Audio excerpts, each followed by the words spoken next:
long time ago, in a YouTube world full of keyboard warriors, many monsters and trolls lurked in the chat rooms.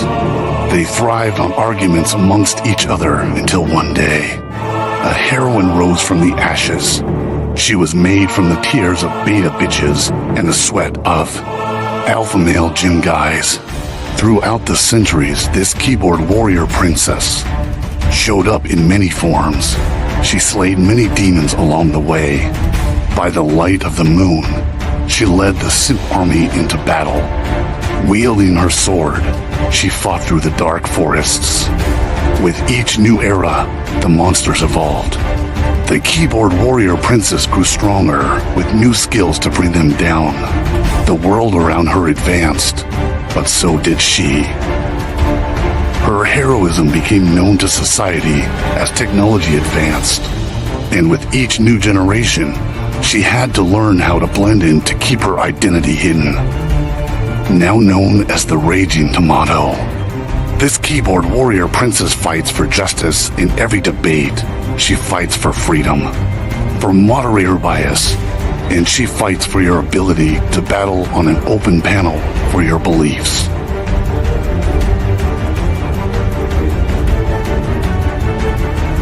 She protects the simp troopers from destruction. She fights to create peace among troll wars. She storms the battle zones without hesitation and leaves the battleground with her pockets full of souls. Are you ready to battle your fellow trolls? Are you ready for a moderator to give you time to talk? Are you ready for justice, peace, and a fair fight?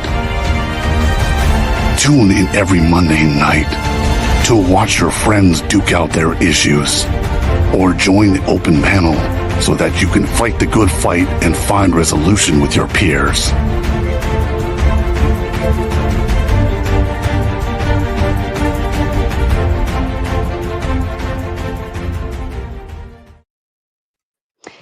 And good evening, ladies and gentlemen. Welcome back. I am the Raging Tomato here, bringing back to you live another round of Moderator Monday. This evening, we are hosting Secularism versus Christianity.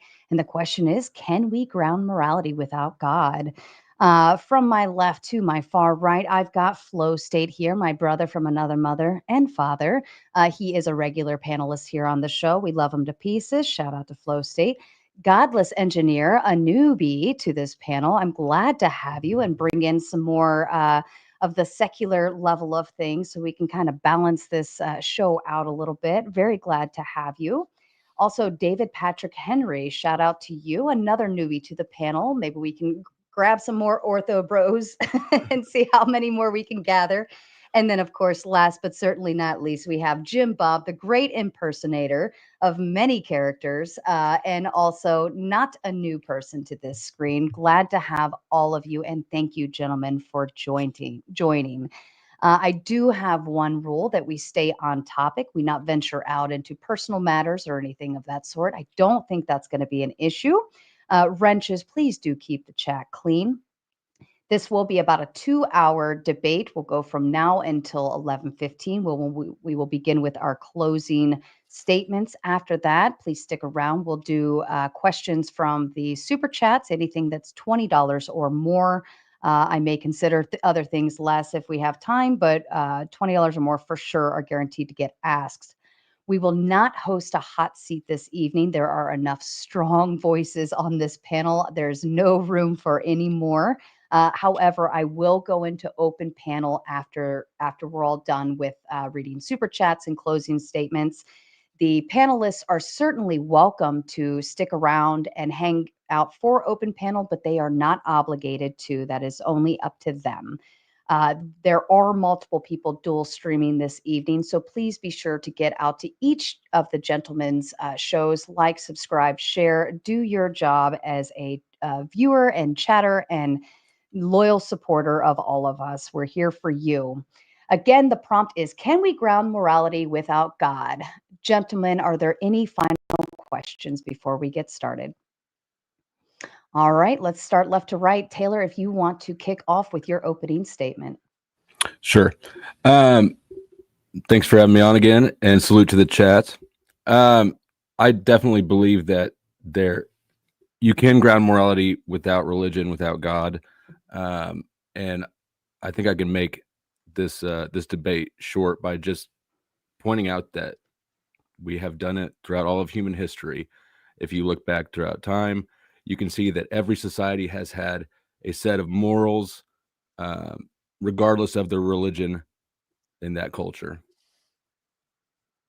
Thank you. Godless engineer, to you. All right. I hope y'all don't mind, but I wrote something up that probably will take about 3 minutes to get through. So morality is better grounded without God than with God. As far back as Aristotle, we have recognized that human beings are inherently social. With the advent of modern science, we have discovered that we are not the only social species on this planet. Sociologist Emil Durkheim has argued that morality reflects the collective consciousness of a society, which binds individuals together. Morality is an essential attribute of social species and their survival. This social cohesion allows them to survive and thrive in severe adversity. So we see an evolutionary advantage in developing moral foundations immediately. This shows we don't need a God to develop morals because morality is inherently developed. After all, we are a social species, like I've already stated. The complex nature of morality has spawned many different ways of reaching moral conclusions. I take a humanistic approach, valuing my fellow man's health, well-being, and freedom above any divine considerations. This is the best approach because morality concerns human behavior and interaction.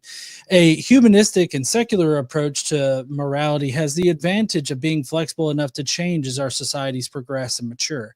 This is in stark contrast to a religiously grounded moral foundation in that the commands are rigid and quickly become outdated with the progression of society.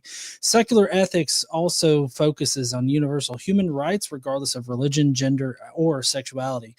A religiously grounded moral framework promotes one religion above all others and focuses on appeasing whatever the spokespersons for that religion deem what their deity wants. Secular ethics promotes holding people accountable for their actions and judging people by real-world consequences of their actions. On the other hand, religion adheres to an interpretation of ancient texts that only focuses on appeasing whatever deity the text described. That deity could or could not have the best interest of human beings in mind. In the case of the Christian God, that is not the case. Grounding morality in the Christian faith causes people to justify atrocities because God commands his chosen people to commit those atrocities. Using the Bible, you can justify rape, racism, genocide, sexual slavery, chattel slavery, and many other horrible actions that a secular form of morality could quickly identify as abhorrent practices. While there may be varied ways of developing a moral foundation using a secular moral foundation using Kant, Mill, Bentham, Aristotle, or any other kind of secular method, secular moral foundations do not bend to the whims of celestial deities. These deities are not concerned with how people treat each other. They are only concerned with what personally pleases them. And so that is why I feel that morality is better grounded without God. Thank you. David, to you. So the premise of tonight's debate is a grounding for morality without God. So our opponents this evening are on the affirmative side of this position, and they're going to make an objective case, which is going to be difficult based on their starting premises. And so what does grounding mean? Grounding means providing universality in regard to the application of whether it be epistemology, knowledge, and truth, in this case, morality, the necessity for it, and the authority of it. And so morality must come from something that's unchanging and transcends the material world itself, given it's, if they have evolutionary presuppositions, it's ever changing. And that would also include the perceived facts and truths that we derive from inductive empirical methods. So a non-theistic moral framework, if they're coming at it from a naturalistic perspective, I appreciate my opponent referencing Kant because he just described that as a secular foundation for morality when Kant's deontological argument was actually his apologetic for the existence of God. So a little bit ironic there. But their non-theistic approach to grounding morality is going to have a few difficulties this evening. One is going to be avoiding relativism. So how exactly they ground something outside of their own subjective preferences is going to be difficult, because if they appeal to their own subjective preferences, we're already going to see that they're going to concede the debate, because therefore, if it's just based on their subjective preferences, I have my own subjective preferences, and then essentially it's a draw. But given the rules of debate and logical premises, they would actually lose the debate. So relativism, subjectivity, and establishing a sort of moral obligation. So if they appeal to something like empathy, that's going to be very difficult to actually make a affirmative argument for why it is morally obligated for people to act in certain ways. And so our opponent this evening has already failed to understand the is ought, what's often referred to as the Hume's guillotine, and that you can use empiricism or inductive methods and describe a lot of ises, but they're going to have a very difficult time getting to the point where they can describe an ought. And so they only have a few ways to go. They can talk about morality being socially constructed, which is going to then fall into relativism and subjectivity, which would then concede the point of grounding something, which again reverts to universality and necessity. Or they can go a utilitarian route, which would probably be their best approach. However, utilitarianism is going to be subject to the same problems. We're going to see the ambiguity of happiness. So if they're going to root morality in the happiness of the greatest number, how do we exactly define happiness? How do we quantify happiness, especially if they're using an inductive empirical method? And how are they going to deal with various examples in which a minority group has a particular opinion, and if they were to wipe them out, put them in slavery, or persecute them, that it may benefit the majority? Clearly, that would be an immoral act, even, I assume, based on their own standards. So there's going to be a lot of problems if they go the evolutionary approach, because obviously that is going to be dubious due to the ever-changing nature of material reality. Utilitarian approach is going to be subject to the same relativistic subjective problems, and therefore morality can only be grounded in the existence of God, because one, it has to be transcendent, and a second, it has to be absolute. So God's goodness is rooted in his nature, which we understand. Jim Bob and I are both Orthodox Christians, and so it has to do with an engagement with his energies. And that leads to the establishment of a moral objectivity. So I assume their rhetorical points tonight is going to try to highlight the dubious, what they perceive as the dubious nature between some of the perceived atrocities on their end in the Old Testament versus the New Testament, which we would already say that we believe in a progressive revelation in which the first covenant is superseded by the second covenant of Jesus Christ. And Jim Bob, I'm sure, will talk a little bit more about how God is clarifying a moral law due to the fall. So if we talk about polygamy, for example, Adam and Eve as the ideal standard, creation falls, and we have various saints, even within the church. You could look at David or Solomon having multiple wives. The reason why this isn't problematic at a moral standpoint is because revelation is progressively being revealed. And so God is not dealing with the ideal. He is dealing with a cultural context in which the people found themselves in a fallen world. And so with God, we have an unchanging standard. We have a divine judgment. And if they appeal to sort of empathy or the heart, obviously we would agree with the idea of the human conscience. God has actually written the moral law on the human heart, reference Romans 2:14-15. And human dignity is going to be a real problem if they approach it from a naturalistic perspective on how exactly they're going to empirically ground the dignity of humanity. Now, from us as Orthodox Christians, we believe in theosis, and the whole purpose of salvation is to become more like Christ, which is fulfilling the telos of human creation itself. So the eternal, unchanging nature of morality in God, the transcendence of culture and subjectivity, if morality is rooted in God, and the authoritative and inherently goodness of God is going to be one of the reasons why morality actually cannot be grounded in a philosophical perspective without God. Thank you. Can you breathe now? That was a lot. That was a lot. No shame there. Jim Bob, the floor is yours. All right, thank you. Okay, so morality refers to how we categorize human action, maybe thought, as either good or evil. Morality doesn't refer to how useful an action or a thought is. Notice that. Now, tonight we'll probably get a lot of usefulness, a lot of pragmatism, a lot of utilitarianism from our opponents, but that doesn't tell us what direction we should take this, right? What is the goal ultimately? Because morality refers to the prescribed behavior of beings, it's logical to assume the standard for a moral behavior is also a being. We do not model our behaviors after inanimate objects, and most of us, at least for now, don't model our behavior after animals in nature. The question tonight is whether or not the secular view, our opponents, can ground morality. The question is not whether or not the atheist is disgusted by certain things biblically or extra-biblically. What you will likely hear from our opponents tonight is a list of complaints regarding human behavior, both past and present, including biblical events or current policies. In the same breath, we'll likely hear that morality is completely subjective. And as my opponent said tonight in his opener, the secular view, their moral standard isn't at the whims of a deity, but rather the whims of the trends of the times, which means any given time, any given era, any given behavior you're going to point to, it was the trend of the times. How could it possibly be immoral from that system? It can't be. You can't use the present day cultural narrative of what's good, what's bad, based on arbitrary cultural references and let's say conventions, and use that standard to go back into time. They probably will do this biblically and judge the past, because by their own standards, they're equal. They're on par. They're the same thing.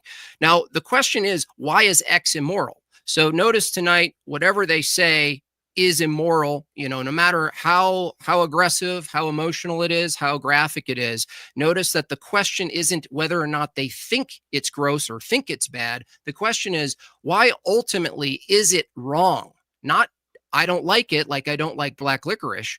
Why is it actually wrong regardless of your preferences? Now, keep in mind, it's actually likely today that my opponents don't even agree on their moral standards, right? One might take a different approach on the current social issues, for instance, than the other. Well, who gets to win in that argument? Secularism versus secularism. I suppose we'll probably hear some secularism versus secularism tonight. With that said, the important issue here is grounding morality. What is it ultimately grounded in? If it's completely subjective and completely made up based on the whims of the times, the trends, what's popular demand, majority rules, etc., the moral statement, the moral position could change. Something could be immoral last year and be completely moral this year based on that standard. So with that, I would love to hear from my opponents presenting an objective standard for morality tonight. Thank you, gentlemen. And before I open the floor, I just want to send a quick shout out and an update for everybody. Everybody is plugged in and dual streaming off of here, so I will see your super chats and so on and so forth. I will display them below the screen as they are debating. And again, anything 20 and up, we will refer to as questions later going forward. The floor is open, gentlemen. Any takers? I could prompt it. Well, I think they have an affirmative stance, so I think they should lay out their argument first. Okay. Have something to debate. Well, my argument would be that using Jim Bob's definition of morals or morality, which is basically the dictionary one, grounding moral systems did exist before Orthodox Christianity. Correct? Do you agree with that? What's that?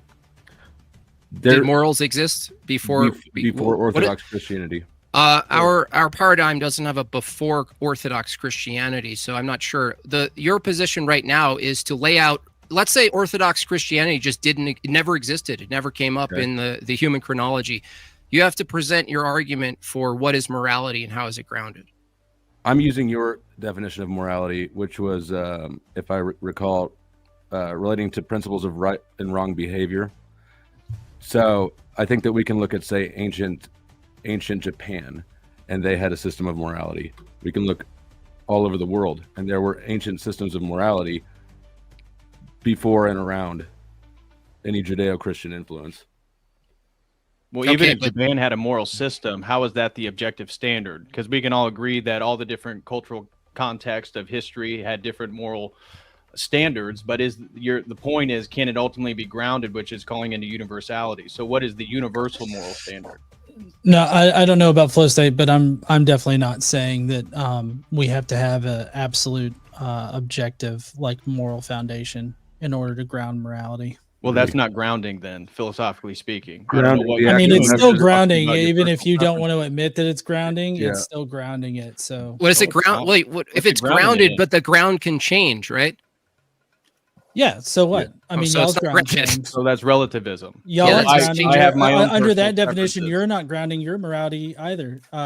Christianity's Do you morality has concede then? changed. You concede the You debate, then it's not conceded the grounded? debate?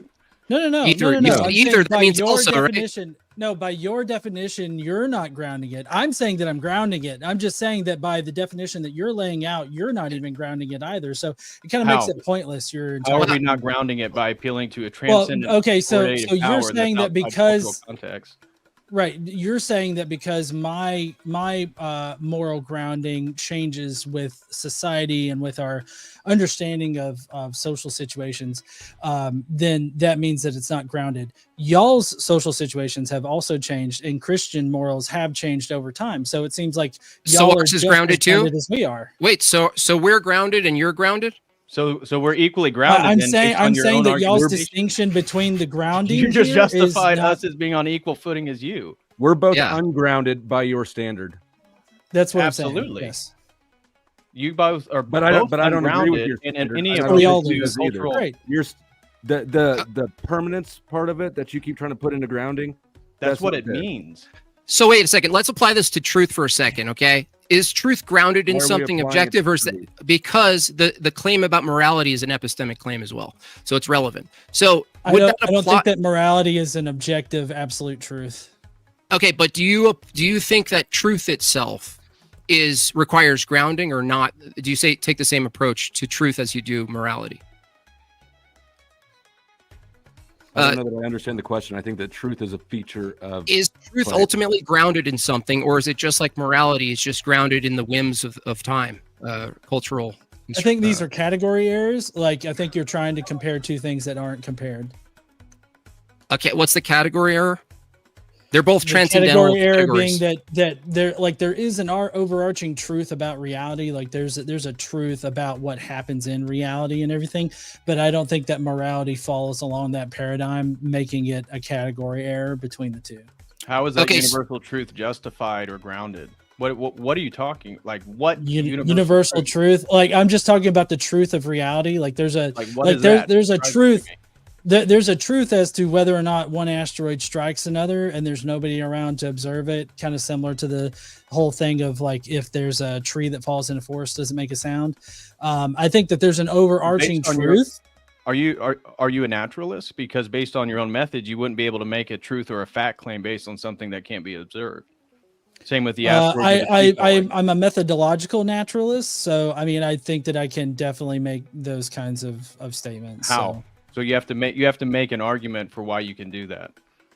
Okay, yeah. So like to answer the question of if a tree falls in a forest, does it make a sound? Yes, it does, because sound is the compression of air molecules, and so when a tree falls, there's still a compression of air molecules that happens. Therefore, a tree still makes a sound. Yeah, but this is the Hume's guillotine, because Hume highlighted that we can expect the sun to rise tomorrow, but we can't prove it inductively. If you're going to be consistent as an atheist, you can't prove it until it's observable.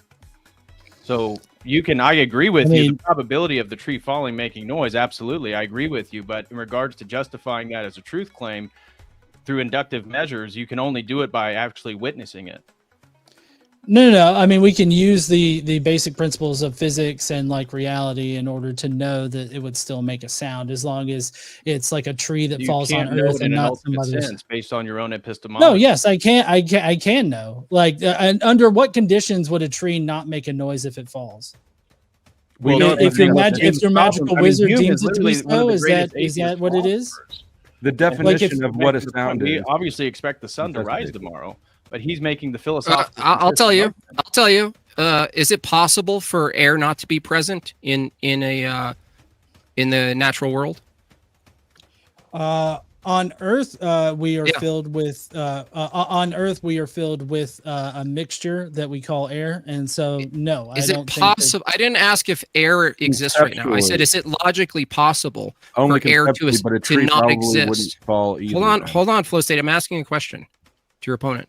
Is it logically possible for air not to exist on Earth? wait, to his opponent? Oh, I feel like we're on the same side. No, sorry, your teammate. I You apologize. did say opponent. Yeah.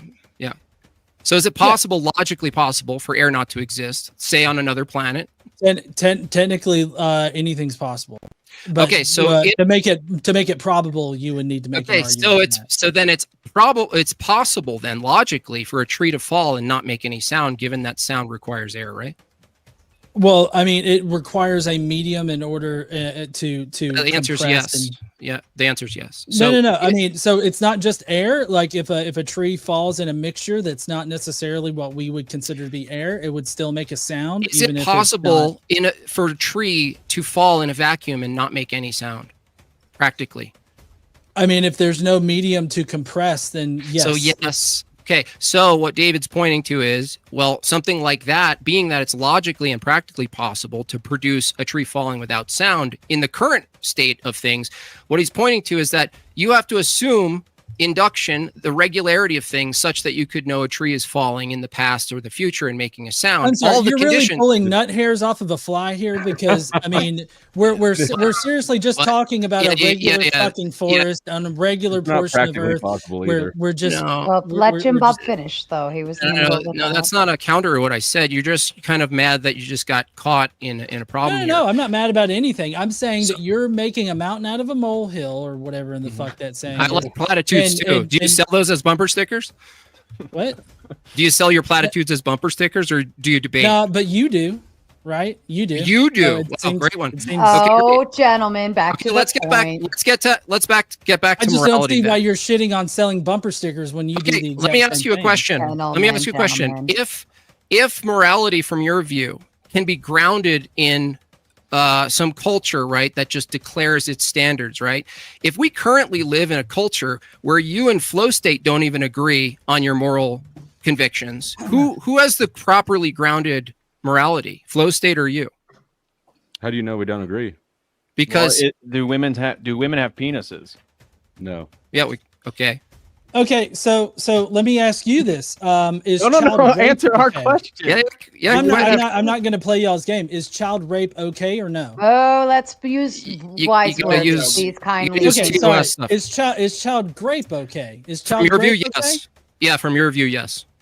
No, not You from can- my view. From your view. Well, how can you argue against a culture that says it's okay?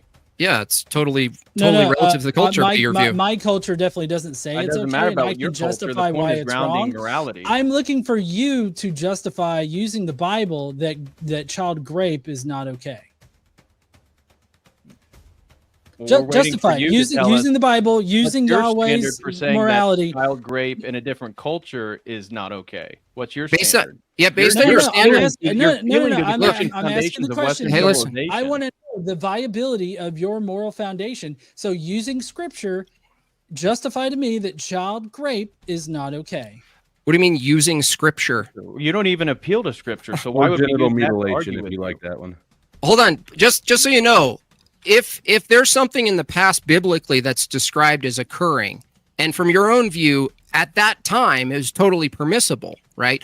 It seems like your argument is child grape is okay, but it's okay for you. Is that your argument? No, that's not what So I is said. it okay? I It- asked it you a is your question argument. on your moral foundation. Is child grape okay? That's Do you what notice I asked. that I asked you a question first and you dodged it? No, Okay, so the No, question he is, asked- no. First of all, you asked. No, Flow I State asked you a Flow question State about your- answered it. No. Okay. You dodged the hold on, question. Hold on. You did dodge it. Gentlemen. we asked you about Skittles stuff. Can a man have a baby? Right? Can this kind of stuff, this cultural relevant stuff today that you two probably don't agree on. I'm asking you, if it's the case that you don't agree, let's say hypothetically, you guys are both secularists arguing for the same position. Right. If both of you disagree on a moral statement and you both hold the same standard and you both think it can be grounded, right? Which one has the proper grounding if you disagree on a moral statement? we can disagree on things, and it has no problem. Like we have no, we don't have a Well, who's conflict right? between us. I We said just disagree with You each have other. two That's church it. leaders who And disagree. that Who's shows right? that there's the relativism, and that's literally There's differing opinions in don't a logical debate. One at a time. don't one at negate a the time. system. So the answer is no. Neither of you have the proper grounding. You just have different grounding, right? We have different grounding, and also religious people have different grounding. Like you have different grounding from Christians of the past, so I don't see a No, difference here. no, You're can't. making a distinction You without don't. a difference. So What Christian of the past has a different morality than myself? Well, Paul the apostle, I mean, he was perfectly fine with child grape. Are you fine with child grape? He was absolutely How's not that? fine with child grape. What are you talking about? Cite the scripture where Paul says, No, it's "Don't your rape job. children." No, No. you made the claim. No, You made that's the not how this claim, works, buddy. dude. You don't get to make the claim that Paul's okay with X, and then you say, David, cite the Yeah, scripture for find me. the verse I that do refutes agree. it. I do That's agree fine. with that. If you're going to make the claim and you want You have to want cite. it You have to cited, justify it. right? what We it about- wouldn't- don't cite it what for you, about the buddy. tradition of genital mutilation in religion? Well, What? absolutely against Gen- it. We're Orthodox general Christians, not religion? Muslims. Genital in Judaism and then Christianity, of course, Trinity penis. Yeah. Are we Jews? Are we Jews? Wait, I don't- hold on. Where in Christianity is there genital mutilation? Circumcision. That's and the Council of Jerusalem said that wasn't necessary. So that was literally the first council in the 60s AD, 62, 63. Right? Is So God if the it was- same in the if it was past under as He is Judaism, now? Did God change his mind? Was he wrong? No, it's progressive revelation, as I laid out in my No. opening statement. Is Right, that right. you don't Is God see- so Am I so able you're to- saying that God You is gotta- not you gotta let him omnipotent? answer. Hey, you gotta let him answer. Whoa. Hold on. David, please finish and then back to you, John. Thank you. So he asked, did God change his mind? So in our paradigm, which really was what this debate is about, it's about different paradigms of understanding, that God in the Old Testament was revealing himself in a fallen world in which we would understand them as, in a sense, sort of spiritually adolescent. And so he's clarifying rules throughout the Old Testament in which is fulfilled in Christ. So when you get, like I said, with polygamy or what any sort of perceived violence or atrocity in the Old Testament, you guys would have to show me a context historically in the ancient period in which that wasn't the case, because God is clarifying rules and obligations that then are later fulfilled in the New Testament with Christ's arrival. And we don't uphold most of those things. He fulfilled the law of Moses. Yeah, for instance, if Right, I'm a you're father, especially pleading. Well, hold on. Let John. It Go was ahead. his turn. So what I'm hearing is that you're specially pleading for God. I'm assuming No. since you're Orthodox Christians, you would agree that God is the same in the past as he is now, as he would be in the future. Absolutely. Jesus Let him is also God. Therefore, Jesus is responsible for ordering the Israelites to force prepubescent girls into sexual slavery, also prescribing chattel slavery, and also the raping of children. First of all, again, whatever appealed dislike you have with the Old Testament, you're going to have to provide a grounding for why that's wrong, an objective grounding, which obviously you can't because you've already conceded that your morality is subjective. And as we said, No, actually, I don't have to. I'm sorry to interrupt, but actually, I don't have to do any go. of that, because what I'm trying to establish right now is simply that y'all's morality offers no more objective moral truth than our Absolutely. morality. Right so you now. concede the debate then. you concede the debate. No. I It's don't. a I don't concession concede of the the debate. debate. I'm You saying just that said it with y'all your own are words. trying to stand. No, hold on. Y'all are trying to stand on this hill of like objectivity and transcendence and all this other stuff. I've got my notes written down right here from when y'all were yapping earlier. Essentially, y'all think that y'all have the moral high ground here when you really don't, because you can find places in the Old Testament where God specifically commands that Israelites force young prepubescent girls into Where at? marriage, which is equivalent to grape. And I'd like to point out that David just said that Numbers we 31. we can't demonstrate that any Numbers of these 31 things has are to do with immoral. Midianites. Let Flo go, please. Okay. And now, well, Thank you. yes, go ahead. That's it. I just wanted to point out that your response to these, David, was that we can't prove that those things are immoral. Well, can you? Which I think is telling. that's an opportunity for you I don't- guys to I don't provide think an that- objective standard. It's not even I a don't think proof you're issue. innately It's not an narrow. issue of proof, by the way. It's an issue of presenting a standard by which you're going to refer to and say, against this standard, this is Which- immoral. Which if those standard are would you guys relative- reference to show that these things are immoral? Well, first of all, you have to start with acting against humans, right? What is a human being such that he has dignity? A Christian perspective has a distinction for why humans have dignity. You guys don't have that. Why would it be wrong to act against any human being, let alone any creature? If there's no dignity, you can't ground dignity in the natural world. You can't ground morality in the natural world. From your guys' view, you have some sort of pseudo evolutionary view that just basically says whatever behaviors happen in humanity across time is selected for, whether it's temporary or maintains itself. So from that view, you don't really have a position to critique the Bible, even if we granted every perverse upside down take that you have biblically. This question of tonight is whether or not you can tell me from your view if that's immoral anyway. Right. Let's say you said the word. Did you just answer my question by saying humans have dignity? But that's, you need dignity to make moral claims about human behavior. Right. You know, how we act with each other. Maybe or not. Maybe. Is there a value to human beings or not? I think that you can get there through self-interest and respect. I think that you can self-interest you can get there without it. Because did Mao have some self-interest? But did my question was, did Mao Zedong have some self-interest? My question was how you would demonstrate that child rape, mutilation, genital mutilation, things like these that occurred in the Old Testament with God's blessing, how you demonstrate that these things, which are obviously atrocities, I think we'd all believe that, are not moral. Well, the distinction that those things are moral. I think you guys are confusing two things. One is the ontological standard for morality as a being called God, right? In our view, God is the being. I am talking right now, dude. Yeah, do let him. Listen, let him finish. Shut your mouth. So, if this is a case, it doesn't follow that the prescriptions or the guidance that's delivered is identical to the standard of the being. So you're saying what God says is the moral law, kind of in a sense, right? As opposed to God himself. For instance, I'm a parent, right? Anyone else a parent? Are you Flow State or John? Is that your name? Okay. So do you deliver the full moral law to your kids, no matter what age they are? Your moral law. I'm definitely sure to teach my kid not to grape children. That's not the question. The question is, do you deliver the fullness of your moral prescriptions, or do you spread it out across age based on their age and development? You know what I won't do is so you're not going to answer. Answer the question. I won't. No. I'll tell you because what I'm not going to do. No, listen.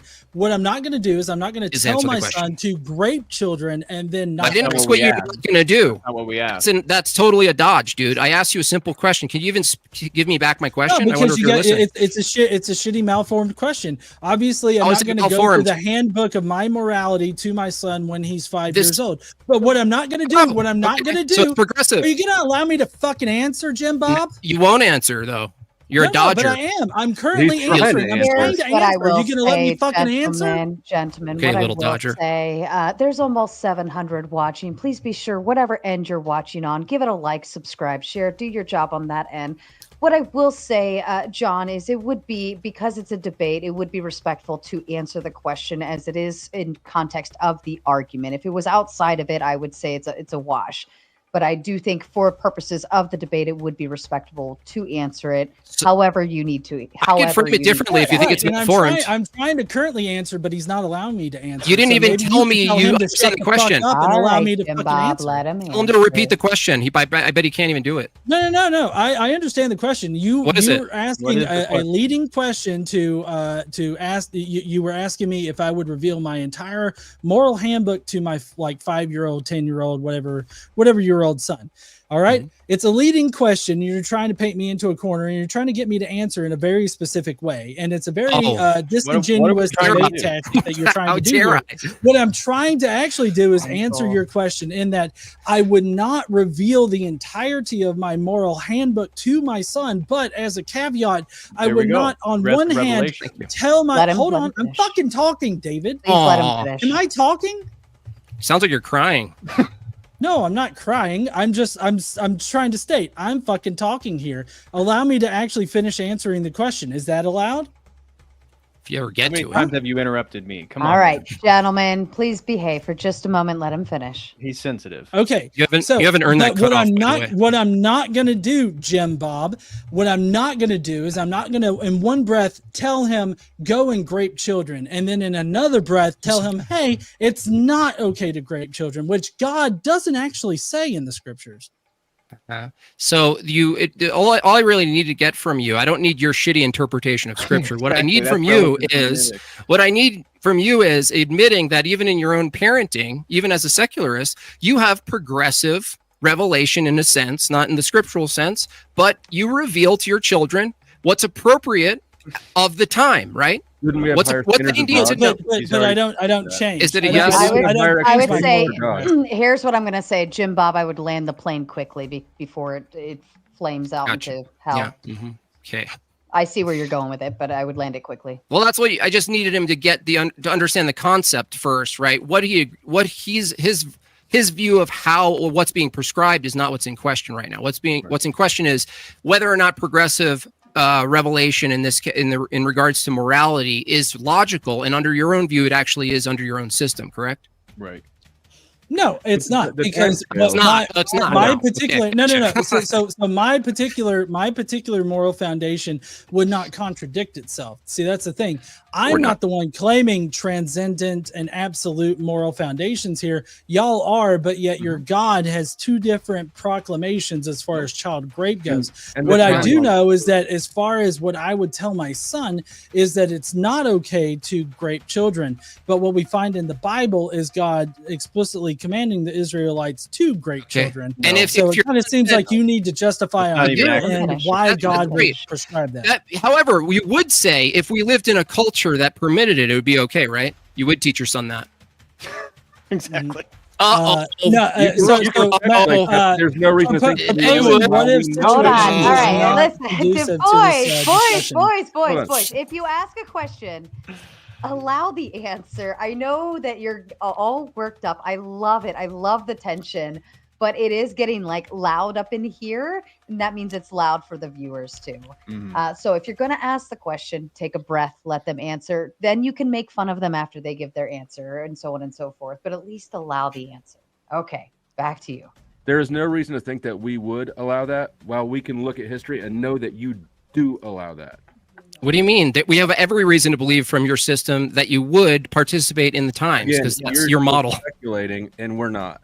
No, Well, I'm you just basically said- using your standard, dude. Yeah, you guys That's are not speculation. moral as a cultural construction based on your guys' Right. arguments. We're putting you in the ancient period and asking you to, one, show any diversion amongst ancient cultures, which you won't be able to, and highlighting that if morality is a cultural construction, then you would have abided by the precepts during that period. Right. Take it. Okay, so if that were the case, then please, using your orthodoxy, justify why child grape is bad and why God would specifically command child grape. Well, he doesn't. No, you He just smuggled definitely the does. assertion. Numbers 31, and also Numbers any 31 is marriage in the describing Bible. the Israelites going to battle with the Midianites. And why did they go to battle, John? Tell us a little bit, since you're such a biblical scholar. What happened Race in Numbers mixing. 31? Why did God command Israel to battle the Vengeance Midianites? for race mixing. No, actually, it had to do with them luring them into idolatry, in which the Israelites began worshiping Baal and performing rituals included human sacrifice, child sacrifice. and Oh, such. I'm so glad you brought that up, David. Because Can God I is answer this? clarifying that these things. You're not letting him finish. Let him finish. Let him finish, Exactly. and then to you, John. You guys are dude, killing shut me up. tonight. So what's happening is God is clarifying that these things actually transgress the moral code, given the fact that the Israelites are in an adolescent spiritual state, since the law is still being developed through their understanding. The moral law doesn't change from the beginning of creation to the end of creation. There's only one standard. But the people who are abiding by the moral law don't understand it, which gets back to Jim Bob's hypothetical with your child, which you've already conceded and said that you do the same thing. God's doing the same thing with his children, which is us. And By the because way- Midianites lured these Hold on, let the me Israelites finish. into temptation and debauchery, he is demonstrating that the transgression of sin actually comes with divine judgment. That's what's occurring in What Numbers good does it do us to learn these Also- things also, over many, wait. many generations? Also, where is in Numbers is there child grape? Where are you finding that?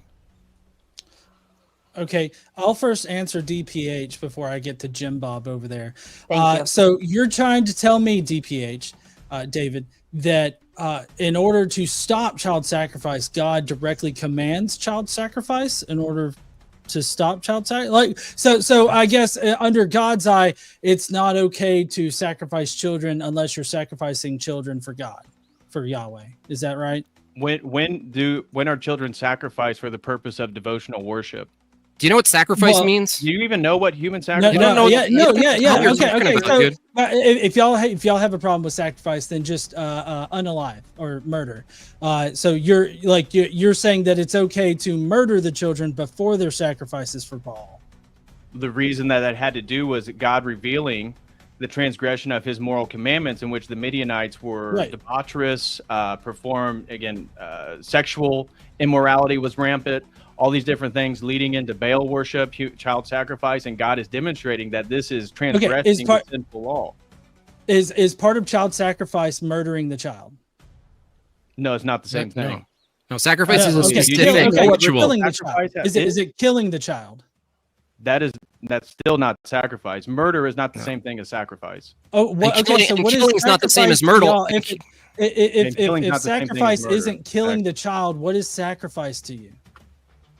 Sacrifice it in bad. this. Are you Well, familiar listen. with like Moloch worship and Baal worship? That's what child sacrifice. No, is. I understand like what apologists say about that, but it usually involves the killing of a child, and so I'm just trying to get to see if y'all think that children were killed by Sacrifice the doesn't Midianites. require a death necessarily. If you're going to be Okay, using so terms, then if a child isn't killed, then Hold on, let him clarify. where's the bad? I'm asking you. Hold on. Okay, you look, did there's ask the question. Let there's Jim a Bob answer. distinction between sacrifice, human sacrifice like death, a distinction between murder and killing, and you're kind of putting them all into one basket and using it as some sort of flimsy attack. By the way, I'm still waiting on where in Numbers it condones or even mentions child rape. Numbers got 31:18. Yeah, and they would still be subject to Hebrew read it? marriage laws, so that they would still have to be post-pubescent. Now kill So all the thank you- boys and thank you kill for every proving our woman who point has that that's slept not with a man, present. but save for yourselves every girl who has never slept with a man. Yeah, that's a where does that virgin. say? Where does that That's say a grape? virgin. Where does it mention and grape? then, and then dude? if you skip to Numbers 25, it talks about how if you read through Numbers 25 to like 31, God specifically deems how you're supposed to divvy up all of the children. Still waiting on the grape term though. Just Yeah, didn't get it. where's the One grape? one out of every 500 girls is to be sacrificed to God. Right, marriage is grape at this particular time. There is no word for marriage in the No, Hebrew it's not. language. The way that Israelites married No. women were. You're just to a rape them. liar. Dumb argument. You're just a liar. marriage. Is No. great. You can That's read Speak up Dr. shit. Jennifer Bird's Marriage in the Oh, Bible. I can't wait to talk to Jennifer. Is she debating tonight, or do you need her to call in and do a helpline? No, but I'm I'm Okay, using I'll talk to scholarship Jennifer. in order to educate you guys. So The Jennifer half said- of those who fought the battle was 16,000 people, of whom the tribute for the Lord was 32. Cool. Why is child sacrifice wrong under your view? Yeah. I don't have to justify why it's wrong. What I have do. to That's- do is show Okay. that y'all's the entire debate. y'all In a can't justify debate. it as wrong. In a debate called "Can Secularism Ground Morality?" you don't have to tell me whether or not child sacrifice is wrong. No, in- because again, no, that's why not? that's not because that's not the question of the debate. The question of the It's not? debate. No. The question of the debate is whether or not we can ground our morality. We've already grounded our Yeah, so- morality. No, you have It's not. subjective. I'm We trying can to ground prove it that in negative y'all's rights. morality We can is also basically ground it in subjective. actually just about anything, and it would still be Really? better than what you've Anything? got yours Do it. grounded in. Do We it. could Put it in ground it one in thing. applesauce, Do and it it would be then. better Do than it. what yours grounded in. Do it. Do it. Do it. Negative rights, applesauce. You give it a shot, right? Because obviously, you guys, philosophically speaking, you have no idea what grounded actually means. If grounded means to you temporal and changing from Tuesday to Grounding, the Wednesday, act, method, or process of laying a groundwork or foundation. okay, a foundation for morality that says X is wrong at 5 p.m. From your model, can it be not the case at 5:01? Yes or no? My morality is grounded in applesauce, and it is still Let- wrong. Okay. I'll ask John. John, from your system, is it logically and practically possible to ground your morality, say about a certain action, right? You don't have to say the action. Could that action be wrong at 5 p.m. and also right at 5:01? Sure, but I don't see how that means it's Okay. not grounded. Grounded minute to minute. How about seconds? No, it doesn't matter. It's still grounded. doesn't Like, I matter. still It's have a grounded for a moral second. foundation. And yours Okay. is grounded minute to minute, second to second as well. Because no matter how much you guys try to act like you have an objective No, standard, we couldn't change it. every can't time change the it. What are you mechanics of talking making a moral decision are the same for you and I. Every Mechanics decision- isn't the every standard, dude. decision- No, no, no. Every decision, you make the decision on your own, whether it's to follow a doctrine or not. Would that make math subjective? The mechanics are all the same that we use our faculties to do math. Math Does that isn't a follow? decision. Hold on. Does it follow that the foundation of truth that math is derived from changes merely because we share mechanics? We're talking about No, moral math is decision a- making, not math. That's Your not a good reasoning comparison. is no. Your reasoning is that it's not grounded because mechanically it's the same. So if that's your reasoning, that reasoning should apply to other objective things. Right. It's not objective. Your Morality's morality not is not objective. objective. As Right. much as you try to insist So it is, you it's not. so you conceded the debate. There's no grounding for it then. You just No, you're conceded the ad hoc debate. stating what it means to be grounded, and we're just using the definition of what it means to be Hey, grounded. hey, Flow State, Other than to bring is- your own definition. Right. Flow State, is homosexuality immoral to you? I think that it is not immoral. It is unnatural to a degree. Okay, and then what do you think, John? I think it doesn't matter what I think in this particular context. Wow, you're a Dodge queen, huh? You should put a mask on. No. I'm just saying You that this just this dodge it like question fucking doesn't matter. Matrix, dude. No, it doesn't matter how I ground my morality, and it doesn't matter how Isn't he it grounds the his word of morality. the debate? And You it's guys a completely game. quit trying to win this debate and just started trying to piss people off. I didn't try. Is that- You guys did it for You us. guys conceded the debate No, already. see, It's this amazing is you a don't debate realize tactic. that. He's trying to pit me against Flow State here, and That's that's right, just because not gonna work. demonstrating that you guys don't share the same don't even- standard. You guys haven't even begun to ground your morality. You just insist that it is objective. It is Okay, objective. okay, like let's start in not baby so. steps with We can crayons, look- okay? we can look Okay, throughout the more- history of hey, religion, and we can see that it's hey, subjective. Flow I State. don't have experience with crayons. They're Jim All Bob. right, Flow State. reset, gentlemen. Flow State. Jim Bob, ask your question. This is for both of you. Does morality refer to how we ought to behave as beings? Yes. Okay. There we go. Now, given that morality refers to how we ought to operate in beings, could you derive how we ought to operate as beings from inanimate objects? Could you derive it? No, it doesn't apply to inanimate objects because they can't behave morally. Okay, so it necessitates a being, right? It necessitates more than one person. Yes. Hold on. If it's two people that disagree, I'm just starting with being. Let's forget the plurality. Let's just say being. It necessitates a being with a mind and a Two of them. standard. No, As the standard. it necessitates two of them because two. because you can't steal something if you're the only person on the island. For instance. Well, stealing is a legal term. So let's just stick to an immoral. Okay, An let's say- immoral let's say action requires another person to be the victim of it. to act against. Okay, so from your view, you can't act against yourself. So the standard doesn't apply to yourself. It's impossible to act immorally to yourself. If I'm the only person on Earth, then yes, no, then I can do whatever I want to myself. So and nobody can self-deletion is totally fine, right? If I'm the only person on Earth, yes, it's totally fine. No. Self-deletion totally, like with more people. No. Why is No, it that- immoral? That doesn't follow because I'm Why? not the only one impacted by that. No. Emma. So consequentialist view. This is good. So from your view, it's immoral to off yourself because of the impact it has on others, right? That would be correct. Okay. And so is it immoral for them to use force to stop you because it violates your will and your negative rights? It depends on the circumstances. That is the circumstances. You're about to off yourself. From your view, You're it's about to off immoral to off yourself because you're harming them, but it's also immoral from your own position for them to use force to stop you. You're in a conundrum. Not Which as is big a immoral? conundrum as you are in with your No, that's a child dodge. raping. Let's notice the dodge here. Which Yeah. should we do? Which is Notice the the moral dodge. thing? You haven't established one thing all night. Establish look, something. the- Show me how your morality establishing- is permanent. Well, and first of objective. all, I'm establishing that morality in regards to being the standard that gives us our oughts is necessarily a being. You said it's two beings. Two beings are required for an action to be immoral. Yes.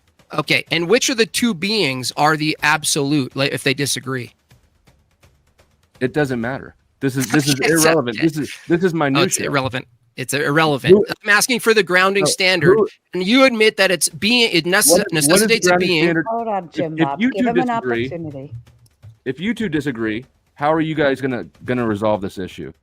We don't disagree. We don't disagree because we use a normative authority. Surely We there's something use you a can do. transcendent authority. Exactly. Yeah. Okay, so the authority, you default to authority, right? So you go to a priest or whatever.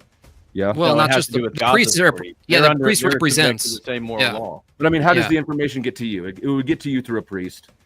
No, well, it's been revealed, which is, Right. again, getting back to the ultimate argument here, which is a transcendental argument demonstrating paradigms. As Jim Bob highlighted, you can't get a moral ought out of inanimate objects, which the only way you can do that is through inductive methods. So what we're doing here is highlighting the coherency of our argument versus the incoherency of your argument. There's only two ways to prove something to be true. Let me finish. Correspondence theory of truth, coherency theory of truth. We're dealing with transcendentals tonight, fellas. We're dealing with non-physical things. So when we're talking about the objectivity of like numbers, the laws of language, the laws of logic, these things are called philosophical transcendentals, and you have to create metaphysical justification for these things existing. If you're purely naturalist and you believe in evolution, you believe in a physically ever-changing universe, how could you even appeal to non-physical things being permanent and objective? You can't. Therefore, what we're doing is demonstrating that morality falls into the same category. It's something you can't taste or touch. We embody morality as a transcendent value, and so you don't have to be a Christian for us to use our argument. We're using a transcendental argument, which is appealing to a transcendent source. Now, you guys don't have a transcendent source, so you guys are kind of screwed. But obviously, we are Orthodox Christians, so we're appealing to the Holy Trinity. Our argument then is demonstrating that the objective reality of morality is most coherently accounted for, both grounding and justification, through philosophical methods. So these are secular methods here. We're not even using theology to justify this. Well, I wasn't really asking about the the coherent philosophical argument that we're presenting method. actually provides an absolute, universal, necessary authority for moral law, and this was related to the apologetic argument for morality. My question was literally, how do you get your information? How do you? That's been revealed. To who? God revealed it to humanity. Okay, so how do you learn about it? Is it from a priest? Is it from It's a written book? on your heart. Is it- Do you agree with that? Okay, it's written on your heart. So you're Do you saying agree with that that? Do religion you agree is with not that? necessary. No. You need a religious paradigm to know what heart means in this case. Now, do you accept that the phrase flow state that morality is written on your heart? I understand what the phrase means, and I would agree with it. I think that it is biological. Notice how your opponent doesn't agree with. Now, John, is that your name, There's John? a biological foundation to morality. I agree. Okay, John, do you think that morality is biological? So there's two different questions being asked here. So is morality biological? Yes, I believe it is. But when you quote scripture saying that morality is written on our heart, or the law of God is written on our heart, that's a kind of a different thing. Yeah, I agree. If that's the case, then as a Christian, you should be fine with forcing women into marriages and therefore raping them. Are you fine with raping women? No, that doesn't follow. That's a massive jump, by the way. Let's stick with your first thing where I agree with. No, it's not a massive jump. Let me explain. It is. So in the scriptures, both the Newer Testament and the Hebrew Bible, all marriages are forced marriages. You purchase women with dowries, and women's consent are not considered when they enter into marriages. And by scholarly definitions of what grape is and what sexual slavery is, those forced marriages would fall under that. So it kind of seems like God is perfectly fine condoning and commanding the forceful marriage of women, which amounts to rape. No, So actually, do we you can grape point to women? we can point to an easy verse, Genesis 24:57-58. This is Rebekah's consent to marry Isaac. So this whole idea that all marriage in the Bible is non-consensual is absolutely ridiculous, because the verse literally says, after Abraham brings his son to the family of Rebekah, and they agree that Isaac would be a good candidate to be her husband, they say, well, let us call the young woman and ask her. So they called Rebekah and said to her, will you go with this man? And she said, I will go. That is a consensual relationship, which debunks, again, the entire premise of what you just said. So thank No, you. it doesn't, because that is a group outside of the Israelite people. That is Isaac being given or choosing a wife, and a group outside of the Israelite population Is it choosing consent? somebody. Is it consent? Is Genesis 24 describing consent? I'm saying that it doesn't Is it apply because describing they're not consent? part of the Yes or the no? chosen Is it people. describing consent? It may be describing consent, Uh-huh. but it's because they're a group outside of the Israelite people. All marriages within No. the Israelite people are forced marriages. No. Okay, so do you think that forced marriages are wrong? I'm trying to understand from your view. Is that the claim, or? On my subjective moral foundation, yes, forced marriages are wrong. But what about tomorrow? If that changed Yeah. for you, they wouldn't be wrong. It wouldn't be wrong if you changed tomorrow. I feel like I'm pretty set in my ways as far as my moral foundation goes. I didn't ask if you ate breakfast this morning, and you said, well, how would you feel if you ate breakfast? And you say, well, I did eat breakfast. I asked, is it possible under your system that forced marriage and grape is not wrong tomorrow? Is it logically possible under your system that it's no longer wrong tomorrow? Yes or no? For me and my moral foundation, no, it is not. It's not possible. So now is you have a fixed moral standard, whereas before I just asked you, could the moral? No. I'm claim- not saying Hold that on. I have a fixed moral standard just because this is a. You just composite interrupted fallacy. me. Look, no, listen. I asked you before. Because you're And a moral- misrepresenting me. No, I didn't. I asked you directly. I at will 5 allow him to clarify, Jim Bob. After you're done, you'll be at given 5 p.m. I said X is immoral. I said, is it possible under your paradigm that at 5:01 the thing you said is immoral is no longer immoral? You said yes, and now you're saying that's not possible. That's a contradiction. No, it's not a contradiction because I'm Yes, it is. specifically talking about one particular, like, actual concrete example, whereas you are arbitrarily talking about things. So, like, arbitrarily speaking, can it change? Sure. On this one particular thing, no. So you're making Why a on this one composite thing? fallacy. But yours does Okay, change. You're Hold on. Let David you're finish. making Gentlemen, you're let David finish. Or I'm sorry, John. So you're making a composite fallacy by saying that because this one particular thing, on my opinion, cannot change, therefore my entire moral foundation cannot change. This is a fallacy. Okay, listen. Now you're appealing to one instance, in this case, forced grape or whatever, and you're saying it's absolutely wrong. It'll probably be wrong tomorrow. So what is it about this one instance that makes this an objectively fixed moral position on child grape, and the other things Hold are on. not fixed? Do you think it's wrong or not? Dude, what the And what so the far, we've hell? only been Stop talking it. about No, our.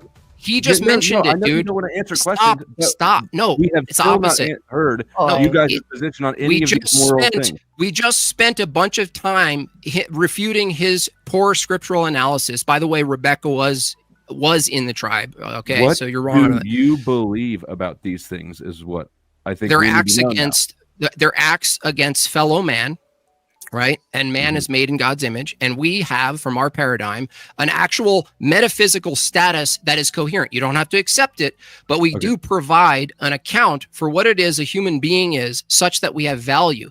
So You forced marriage cannot. is wrong. Is that what you're saying?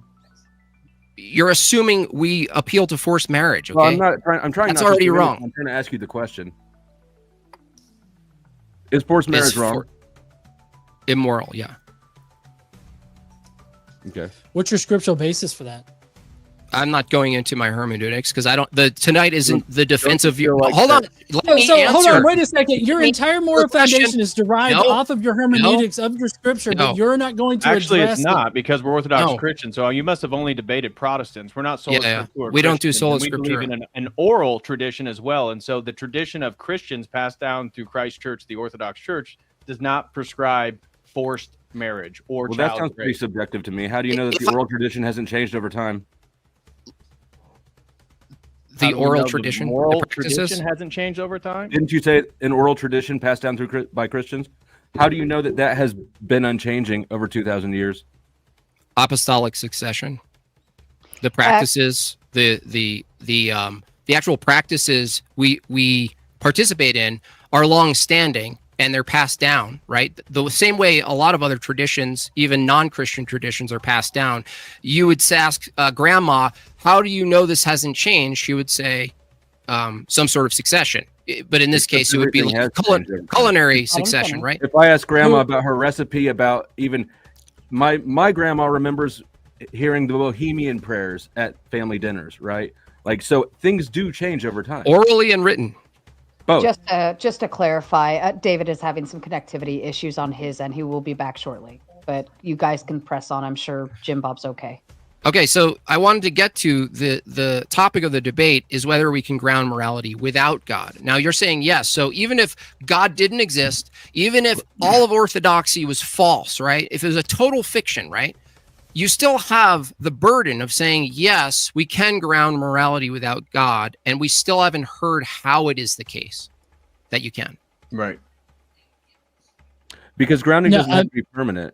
The requirements that you're trying to drag in for grounding is unnecessary and not per definition. Philosophically, definitely. So we don't need to ground anything. And also, you're even more ungrounded than it seems that we are. How's that? Make the argument. Because, well, let's just take the example of forced marriage. You say that it's wrong now because it devalues human life, but it wasn't wrong in the Bible. That is a change. That is a change in the morals. No, it's not. We've already talked about a revealing of revelation throughout. Your opponent already conceded to. It wasn't wrong, but now we know more, and it is. You guys wrong have already now. conceded that teachings Go ahead, are Flow dependent State. based on the maturity of the individual taking the lesson. Right, but that paradigm doesn't apply when we're talking about generations of people over thousands of years. So what you're saying is what was right for people, what was right for generations of people 1,000, 2,000 years ago is now wrong because we teach our kids things incrementally, and that's just false. That's a false comparison. That's what you took from our argument. That's what I took from your argument. Can you make it better? Yes, just as the example with the child that you would tell them, hey, you don't do X, Y, Z. You don't explain to them the intricacies of the morality or the reasons for something until they're mature enough to understand it. This is the reason for Christ fulfilling the law and creating a second covenant, which is the one that we abide by, passed down through apostolic succession in the Orthodox Church. So now, we're mature today, but our adults grounding, thousands of years ago were not mature. Is that what you're saying? Mature how? Spiritually mature? Spiritually mature? Is that you're talking about spiritual maturity? However you're using the word, I don't know. That's what we're talking about, spiritual maturity. We are a unique ontological state post the incarnation of God. Okay, so what was right for them back then is now wrong for us because we're different now. That is a change. No. That is absolutely a change in morals. It's not that we changed. The laws never changed. The laws did change. No, it didn't. No. You understand that just same way your opponent agreed that what's expected of you, right, deontologically, duty-wise, of your kids at certain ages, you don't press that on them, all at the same time. So if you both admit that even in your own standard that you progressively teach and deliver, the law. Revert. What? Hold on, they don't revert. Go tag in. If I can ask this question real quick, and this is directly correlates to the Bible. For either of the debate opponents here, DPH or Jim Bob over there, would you ever tell your child that it's okay to grape a woman? I wouldn't teach my child about grape. At any point in their life, would you tell them that it's okay to grape a woman? No. No. What about you, David? Same. And thankfully for us, that's never been explicitly something that God has advocated for in Scripture, as we've already highlighted with your faulty hermeneutics and exegesis of Numbers 31. Yeah, garbage. Okay, well, so Numbers 31, which is relativistic because it's just your interpretation. Go ahead, John. Numbers 31 definitely has child grape in it, but where? We asked you where, dude. Where is it? If we want to actually justify it. Now kill all the boys and kill every woman who has slept with a man, but save for yourself every girl which has never slept with a man. Where's the grape? You don't see any grape in the subtext there. What? Oh, so you're reading into it? Is it okay to kill children? Okay, so then you explain what do you think that they were doing with the virgin girls? Saving those that were still pure for marriage, make them good mothers, married mothers. Why would that be inconsistent with Christianity? Wouldn't it be more consistent? Why did they murder all the boys then? Listen, why isn't it my interpretation right? Is all you're asking, right? So Jim Bob, Why can't I read at into it any myself? point at any point in your child's life, would you ever tell them, hey, it's okay to go over there and kill small children? No, because that's not the context we're living in as far as moral law. Right? Okay, that's fine. That's fine. That's probably, I'm glad. I'm totally. I give you props for that. Right, I give you props for that. Matter, should it? Why would that be a God's consistency though? Why would context matter? What? God's law is unchanging. You just said that's not the law. Doesn't. It is why would We've context already matter highlighted that. an unchanging God? That. How? Listen. No, listen again. If God is the source and the standard for morality, right? A God could be unchanging, and the prescriptions across time can be delivered in progression. Correct? Exactly. That's true for your fatherhood, right? You've already admitted this, and yet you're now going, no, that's true for me, but it can't be true for God. Why not? Because we're not claiming to be transcendent and absolutely moral. You are claiming transcendental things. Morality is a transcendental feature. Yeah, it is. Where's morality found? So do you teach your kids that morality exists? Because we don't. You do? We don't teach our kids. Dude, you can't answer questions. We wouldn't none of us would teach our kids it's okay to kick that other kid. Look, I asked you a question. And then pivot on a dime 180 degrees and say, now it's not okay. Will you teach your kids? This is a reversal we're speaking. Do you teach your kids that morality exists, has an ontological status? Yes. I teach my son morals, yes. Okay, and he says, where do morals exist, Dad? You're an empiricist. Where do morals exist? Yeah, where, Daddy? Daddy, where? You're Daddy? It's a dumb question. That's your answer? Wow.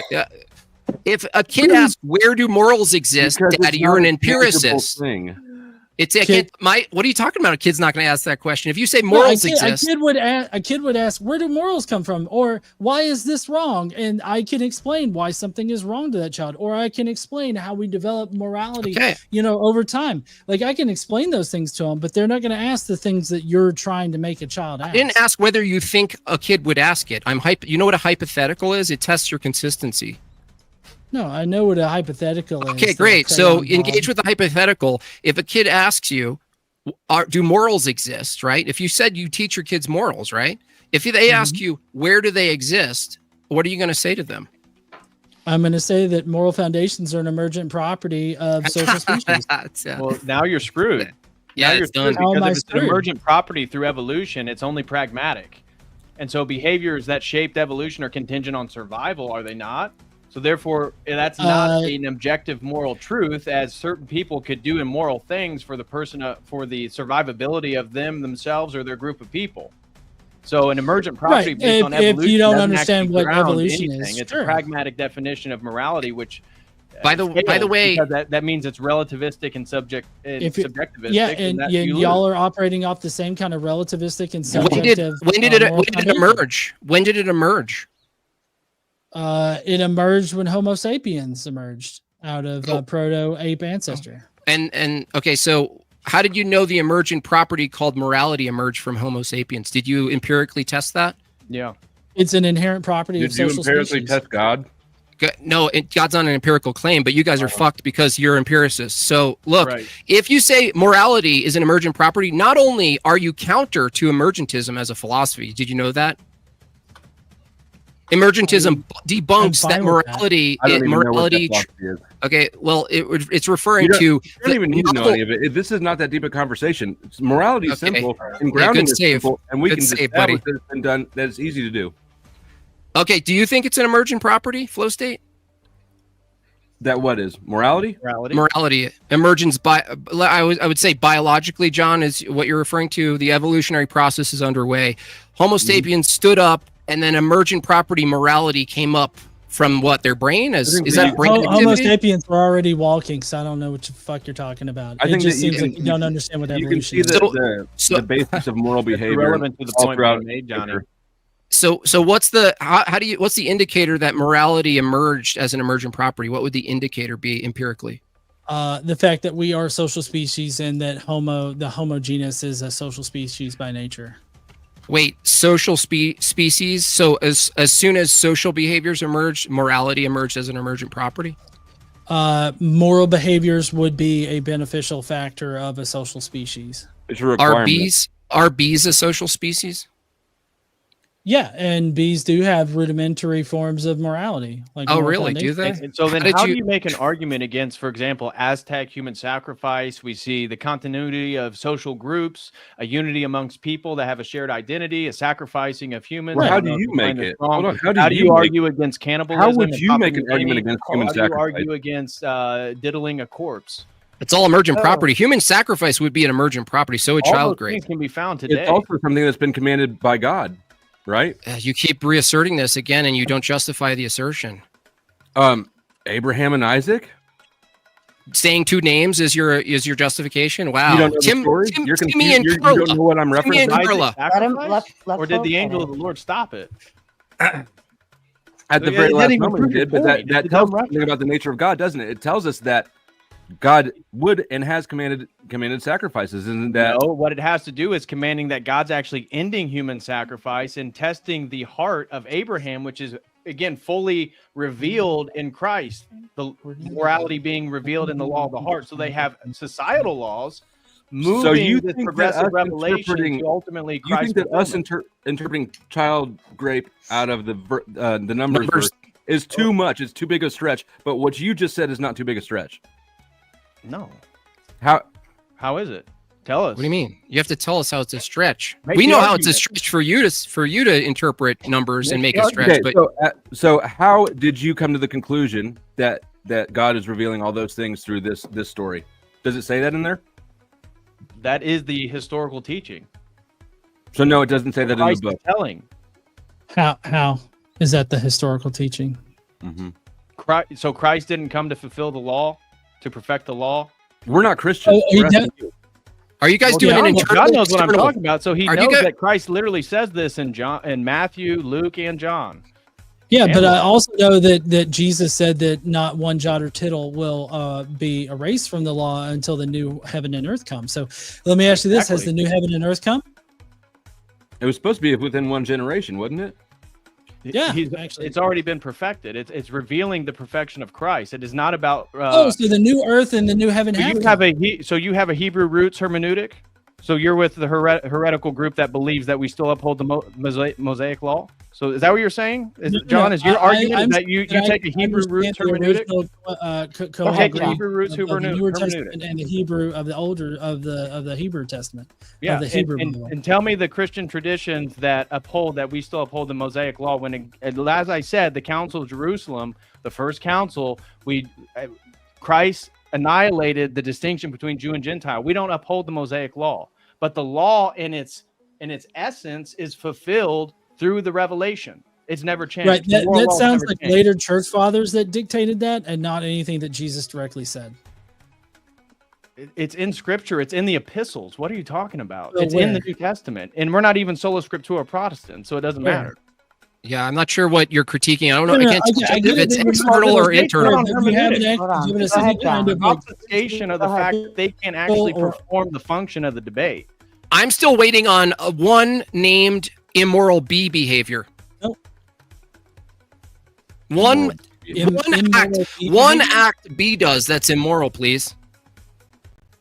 one act that bees A do, bee. one immoral. Why don't Yeah. we I point don't out- know why that's Flow state. judge.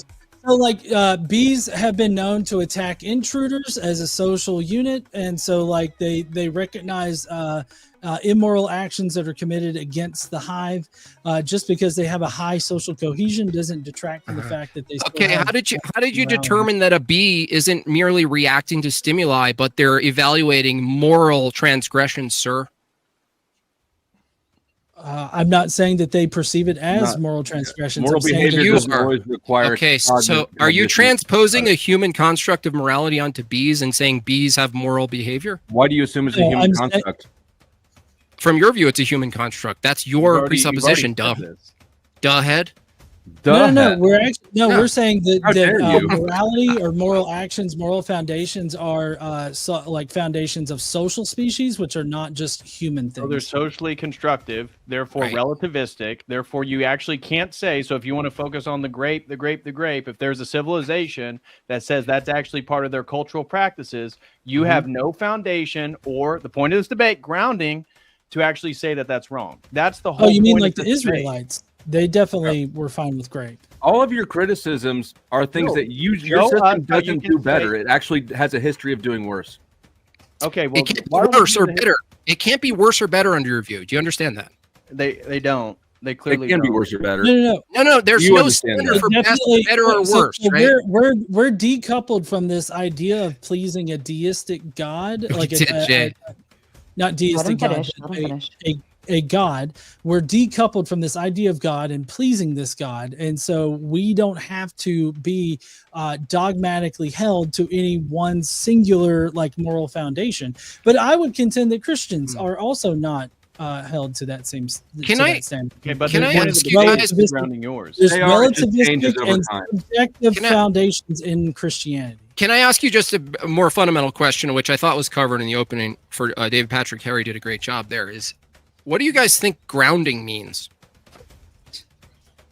Here, I got it pulled up right here. We literally defined it for you. The act No, you method or didn't. I process did. of laying a groundwork or a foundation.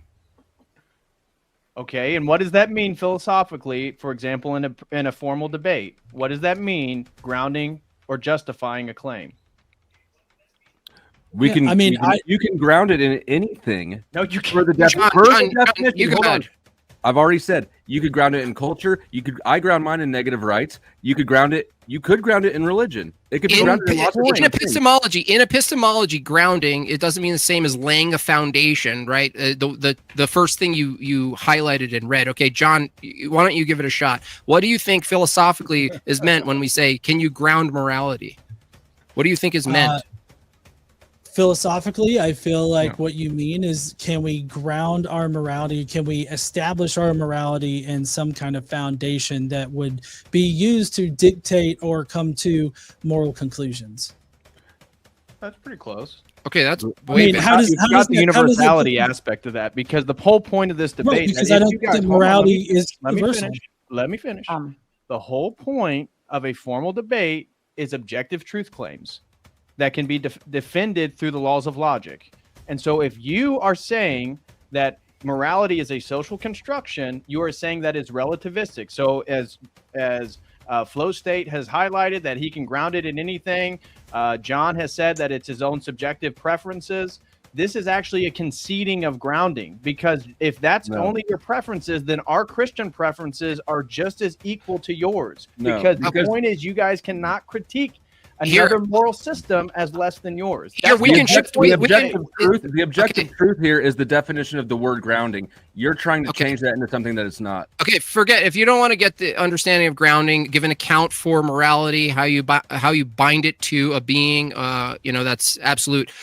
Do you guys agree that if you're going to argue morality, does that necessitate free will? Because I think under a Christian paradigm, we can actually make an account for free will, how we have free will, why we have free will, what is our duties given our free will, given free will, what is missing the mark from our view, what is aligning ourselves with morality. From your view, do you guys believe in free will or not? Hold on. This sounds like a different debate. Are you conceding It's the not. morality one? Or are we moving on to free will? No, nice try. Morality, I asked you a question. Does morality necessitate free will, yes or no? Yes. Okay, so it is about the debate then. Okay. don't If believe you, in if you free say it will. is, I was just asking where you're taking it. So John says he doesn't believe in free will. From that view, is it possible for anyone, let's say even in your inverted account of Christian events in the Bible, isn't it from your view that they couldn't have done otherwise anyway? All of the worst things? I mean, on a naturalistic perspective of the cultures at that time, no. I think that they operated in the ways that they saw fit to operate. Okay, so if you say don't do that, again, let's stick to parenting. When you tell your kid don't do something, from their view, if they hold your system of epistemology and morality, they could say to daddy, I was determined to, you can't punish me, I was determined to do that, right? No. Why couldn't they say that? That's consistent with your worldview. Yep. They would still be subject to the real world repercussions of their actions. But if I can, Yeah, you want to just get off of this real highlight- Yeah, he wants to. He just Go ahead. No. Hold This on, is go still ahead. on. I can. Hold on. Go ahead, John, and then you guys. Eject button in the F-18. Go ahead, John.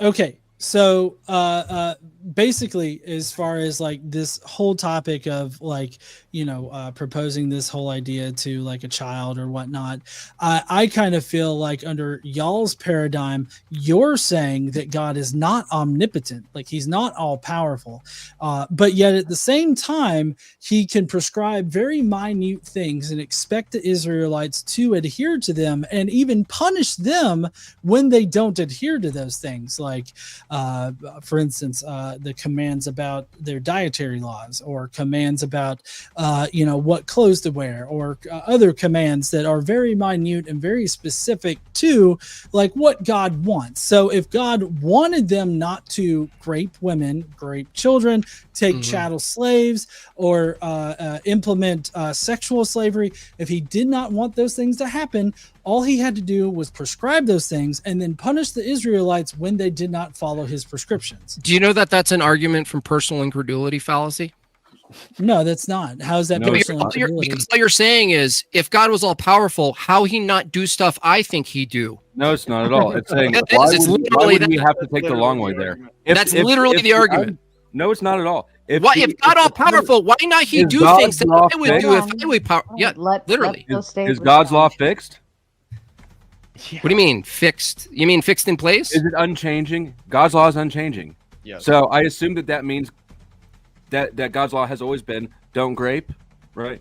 Of course. So why did he have to take us through thousands of years of grape in order for us to understand? You guys have yet to even grape? prove this idea that the Old Testament advances. You guys have yet to establish a damn thing at all. You are. That's actually You are somewhat accurate. You could choose like polygamy or something like that. Right. Take an We example could go we agree with both with. polygamy and forced marriage if you wanted to. You go and with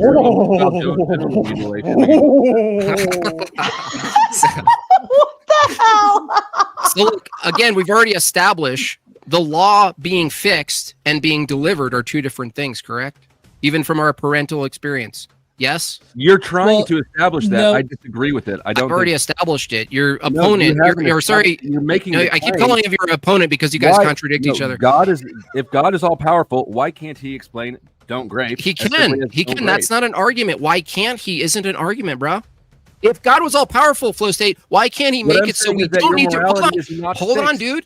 If God's so powerful, why can't he make us breathe underwater? Your morality is subjective and it changes over time. Does it? Yes. Okay. Who's the subject? What Do you know rape is condemned even in the Torah? Where? No, they don't. Okay, they don't. I have no Just idea. say you don't. Okay. Yeah. So I asked where. What's the title of the debate? Show me where. What's the title? You made the claim, so show me where. I'm not going to look it up right now, but I'll look it up in a second. Oh, fuck me. No. If you're interested, I'll look it up. But when you ask for them, I'm just demonstrating to you that even your shitty appeals to Scripture that you guys try to do, right, are valid from your perspective. Yet you don't even have a normative authority to interpret Scripture. We're talking about your morality. I do. I absolutely do. So I've got what Dr. is it? Joshua Bowen on chattel slavery. I've got Dr. Jennifer Bird on marriage in the Bible. I've got Mark Kompberg on the forced sexual enslavement. This is appeal to authority? They're the normative authority. Appeal to authority. You're talking about how I've got shitty relativistic. It's your interpretation. And I based my analysis. Your interpretation. Hold on, David. I based my analysis on scholars, on scholarly interpretations of Scripture, and so I am providing you. Let John finish, please. And then I am providing you with what I feel is the best interpretation and the most faithful interpretation to the cultural aspects of the Israelite people, as well as in the Roman period for the Newer Testament. So, like, I'm providing you with actual scholarship on this. I can quote you exactly where all of this says. Like, did you know that in the Jewish culture, it was perfectly fine for a father to sell their 12-year-old daughter into sexual slavery or marriage, as y'all would prefer to say. So we're supposed to take your hermeneutics because of your fifis? Because the way that Johnny Boy No, feels, not my feefies. No, yeah, no, it's not how my I'm feefies. telling you The- how no. I feel. That's literally what you just said. Let No, John right. respond. This is my estimation of the scholarship, what I've read about the scholarship, what has personally convinced me. So it's not about my feelings about it. It's not Oh, because convinced. it's not like I convince want you. these things to be true because I feel like they are okay, true. great. So It's I because could they say, make solid arguments. It's because they make solid Okay. arguments using scripture, using the Okay. original Hebrew languages, using the original Greek languages okay. that They know they that. are They're written just trying to in. bait you into getting pissed Okay, off. so let me hear. I'm going to give Gentlemen, you. let me go ahead and reset the panel. Everybody take a deep breath, please. There's about 1,400 of you watching between the channels. Super excited for everybody. Please do your job on your end. Like, subscribe, share. You know you like your people up here. You're excited for it. Let's give everybody a shout out. Jim Bob, please continue. I was going to say, it sounds like you said you appealed to Joshua and Sally and Barbara and all those guys, right, who studied, and that you're convinced, right? And I could just as well say, well, I'm actually convinced by the church fathers and the oral and practical the practical liturgical practice of the Orthodox Church, as well as the authority in the matter, pre-canon, post-canon. I actually appeal to 2,000 years plus. You appeal to what? This generation of little Joshua Bowen studying his little heart out? What if your I'm priest told you to do unconvinced. something? What if your priest told you to do something that you considered immoral? Would you follow their orders, or would you make your own decision? Considered I would immoral? follow God and tradition. Yeah. If he Well, I mean, contradicted if he contradicted the faith, you would be able to see it. But the faith includes the hierarchy No. of leadership, right? No, it's not like that. We You don't don't. believe priests are infallible.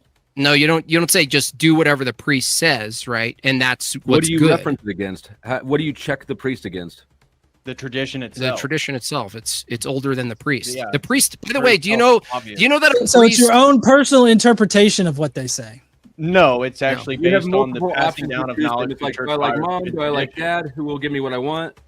I Well- got the well, Bible. look. I got tradition. I got this priest. Look, do you understand that when someone goes to like seminary and becomes a priest, they don't go in with this like, I can't wait to interpret scripture. I can't wait to see what I come up with, right? I wrote a new essay on the scripture. That's not actually what the faith is teaching. So even your hypothetical is mostly inconsistent. Now, if it's something superficial, like and trend based, I don't know, like, wearing a mask or something, there's actually room to push back on what we call authority at that level, right?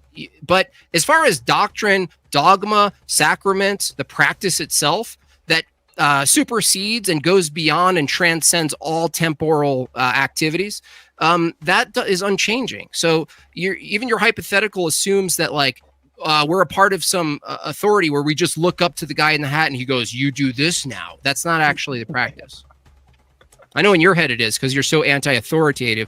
Meanwhile, your own system I'm just trying to figure out necessitates a state. which takes precedence. If hypothetically, I know that you don't think this could ever be possible, but hypothetically, if a church leader comes into conflict with tradition or with scripture, which one is the controlling authority here Tradition. over the Bible? Well, that is. No, that is What are you talking tradition. about? That's the same thing. Retarded. How do you think the Okay, Bible is compiled? Can I ask where in tradition does it say don't grape a child? You are obsessed with children. Dude, and where touching does them, it say? bro.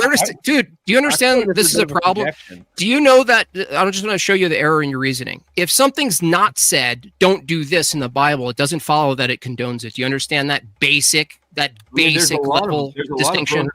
prohibitive laws in the Bible. You'd think that some of these things could have been included. You didn't get an Okay, answer. so- Do you so, like, understand the distinction? I didn't hear any kind of like actual justification. I just heard you dodging.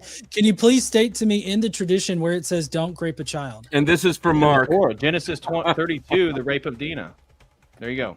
Do you understand that even if it Genesis didn't say 22, that? what? 32. Yeah. Genesis 32, the rape of Dinah. Do you understand that God logically begins raping. speaking, John, that you understand logically speaking, even if that scripture didn't exist that you can reference, it doesn't follow that it's condoned? Do you understand that?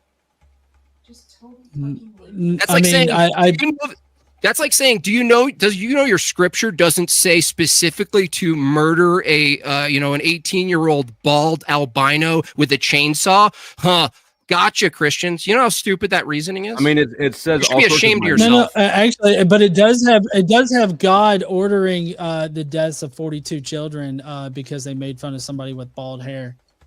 This is the perfect Jim word of Bob, God. if somebody You made could fun of your convey these shitty ass things. drawings, Your would hermeneutics that is really mean that they should justifying your die? subjective morality. Again, you No, guys but- already And conceded hold the on, I want to entire hear debate. John's question again, please. You're just mad because you're balding. I mean, I can understand. Did you say Genesis 32? Personal attack. He I'm not feels personally balding. attacked by Scripture. Did you say Genesis 32? 32 I through don't. 34. The rape Did of you say Dinah Genesis 32 is? through 34. Oh, okay. So it's 32 all the way through 34. It's at 34. Yeah, I know it takes reading. I know that's not your strong suit.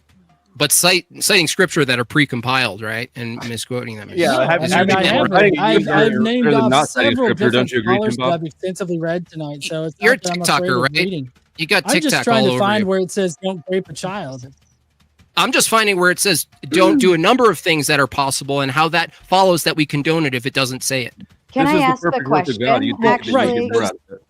can I ask the question? And this one is actually because I'm curious now. If it doesn't say not to do it, is there a way that it has a positive, maybe not necessarily to not do it, but like maybe how you would treat how you would treat somebody or something on the positive end? Jim Bob and David, that's where my question comes in. If you have a thought on that. She feels like she You- needs to help you guys. Can you reframe the so question? I don't instead understand of the question. saying instead of in the Bible, do not do something. Is there something that would provoke, like, do something instead that would kind of categorize and knock those out? Love your neighbor as yourself. Does that work? Yeah, I mean, the Right. general basis for Along those morality lines. is that others are made in your image of in their image of God, and so are you. And these acts against others are an act against yourself. So a grape, right? If John's upset that very specific kind of activities that have recently been on his mind aren't in the Bible, and he's saying Christianity condones it, it's still not logically a follow. If something's not explicitly in the Bible to not do, it doesn't follow that doing that thing is condoned. Do you understand that? It's I not just forbidden. wanted that question What I'm answered so we can move on from it. Sure, that's not fine. what I'm saying. What I'm saying is that God directly condones and commands the graping of women, and Then keep how, saying do- that. we how would do you need- explain Genesis 34, verse 2? That's clearly Uh, condemned. I mean, I'm reading it right now, and this really just comes across as like It comes across as your that's your hermeneutical system. It comes across. No. I'm just saying, just reading it. Oh, even- Let me make sure I Can you got read it out loud? Yeah. Well, 1 second. Hold on. I'm making sure I have I'm excited for the this. best some public version of the reading. Bible. Because even if it does say not to grape, other spots in the Bible, It doesn't Numbers, say that. For instance, It's clearly Numbers, you condemning. still haven't justified that's grape. What are you talking about, dude? I'm you're, sorry. you're like, playing dumb. You and I, we all know what the point We of all know keeping what? the female virgins is. We all know What? it. It's not. What we all You know don't it is need your the word it's your grape. let extenders. Flo, hold on. Let Flo finish. What? Let Look, Flo let me finish. try. We all know that you're wrong. See, You don't need the word literally spelled out for you in order to understand what the message is. Do you? okay. No, but you would need some sort of I know authority that, and because interpretation. You extrapolated so many things out of the sacrifice story with. Okay, so, Isaac. cool. Is that admissible in court? Let's say is Numbers Is this 30. court? 30 hold on. We're not in court. Hold on. Is Numbers 31 admissible in court to Are say we in that court? someone? I'm asking you, based on your standard, if you think it's worthy of an interpretation, you would be confident to placing it in court and saying, "This guy did it. Look what he wrote." Would you use No, that in because court? This is No, I didn't think so. Get out of town. Get out of here. I can say something, and I know Get you guys out. understand it. I know the audience understands it. Why wouldn't it be Oh, if things don't useful? have to be spelled out, why would that be applying to us too? Where you say that we have to find a specific verse that's worded the way that you want. The same thing can be true for our argument. Raping people, children, anybody doesn't have to be explicitly spelled out when we read Genesis 34:2 when Dinah is raped, and we can clearly see through that narrative that it's condemned by God. So what's your point? You just defeated the argument that your buddy John has been trying to make for the last 30 minutes. By the way, you. that activity is totally permissible under your moral system. You keep saying That's that. You know, neither of us agree with it. It's Is it already wrong? Cool. established Why is it through wrong? one Let Why word. is it wrong? Jim Bob, let Flo finish. Let Flo finish. Flo. No, it's already established as permissible under yours. Your scriptures has instances of God telling people to slaughter children, right? Yes. And why is slaughtering children wrong? Still waiting. This is exactly. No, we're waiting. I ground my morality in make a humanism, argument. and humanism would dictate that killing a child is wrong. Why? And why? why do Because you we appeal to humanism? place Let the him health answer. and wealth. We place the health and welfare of our fellow human beings above others. Not Okay. others, but like above all. The health and welfare above all. Okay. That's your standard. Health and welfare above all. I'll ground mine in negative rights. Regardless, Okay, so- like I said, I could ground it in applesauce and it would still be solider than you. Hey, John. Yeah, and John. we don't have to. Flow State and I do not have to agree on the foundation of morality in order for us to be able to ground morality without. No, God. that demonstrates that there's no objective. There's no standard. grounding. It's like And literally. You don't the- have an the objective fear. grounding. You don't meet your own Hey, requirements. John, I had a question for John because he said health and well-being. Is it possible to obtain a high,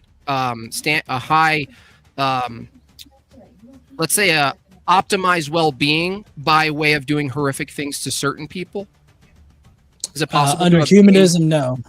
It's not possible. Let's say like Malthusianism. Is it possible under your view, if it was empirically convincing to you that annihilating 4 billion people, right, would actually serve for the best possible well-being, the peak of well-being at a sustainable level for the remaining humans? Wouldn't that be a moral thing to do? Under I your would system? disagree with that. No, but you I don't would disagree because with it's an entailment of your view because you No, favor. I'm sitting here optimal literally telling you, well-being. Jim Bob, that I do not agree with that, and that So you don't agree violates with your my own moral standard. foundation. That is your morals foundation, That dude. is your moral No, foundation. no, brother. I'm telling you, like You know what an you're entailment trying is, to dummy? box me. Hold on. You're trying to box me into this whole like absolute view? moral foundation. My moral foundation is subjective, so it can change. But I'm telling you right now, that particular hypothetical. So how can you no, say my somebody's moral wrong foundation if your would moral brand that foundation as abhorrent. How can So you you're say s- somebody's wrong if your foundation is constantly changing? Because just because my moral foundation changes doesn't mean that I can't come to moral conclusions. So it's all based on your fifis and your preferences at whatever given point. By I the mean, way, it they're kind of determined. seems like y'all's moral conclusions are based on your fifis about scripture. No. What if you were They're determined based on to someone else's BPs about What if you were? Scripture. But godless, under your view, I thought everybody's behavior is determined anyway. So what if tomorrow you woke up and you were just determined to think depopulation was don't- the right answer? I mean, I don't see how that applies to grounding my morality.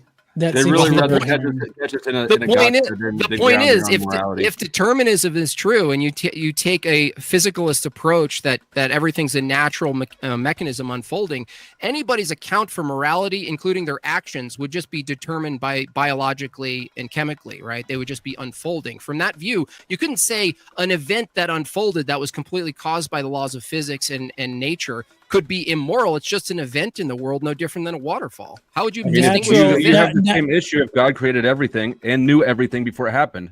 No, they don't. I Secondary would say cause, you don't natural have it. You events only are have cause. amoral, and ahead, they do Tom. not have because Great. nature is amoral. Then it has no consideration for the interactions between Great. humans. Okay, let me give it back to you. You think that natural events are amoral. Are thoughts, propositions, and moral evaluations biological in nature? I think that they're emergent from our biology. Are they events in nature?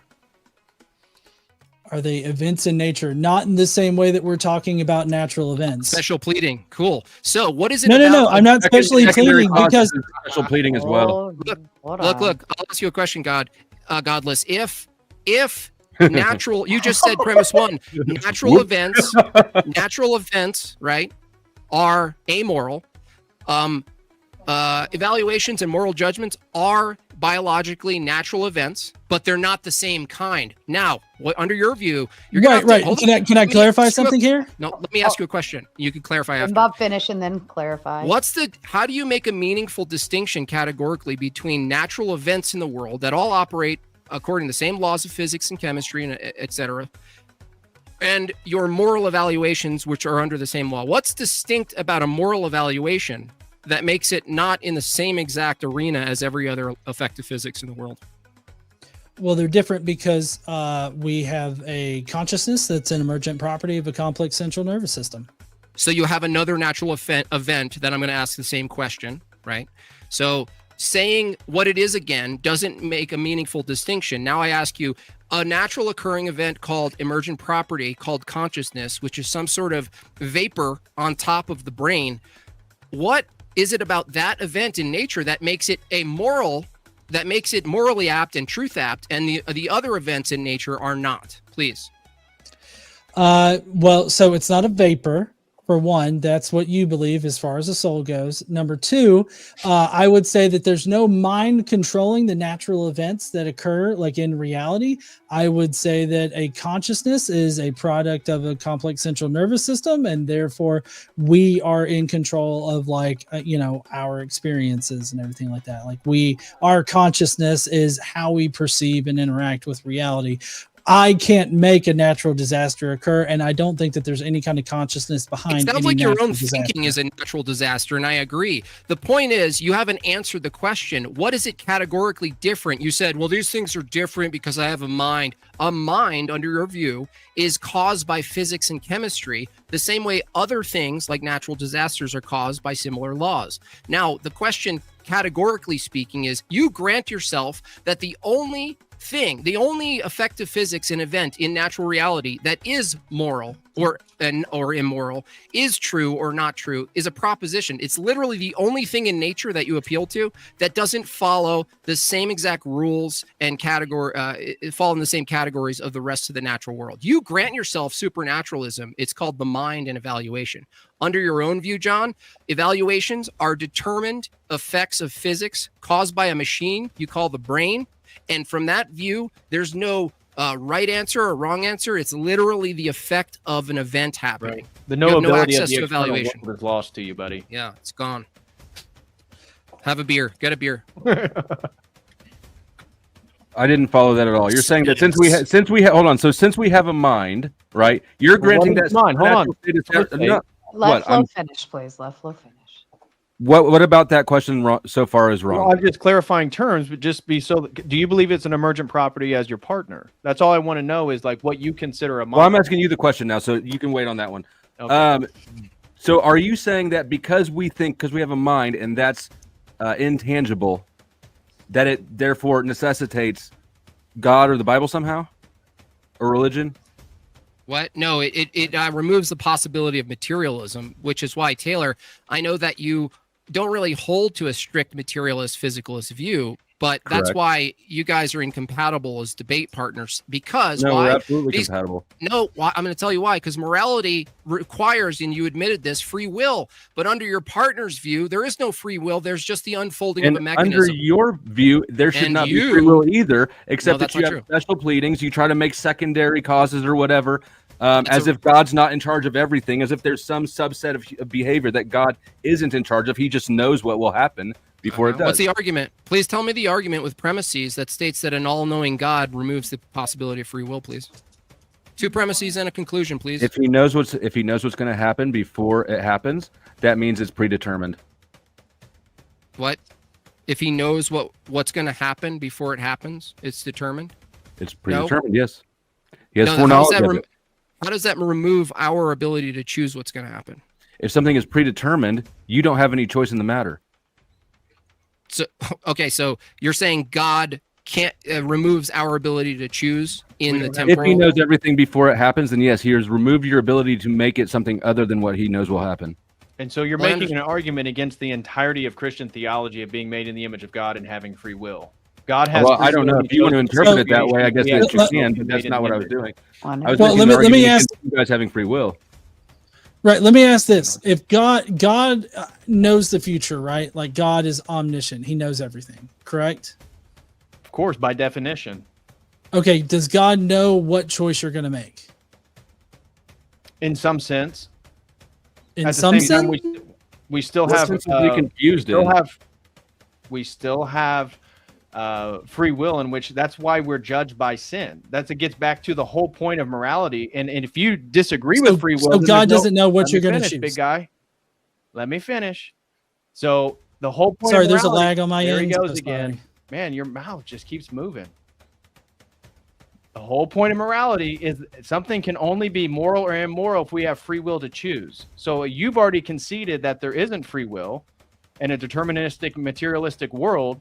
Therefore, you really can't even make a moral argument because you don't have free will to choose.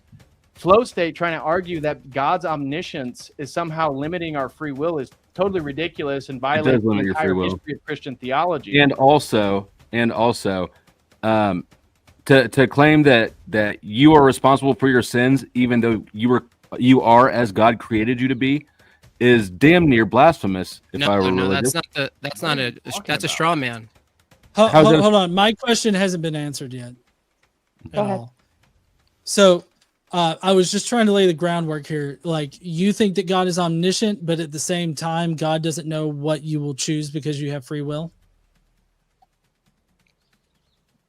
Do what? So I asked, does God know what you're going to choose? So this has to, again, deals with a difficult understanding that God is outside history. He's outside space and time. So he already understands the beginning of the end of entire creation. So every decision that I've already made is already seen. If you're outside time and space, you've already seen the decisions that are made. So he knows what decision you're going to make. My free will but we're inside of it. Exactly, and that's why we have free will. Secondary cause. That's a secondary cause. Right. Okay. So I wasn't helping you. You just did. Because you're totally ignorant. We're inside space and time. We operate according to space and time. So if he knows what we're going to do within space and time, it's fixed here. No, it's not fixed. We have free will. Sort of like God's law didn't change either, right? Okay, like, so you guys can't just redefine words. Do you understand that if you're arguing that we don't have free will under Christianity, and you also argue you don't have free will under your view, you don't have access to the knowledge anyway. You do under my view. How is it you have free will under your view? Because I don't Tell me what free is. I don't think that God has prescripted my life. Do you know that knowing and causing are two different things, though? He doesn't. John? He has no idea. I do understand that knowing and causing are two different things. Secondary causes? If you know the outcome, that means that it is. I'm not going to answer a question. What are secondary causes? I asked John, is there a difference between knowledge and cause? and I'm not answering your question. Why? Because y'all still have not answered my question. I asked you a question first. I've tried to do my best to answer your questions when you pose them to me. Dude, I'm answering your question because I'm okay. Forget answering questioning you. Sorry. Yeah, you don't have to answer Jim Bob. Right. But not knowing something. No. I'm just trying to get an answer to my question. Yes or no? Does God know your decisions, and is he omniscient? Yes, and knowing isn't causing. Yeah, exactly. I'm not saying that God causes it. I'm just asking you if he knows what decision free will to make. You granted free will. That. Yes, emphatically. There's only two options. No. Engineer, there's only two options. There's only two options, dude. Either God causes our choices because he already knows them and it's determined, or God knows and we have some cause in the matter. So if you understand the distinction that knowing isn't causing, right? I haven't even made my argument yet. Like you're trying to jump ahead. Argument for the grounding of morality either. No, that's neither here nor there. So my point. If God knows what decision you're going to make, before you make the decision, is there a chance that you can change that and prove God wrong? That's a category error. Like how is that a category error? Because if you say that you have free will, then you can change. Like you could change your decision at a whim, right? You're asserting that, but you're assuming God's existence, his knowledge, is somehow inside our temporal space-time stage, right? No, we're just assuming that we are. You're saying God has knowledge, and he's testing us to see if we can go against his knowledge of what's going to happen. The question isn't whether or not he knows. Again, the distinction is whether or not knowledge is equal to cause. Is knowledge equal to cause? It's not equal to cause, but it does rely on knowledge cannot be had if the end is variable. A prerequisite is a fixed outcome. It's not causal, but it is a prerequisite to knowing the end. Again, you can't know how the movie's going to end if the movie hasn't been established. But if you're outside space and time, you can. We're not. Exactly. is. We have free will. Thank you. We're That's within why. it. Thank you. Again, We're you just within it. explained our category difference here, and you're still not understanding. So But we got to move. what you're to the saying next is literally subject. no This is a circle. amount of logic applies to God. You can say literally anything, and God's outside of space and time and understanding. You cannot understand God. Of course we. You can. have that. You literally just gave yourself a pass to have no foundation for anything at all. Wait, you're saying God exists outside. God's not constrained by time, space, and matter. Therefore, we can't know anything about God. Is that your argument? That means that you could say anything. I asked you, is your argument? God, I'm answering it. I'm Let him answering. answer. By not holding God to any sort of standard of logic, even within standard. itself, Let him even answer, not being King self-contradicting, Bob. Nice. you basically exempt yourself from any sort of standard at all. God could say literally anything. He could say that he's one God and three gods at the same time, which he does. Interesting. And you're good with that. So wait a second. You're saying God, it only makes sense that God exists the way he does if he's subject to another God called other laws like logic or something. Is that what you're saying? If we are to understand God, which I assume that that's the purpose of religion, right? To understand God? To know God and participate. To know God, right. Do you feel like you know him better knowing that he's outside space and time and all that stuff, so he doesn't have to make sense? Well, I mean, I think it's a logical necessity that God isn't bound by creation because we have a creation-creator distinction. If you don't have a creator-creation distinction, by the way, you guys aren't theists, but if we were arguing against theists and you guys said the creation is God, this would be incoherent. So we understand God through revelation, but also through our faculties. For you to appeal to free will and you not to, godless engineer, for you, Taylor, to appeal to free will means there's a being, there's a personhood there that's making choices that's not identical to your mechanism unfolding, right? Your body doesn't fully control your choices, right? That's your view, Taylor, right? Correct.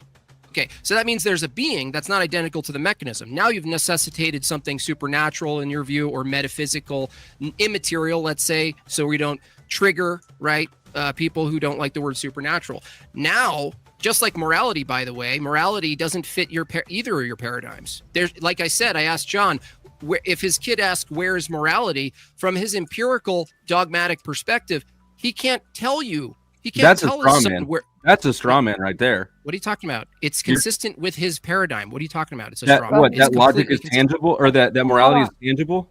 An empiricist, a naturalist, has no justification to believe things that exist. Believe things exist if they can't be measured empirically. Can you show me your sex drive? What are you talking about? It's a comparable biological instinct. A sex drive? Yeah, your sex drive is I don't take comparable. a physicalist. I don't take a physicalist standard, dude. Do you understand what internal critique is? He doesn't. I do. Either. I do. I'm not arguing from my paradigm. You're trying to carry this straw man through. Taylor, I accept metaphysical and immaterial concepts have a different ontology than a tree. Your friend, Godless here, doesn't. I'm saying to even argue morality from Godless's position is already outside of his paradigm. Yep. You can't find morality as a thing. I think morality is an emergent property of a complex central nervous system. Right, which is relativistic because that means it's evolutionary based, and the precepts for survivability are different amongst different groups and based on the environments they inhabit. For example, lying could be something that would include the survivability of a certain group, though I suppose you would say that continually lying is actually immoral. So the entire basis, again, for your grounding, you've lost the debate. It's subjective and it's relativistic. Do all groups have the same emergent? Yours is absolutely changing and subjective. Do all the John, just from your view, are all emergent properties called morality like the same? I don't know what you would call it because you'd have to reduce it to physical, right? Or you're not reducing it to physical. Can you guys try to establish again how your morality is not subjective? Hold on, let I want to know Godless. This This is a good faith question for Godless. It's not a gotcha. I want to know, when you say emergent property, morality is an emergent property. Do you think all concepts that aren't identical to matter are emergent properties, like mind itself? Do you think a mind is an emergent property of the brain, or is it identical to the brain? I think it's an emergent property of the brain. And I don't think that any of your questions are in good faith, like whatsoever. And they're not relevant. They're not relevant to grounding morality either. They are relevant. He just said morality is an emergent property. I want to see where else he's categorizing morality, because if truth is an emergent property and making a statement about morality, which this debate is about, reduces truth claims to emergent property, everything DPH just said completely annihilates godless engineers paradigm. Why? Because it's all relativistic, because each mechanism called a human being with a different brain produces a different emergent property. That means different Oprah Winfrey truths. Game over. You have different truths. You get a truth. Your Hold on, stop. You are. Hold on. Flow State, you started talking first, then John, and then David, if you had something to add, that's fine. So the Ortho Bros are sitting here trying to claim that their morality is unchanging and objective, but it's absolutely neither of them. Neither of them. Could you please establish how it meets the definition of either of those words without changing the definition of the word? If we're using the term morality, there's no use in even using the term morality if it's not referring to a law based on how we ought to behave. If it's the case that what you're referring to as morality is merely a bunch of preferences that change over time, just to use the word preferences, then you're consistent. We can use your definition of morality that you used at the beginning, which is a standard of right and wrong behaviors. Objective. You Oh, guys I have want to already. hand it. He I wanna hand did it not say objective in his opening statement. I want to hand it back to John. Absolutely. Well, I'm sorry. I wasn't listening to anything they were saying. That's okay. If you started Good speaking debater. earlier, so I wanted to make sure you had the opportunity to kick back in. Tell us I about mean, I don't TV have boys. anything to say. They seem to. It seems to me like they want to force this whole absolute or objective sort of standpoint onto my subjective moral foundation, but I don't even think they have the objective or absolute moral foundation they claim to have. So They don't. it just They for sure don't. seems like a giant pissing contest at this point. to me. Even look, the title of the debate is "Can we ground morality with God?" Let's say we didn't ground without morality God. without God. Let's say we didn't. The question still stands: can you ground morality without God? Yes, it's grounded Yes, in negative grounded. rights. Negative rights. And Let's get into I that. ground it differently than he does. First Great, of what's all, the negative hold rate? on. We can go down that route. I can do that. But first, I want to hear you explain again how your morality is unchanging. God is the standard for morality. He's a being, uncreated, unchanging. Why? How do you? listen? How do I come into the knowledge of God the being? I'm going to First of give all, this I already- 5 more minutes, and then we're going to go into I closing already statements. established, and you agreed that if morality exists and it refers to the standard by which we ought and ought not do things, that it necessitates a being. Now, the only question from your view is it an Necessitates two of absolute them. being? Is it an absolute being or just two humans? In your view, it's two humans. If you'd like to take the approach that your grounding for morality is just two humans, please, let's by all means do it. But if God existed and he was the ultimate uncreated source of all morality, all goodness, and all badness and evil was a privation of that, right? Your argument falls apart against God, right? It doesn't work to argue against objective morality Right, if it's but you grounded in can't God. demonstrate that is the case. You can't demonstrate God. Yeah, we actually already did. We We made could. a transcendental You argument. demonstrated It's God. not- it- Yeah, they can demonstrate God through a logical argument. You want to hear it? Exactly. We can use logic and demonstrate a logical, coherent argument, as we've already talked about. There's only two theories of truth: coherency, which is going to be. The fact that I'm hard. that there's people. Easy. The fact that we're even having this Easy. conversation Go ahead, demonstrates Flo. that you can't deny it. Okay, listen. In this conversation about morality, are you not assuming there's a truth of the matter? Sure. Okay. That's Is the a truth of the matter? metaphysical Is the concept. truth of the matter absolute, metaphysical, immaterial? Depends on what matter you're talking about. Truth is the Is- quality of a claim. Okay. The quality of the claim. Are qualities of the claim, if you say the quality of the claim is called true as opposed to false, is it absolutely the case that it's true? They're so dumb. They're both If something is Shut your wife up. She's not in this debate. Okay, stop it. If don't get Or frustrated, was don't that get in your man? Or fifis. is that a man? Come on out Go of ahead. your fifis. I feel like I've tolerated rude. this long enough. I'm not going to tolerate that. Rage quit. Dude, you're rude. I'm not rage quitting. I'm not we rage violate quitting. your I'm just subjective not morality? allowing You little fuck. all right, gentlemen, let's move into. I'm gonna Stop let my it. wife talk shit, right? But I'm gonna be like Boys. I'm. You fucking Boys. unbelievable, you little worm.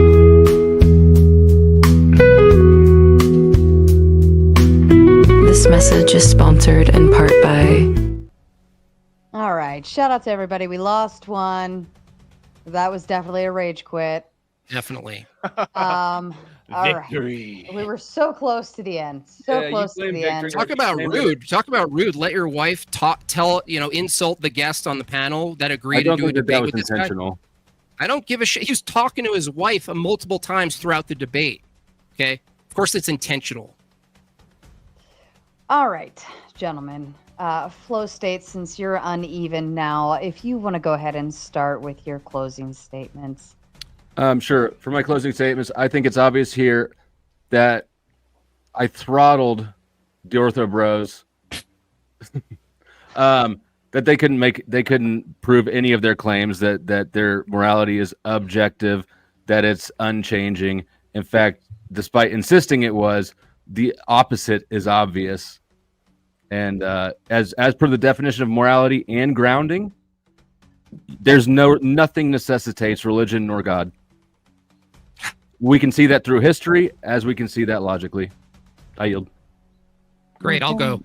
Damn! Oh, no, sorry. Go ahead. I didn't realize. I was just ready to bite. No, go ahead, Jim Bob. David, if you want to let Jim. Yeah, I want fine. Jim Bob to go, and I'll close. Yeah. So what we saw tonight is a demonstration, which DPH and I both knew ahead of time because we talked about it, that these two wouldn't even agree on their moral standards, demonstrating there is no grounding. Second of all, we knew ahead of time they wouldn't understand what grounding is. Grounding isn't just some assertion and latching your morality onto something subjective like an opinion or the trends of the times.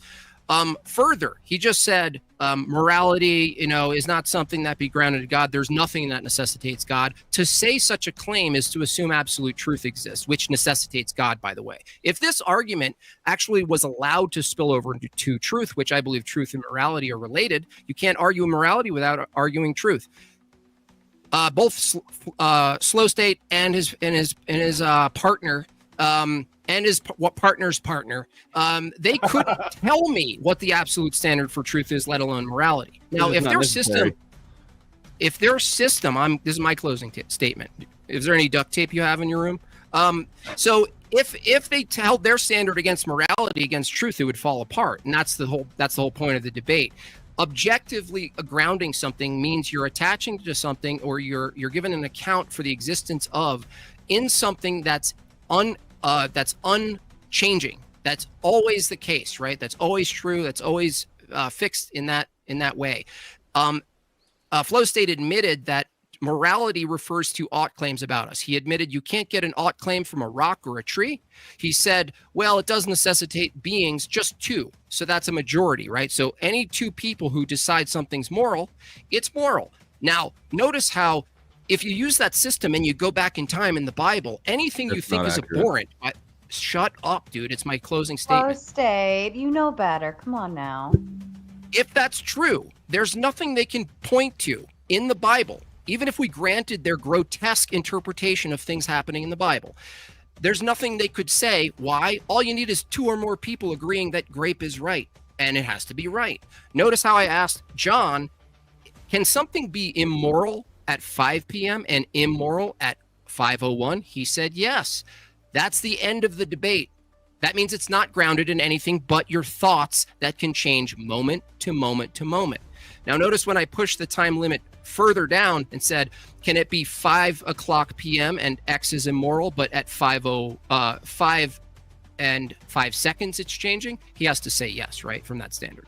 The point is, David Patrick, Harry, and I have successfully demonstrated, mostly from us not even talking, by them talking, that their own standard falls apart, totally arbitrary, ever-changing, emergent property, changing from one plane to the next, majority rules. It doesn't matter. It's a free-for-all. If you can get people to agree with you that cutting off a head and dumping it down a pyramid is morally good, they have to agree that it is, given the times. Furthermore, and finally, that ultimately any moral claims you have, including subjective morality, which doesn't make sense, just call it preferences, assumes a truth standard, an epistemic standard. If these guys even went into the pool with us on epistemology, it would have been even more bloody than it was today. So, God bless us for not taking out all the knives. With that, thanks for having me. I appreciate the debate. It's always fun, Flow State. I appreciate you too. David, to you. So the premise of tonight's debate was grounding morality without God. This requires, as we said, universality, necessity, and authority. What we saw tonight was two individuals who didn't even know what was going on in the debate. They had no idea what the premise was all about, and they never even made an absolute objective claim. What they did was refer to their fifis and their preferences. They want to say that, well, is God subject to logic? We've already made a transcendental argument for categories like logic, the laws of language, number theory, all this different stuff are non-physical, which of course they abide by. And I'd be curious, we didn't have time because Big Boy already quit. Is 2 + 2 = 4? Is that always and eternally true? Now, from their own worldview of evolutionary naturalism, they would say, well, it is right now, but it could change in the future. We don't believe that. We believe that these metaphysical attributes, these transcendental objects, these are unchanging, and it requires then a transcendent entity to ground these. We did not come here to make an argument just for Christianity, though we are both Orthodox Christians, and that could certainly be a debate of another premise. What we did was make an argument for the existence of a God, a transcendent entity, which can be grounded these things in. So what we saw tonight was relativism, subjectivism, and inability to articulate any sort of objective standard. We saw a difference between the two secular moralities presented by Flow State and Godless Engineer. What we saw was an amateur Reddit tier attempt to talk about, if God real, why bad thing happened? This is embarrassing. We are adults. It should be a little bit more sophisticated than that. I thought at least they would refer to some of the more sophisticated atheistic arguments in the history of philosophy, but of course they're not well read enough to even understand that. This was a trouncing. This was an absolute bloodbath. Anybody that has a IQ above room temperature would be able to visually see that tonight. So we made an appeal to God through revelation, because if there isn't a transcendent entity, and again, this is not exclusive, revelation based in various religions is not exclusive to Christianity. Although, why is that necessary? Is because it appeals to something that enters into the moral or the material condition. As Jim Bob highlighted, if you're just using naturalism and inductive methods, you can't create you can talk about what is, but you can't talk about what you ought to do. This is the human guillotine, who he himself was an atheist, but at least, unlike our opponents tonight, was philosophically consistent. So unfortunately, one of the debaters already rage quit. We conclusively demonstrated that there is no objective standard without some type of transcendent entity. Now, of course, for us, that is the Holy Trinity. What we saw tonight was an embarrassment. And I wish both Flow State and Godless Engineer the best. I wish them and their families the best, but I hope they do a little bit of soul searching and trying to at least be consistent with their own paradigms. Fair enough. Thank you, gentlemen. And if you can, a question, are any of you choosing to stay on for open panel?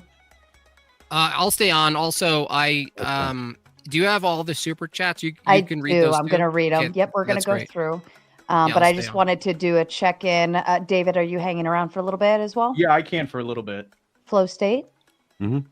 Okay, so while we're going through the super chats, what I'm going to do is I'm going to go ahead and drop the link. It should shoot out to everybody's, but if I'm not wrenched, it's not going to pull through. So I will also drop it in the private chat if you want to link it to your people. But I will say, if you guys go into dumpster fire mode, I will limit the flow. I will limit the seats to particulars if I need to, or we'll just play the booting game nonetheless. So feel free to start jumping backstage if you so choose. But yeah. Okay, so quick shout out to all the new members. Jess Margot, Terrence Clark over on somebody else's side, P. Fletch as well. And P. Fletch came in with the big five. He said Alex Jones was right. Shout out to Order 88, new member, Lawyer Chick as well. And the Joe Mobley Show coming in with the big 10. He says DPH, putting in work. David Hume's angle is exactly right. Can't derive an ought from an is. So how do we get it How do we get from it is to it is good/bad? Good luck, DPH. Hold the line. You're welcome to respond if you so choose. I appreciate you, Joe. God bless you. And unfortunately, our opponents didn't even know the strongest positions that they could have taken. So it is what it is. But thank you very much, Joe. Appreciate the kind words. And Rachel Wilson stopping by with 2 super stickers as well. I believe that was over on Jim Bob's end. Thank you, Rachel. Appreciate you. And Torres. oops, pardon. I didn't know if you want to read all of them. If you want, if you prefer to read them, I don't know actually, whose you're end actually You're actually a better reader than me. Can you read them?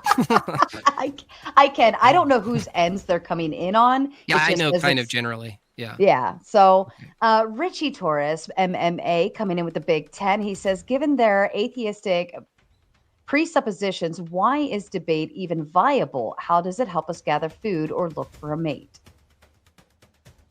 If anybody wants to respond, you're more than welcome Flow to. state. What was the question?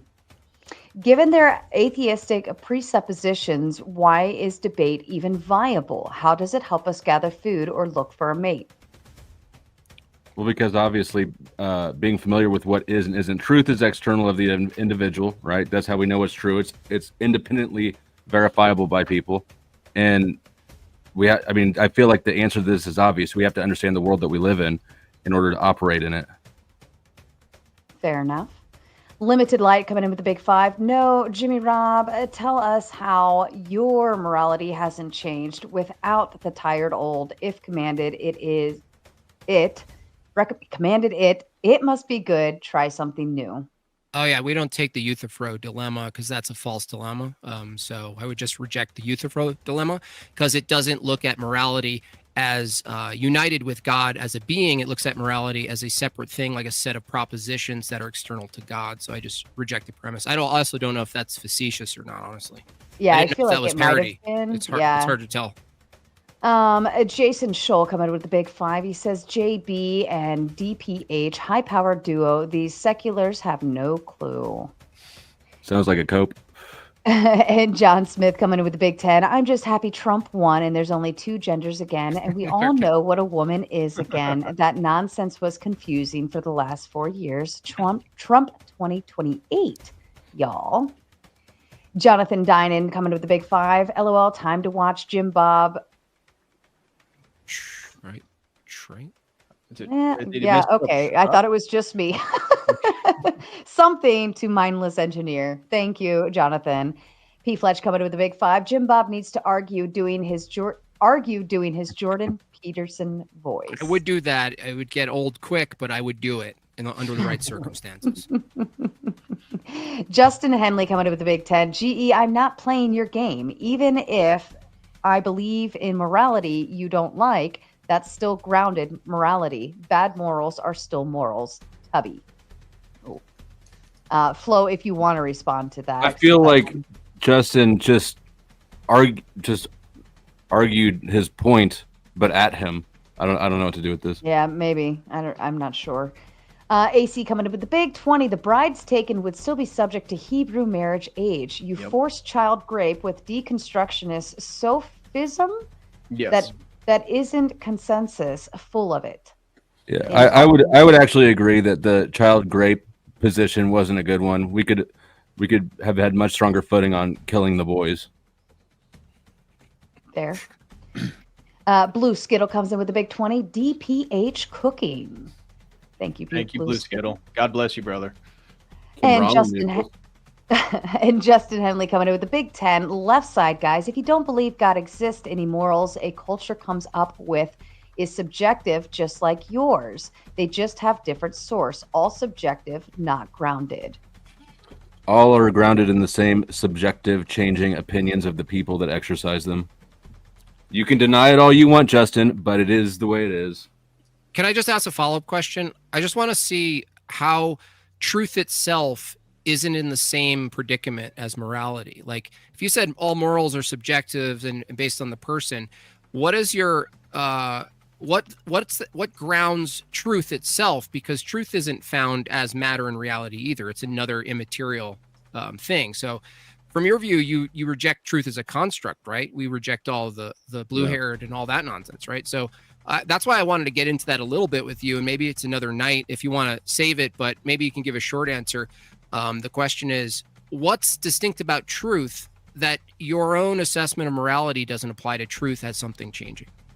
I mean, truth is sort of a binary that's externally verifiable, independent of the subjective person, right? Like, I can hold this up, and we all know that this is a lighter. If I told you that this was the keys to my car, we could all look at it independently and go, that's not the case.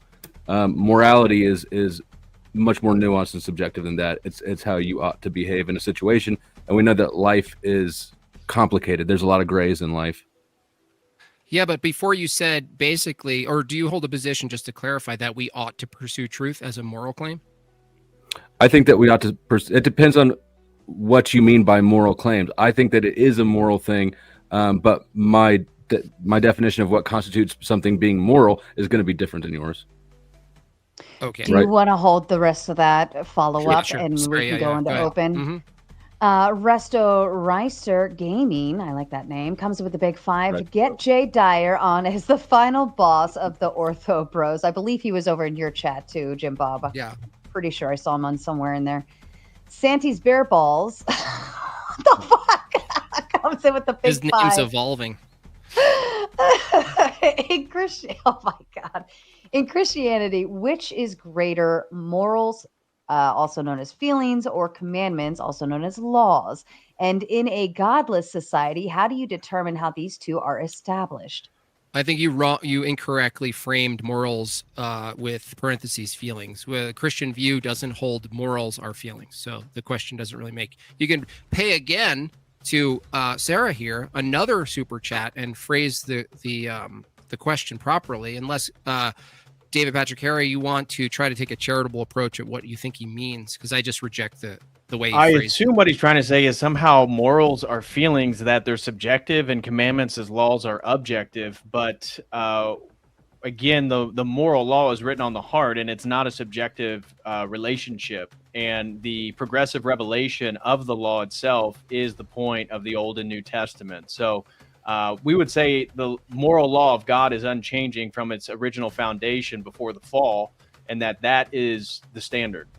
And the commandments would be inextricably tied to the morals, like what we call morality, the grounding for morality. This would be derivative, right? The laws would be derivative of God himself as being. So I would say, Santis, if you're going to, I know you believe in God. I have some background knowledge of you. You can't really say morals are feelings without it all falling apart. So. Fair enough. Resto Reister Gaming coming in with another big 5. R.I.P. Atheists Slow Boys. Thank It's you, Rick. Resto. I Oh my agree. God, Resto. I'm sorry. I had Resto on my mind, That's apparently. right. It's Love only you, Resto. Australian dollars, so they get Australian, Fair enough. Fair enough. Jordan Flores comes in with a big 20. Why is Jim Bob debating Comic-Con mascots? Because that's the only debates I take. Limited Light comes in with a big 5. At Justin Henry, you're just as subjective and ungrounded. Ooh, people are fighting in the chat now. I like that. Damn. Jonathan Dynan coming in with a big 5. Jim Bob should do his RFK impression and tell GE he is being deported to Haiti for rotting his brain, plus causing his obesity with seed oils and soy. I'll tell you what, I'll animate that for you if you go over to my channel. See you over there. There you go. I don't even want to try saying this name. Coming in with the big 20. These two broskies are completely outclassed. What? Fair enough. AC coming in with the big 20. Godless Engineer, are you aware that the human tribute to Yahweh is servants of the Levites in the temple, not a sacrifice? He is not. He has no idea about anything. He didn't know the distinction sacrifice from just killing or murder. like all these things. Yeah. Fair enough. Limited Light comes in with the big 2. Jimmy Robb, did Newton ground gravity? We don't have to answer that. It's only 2. He made that up. Limited Light comes in with another 5. Jimmy Robb, the definition of function. Look up monster bearing in the development of mathematics. I'll check it out. Yeah, that sounds really relevant to today's debate. I mean, the only way I could make it relevant is when I attacked Godless Engineer's mechanical system for truth and morality, and he was left completely flabbergasted and silent for about it felt like 3 minutes. It was probably only 5 seconds, but function is relevant in godless engineers system. But I'll look that up. Thanks.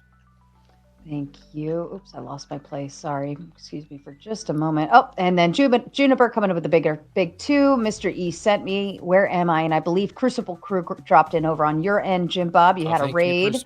Thank you, sir. Rachel Wilson also gifted 5 memberships on Jim Bob's side. Solomon comes up with the big 5. Matthew 18:6 debunks the pedo thing. There is no child rape prescripted at all in the Bible. True.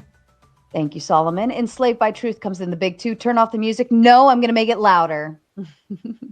And Fur Love Bond comes in with the big 2. Tiny incentive to actually moderate, not just host. I can respond to this one. This is my style. I don't construct your arguments for you. I'm not necessarily going to fix it, take your side, or call out fallacies and so on and so forth. I'm just here to be mom the mod. And let the boys know when it's time to settle down and make sure people are, in their place and have their time to talk. That is my style. Solomon coming with the big 5. Limited light. Newton discovered a universal property, grounded it in a Christian worldview. Thank you, Solomon. Mr. E gifted 5 more memberships over on Jim Bob's side. Robbie Heck Music coming in with the big 5. I always love the breakfast question. Well, I feel like everybody knows the breakfast question. It just kind of is, a failure at this point. You can't ask it. Another gifted membership over on Jim Bob's side by Fredo Fonzarelli. I like that name. Marley Anna also gifted a membership as well. Thank you, Marley. AC coming with the big 5. Child grape is wrong until a professor says, actually, minor attraction is okay. And in the UN, lowers age of consent for multiculturalism. For real. I bet he does. For real. Thank you. See, Kelly Silva coming with the big 5. Thanks for the membership. And Filthy Phil coming in with the big 10. We love you, Filthy Phil. Everybody just say a quick prayer for Filthy Phil. He's got some things going on. We love him. We're glad he's here. Hey, Jim Bob, where is the best place to learn about church history? Also, it's good to see you, brother. I'm going to let DPH answer that. Church history. I don't know. One of my books that I usually reference to people is Byzantine Theology by Father John Meyendorff. It's a great overview of the development of the Orthodox theology as it relates to church history and the development of Byzantium. But there's a lot of great resources. If you just start, go ahead. I was going to say, in a simple book I would read for the more simple-minded like myself is The Religion of the Apostles by Stephen DeYoung. Really good chronological account. Second pre-second, post Second Temple. This is a fantastic book to get an account of the continuation of Christianity as opposed to Jewish versus Christianity, because he actually goes over all of that, and it's actually a fairly easy read. So I actually recommend that. That's not going to cover all of church history, obviously, but that's a really good start right there. Thank you, gentlemen. I appreciate that. It's Juniper comes in with the big 5. Like the stream or you're going in the crystal. Thank you, Juniper. Beaten Cheeks coming in with the big 5. I love his name. Love watching Bob Jim clean up. My apologies for not knowing much on DPH, but dang, he is good. Haha, keep it up, fellas. Flo, get good, bro. LOL. Thank you, Beaten Cheeks. We love Cheeks. Christina, I don't know what those are, but she loves this channel either way. What is ICXC and IKA? It's the Greek initials for Christ. Oh, thank you. Naomi coming in with the big 2. Salute to our beautiful host, Sarah. Thank you, Naomi. Love you so much. Blue Skittle coming with a big $10 just to say nothing. I love you too. Fern Lovebond coming with the big 5. There's no debate when the other side incessantly pretends to win no matter what happens. These two aren't making real arguments and aren't worth it. I think that, I'm not sure who that was against or for. Whoever you're rooting for, that makes sense. So just leave it open and then everyone's happy. Everybody's happy. FB coming in with the big 5. Why can't I cherry pick scripture and take it out of context? I'm not a church authority, and I am just trying to make your religion look bad. L.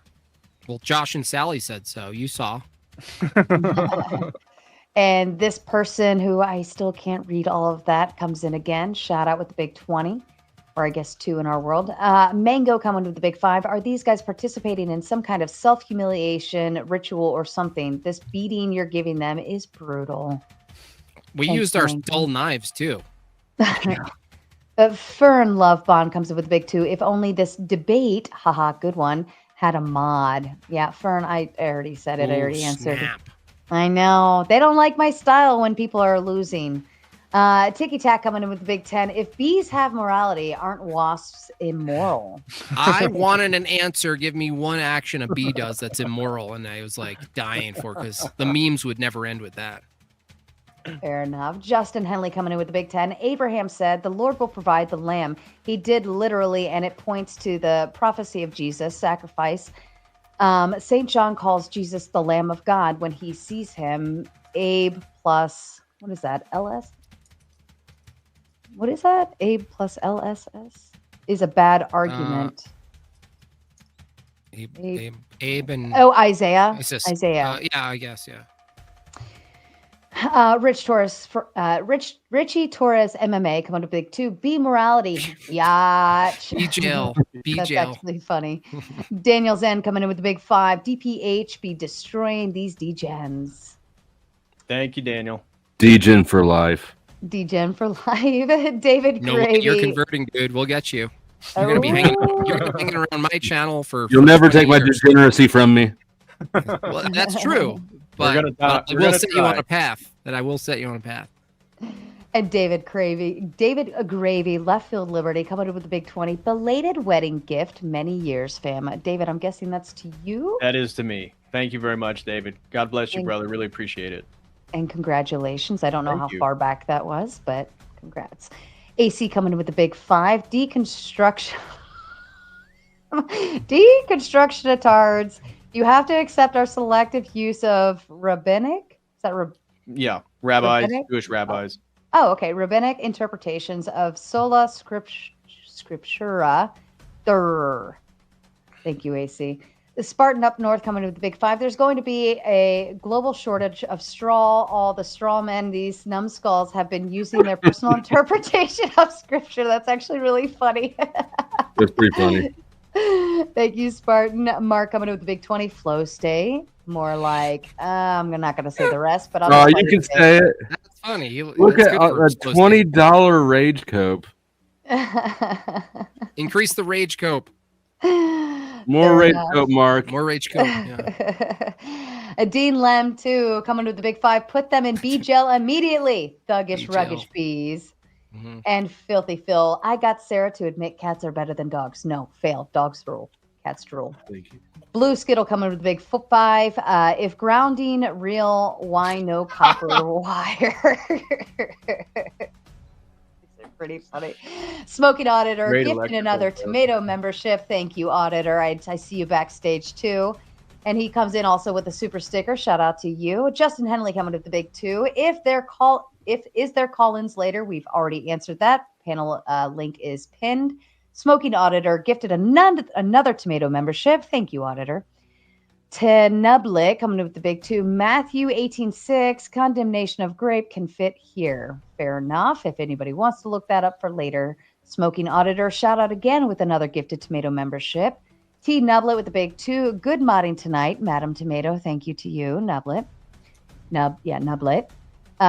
Terracois with his membership. My brain can't process morality, so I'm not subject to it. That's my subjective morality. LOL.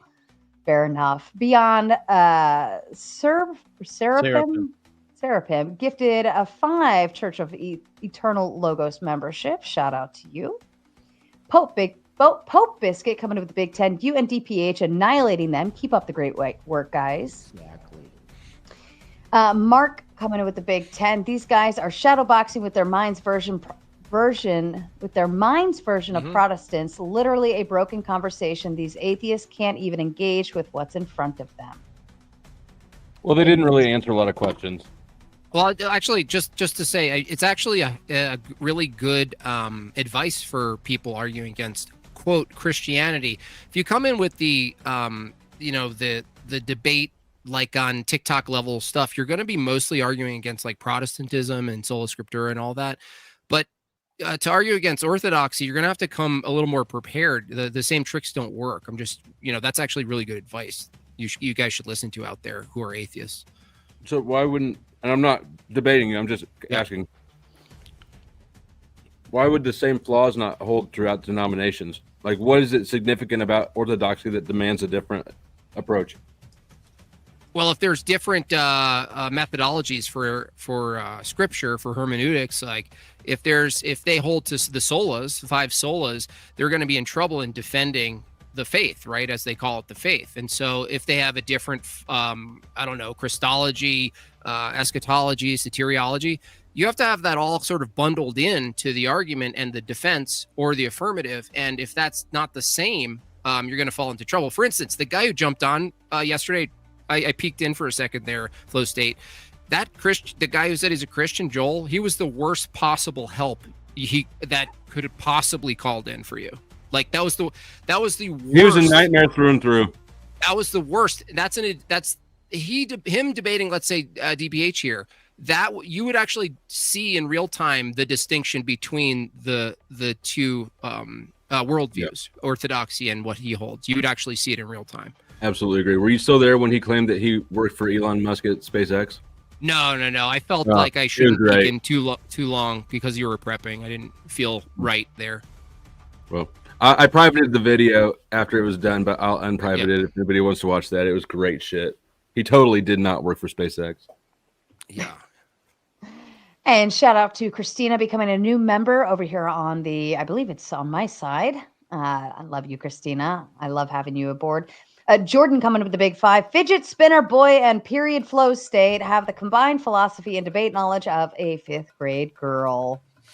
I will say I'm actually disappointed that he rage quit. I feel like everybody's fully aware that Mod Monday does get high tension. So close. I know we were right at the end too, and I would have let him had all the final thoughts he wanted, but that was very disappointing. I don't like to see that. He had a killer opening statement. He's already privated the debate too. It looks like he's embarrassed of it. Oh, well, Yes. The ones over here don't get privated, so. Smoking Auditor to come with the big 2. Objection. Don't mess with Mrs. Flow State. We love Mrs. Flow State. Hi, Katie. Sincere Hypocrite coming with the big 5. A woman calls DPH and JB idiots. Godless says nothing. They dish it back. Godless cries like a girl and rage quits. Yeah, fell. Hank Aflamio, sorry if I did it wrong, coming with the big 5. Godless engineers too soft for the panel verse. Stay away from the atheist cult of Austin Script and listen better. Flow State carried. Flow State, you did do very well for kind of being having a softie there. Mendoza coming with the big 5. L, soy tits and slow Tate. See, once you rage quit, like the chat won't let that one go. They won't. Tulsa Brad coming with the big 10. Good job, Jim Bob. Thank you, sir.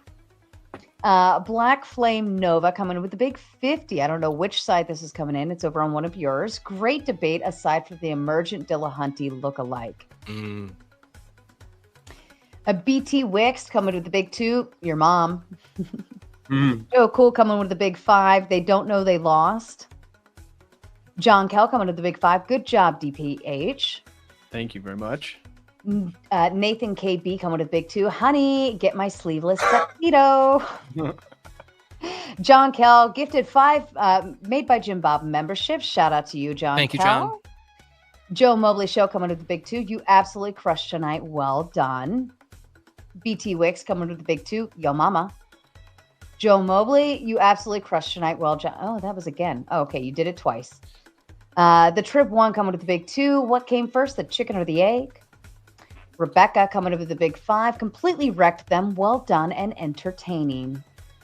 P. Fletch coming with the 3. If God infallible, why 2 Bibles needed?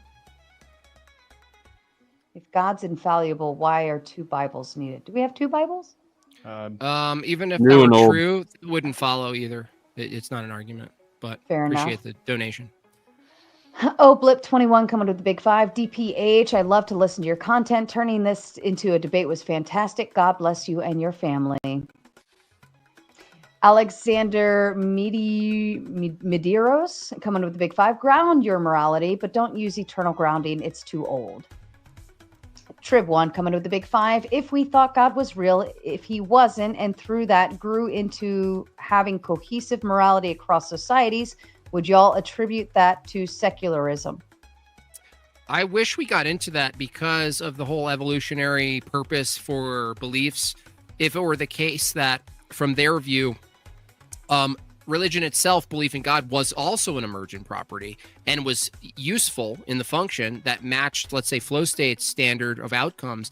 And I don't think flow state denies this. He would then affirm keeping your theology, even if he thought it was false, because functionally it would provide a bunch of utility. So, you know, it shows that from the secular view, there's no standard by which they say you ought to pursue truth if holding false beliefs provide utility. All right. And Vigo coming with the big 5. Your W has arrived, sir. Thank you.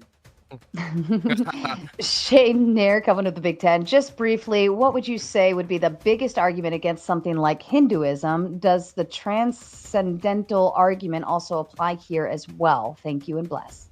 So, at some degree, the transcendental argument can be used by a Hindu, but if a Christian was going to do apologetics, the first thing that I would call into question is the concept of Maya, the illusion of the material world, which calls into question epistemic foundations and what can we actually know.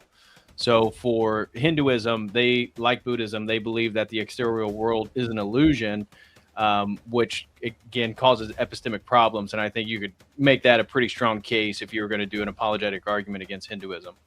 And Sikhism would probably be closer to grounding morality because they do, I would say, borrow sort of an image bearer status, not quite exactly, but they at least know that it's logically has to be grounded in a being, that an immoral act is an act against someone made in God's image, therefore an act against God or privation from his will. But they don't have they don't have the knowable personhood in the life of Jesus Christ, which is absolutely necessary. Right. All right, Samuel coming in with the big 5. Y'all should do a debate with Maya. Miaphysite and Chalcedonian. Oh, thank It's beyond me. Thank you. I don't know what that is, but it's a DPH debate and Jay Dyer. Oh, that sounds fun. Let's set that up. David Gravy, Left Field Liberty, coming up with the big 5. Moderation style was just fine. The affirmative side just had no leg to stand on. Thank you, David. Appreciate that. Vesper coming up with the big 5. Secularism can firmly ground morality through rational universal principles, reason, and humanity as the source of our goodness. Secularism can't even ground reason. So jump on and get wrecked. Corvo coming up with the big 5. Are women hold allowed on, explain that. How can secularism not ground reason? Reason and, like I said, personhood, mind, like these are things that can't be identical to matter. And a secularist, if you push them on their epistemology, it all reduces to a mechanical physical universe. And so under a mechanical physical, yeah, it does. It does. We can debate that later, but it absolutely does. A secular view has no account for any sort of metaphysics or immaterial things. Yeah, it's fine. Write that one down, boys. And we're almost done. We're almost through them. Corvo coming up with the big 5. Are women allowed to talk in your church? If not, you are grounded and consistent. If not, you are in violation of Corinthians 14:34 objectivity. We're Orthodox Christians, so we believe in a priesthood, which is exclusive for men. I think that answers the question. Yeah, I think he was saying talk in your church. I don't know if I think he's getting at preaching because that's what's being referenced in Corinthians. Right. Okay. Golden Renaissance Productions. I like that name. Coming with the big 10. I want you to give this to Jim Bob and Flow State to get me a sweet weekend in Bertaria 2.0, and Truth or Cop is the best. Yeah, there you go. Shout out. Make sure it happens. Gordzilla 37 coming to the big 5. My rage cope only cost me 5 Canadian, and you still stink, Flow. Shoo. Keep coping, I guess. Cope harder. Oh, Walmart Wade 96 coming with the big 2. Did my fake money ancestors have rights? How so? I don't believe in thank you, evolution. Monkey. Sorry. You don't Third look- one coming in with the big five. For the Christians, what religion would you say could contend with Christianity, whether it be as strong, as similar to it, as far as objective morals?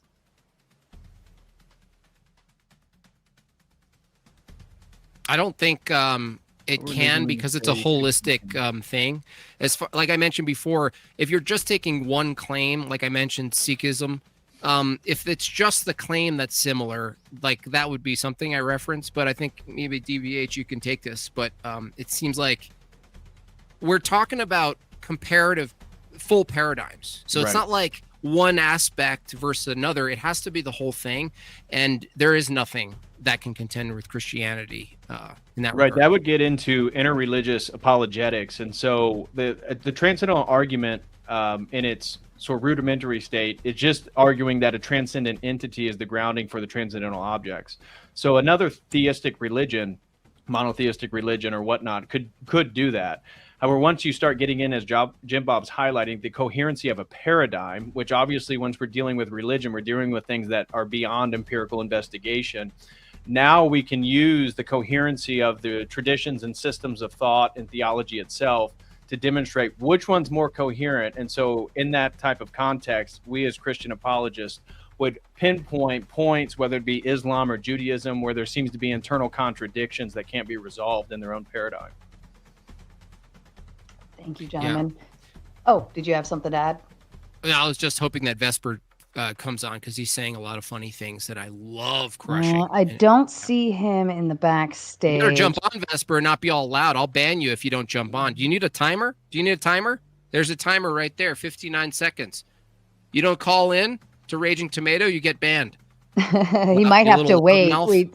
We do have a full set backstage, so I know I've got a few extra seats back there too to hold. But Shane Nair coming in with a big 10. Also wanted to say, Jim Bob, I saw you on Fresh and Fit, so I have two questions. Is hypothetical hypocritical? And how many watches have you given to people? You got a great Mr. Wilson impression, by the way. Motherfucker! And Pim Oroz coming in with big 20. Good debate, Jim Bob, with the rapid fire while DPH calm and collective to deliver a death blow. All right. Thank you so much. If anybody wants to add any last responses to any of those, that's fine. Otherwise, we will go into open panel dumpster fire and we'll have some fun. What do you say? I just want to say one thing, because I had a gentleman that was trying to get a super chat on, and he sent it to a different place, so it didn't show up. Sure. So I just wanted to read it for him. Jay Hamza threw in $20 and says, "What hope is there if you don't believe in God? You explain morals without God if you choose, but what hope do you have to keep living if there is no God? What purpose do you actually have?" Which gets into the euthanasia point that Jim Bob was highlighting. So it was geared towards godless engineer and flow state. That's a good question. I'd say that it's up for everyone to decide for themselves, really. I don't know that I believe that force placing, if you're forcing yourself to try to believe in God so that you have something to hope for, that's the wrong approach. I don't think that believing in something that otherwise you would not believe in because you want to believe it is a good approach. And just one more real quick, I apologize, but Michael sent in $40. He says, if relative universality holds weight in flux and the objective truth standard of orthodoxy is static and consistent, are both true in their groundedness as a result of those who share in consensus thereof. Can you do that one again? He says, if relative universality holds weight in flux, so he's talking about the relativity of material change in an evolutionary paradigm, and the objective truth standard of orthodoxy is static and consistent, so he's demonstrating two separate systems that are both universally consistent, are both true in their groundedness as a result of those who share in consensus thereof.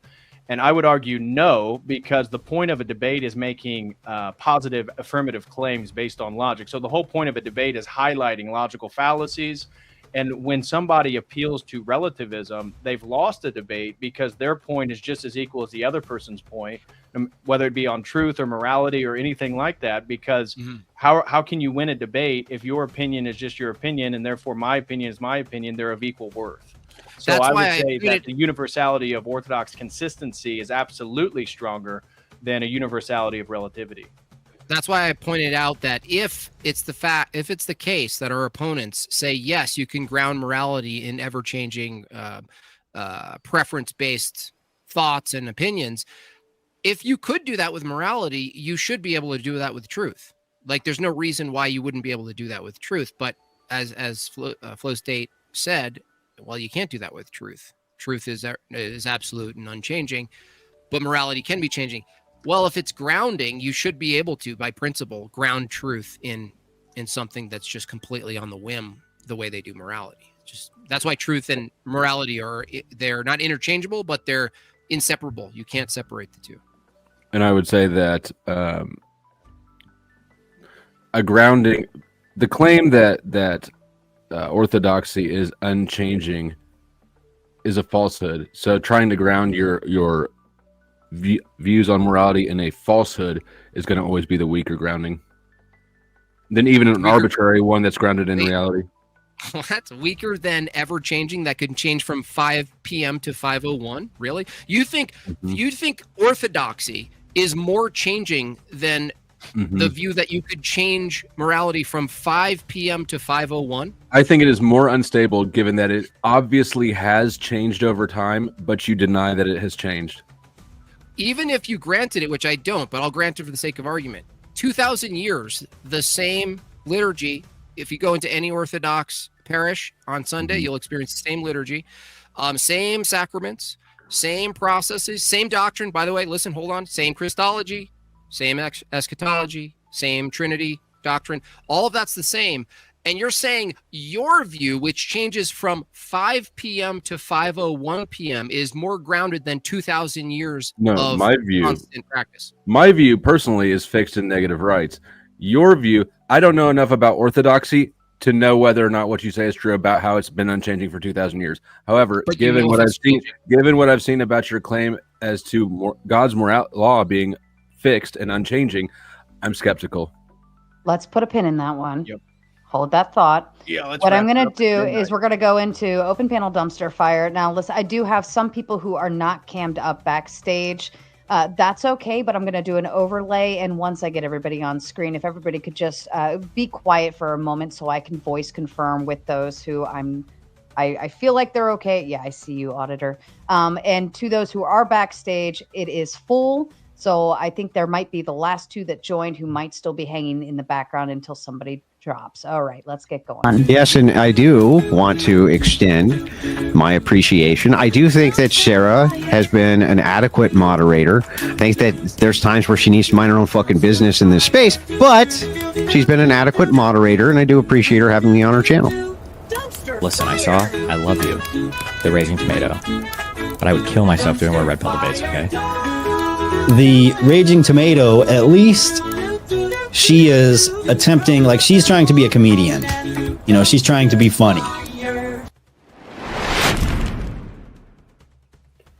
Okay, so if I could just get I know that's you. Justin Henley, can you voice confirm for me? Yeah, sure. Can you hear me? I can hear you, and we're not going to get any peens on screen or anything gross, correct? No, ma'am. All right, thank you so much. And I think that's everybody else is cammed up. All right, gentlemen. Now, listen, the only rule I have is I don't want to have to yell. If you start talking over me, then I'm going to have a problem. If you see my hand up, that means I'm probably trying to interfere. But let's try to do this kindly and politely, one at a time. You start getting in screaming matches, I just mute everybody and tell you all to fuck off. All right. I believe Flo and Jim Bob, if you wanted to continue that conversation, that's perfectly fine. And reminder to the chat, if you donate on my end, we can put anybody in timeout for a certain amount of time. And when they get put out for that amount of time, it's going to be fun. And then we bring somebody else up, so on and so forth. How much to put you out? I'm gonna give $200 to throw me backstage, and I'll let somebody else. Is it okay?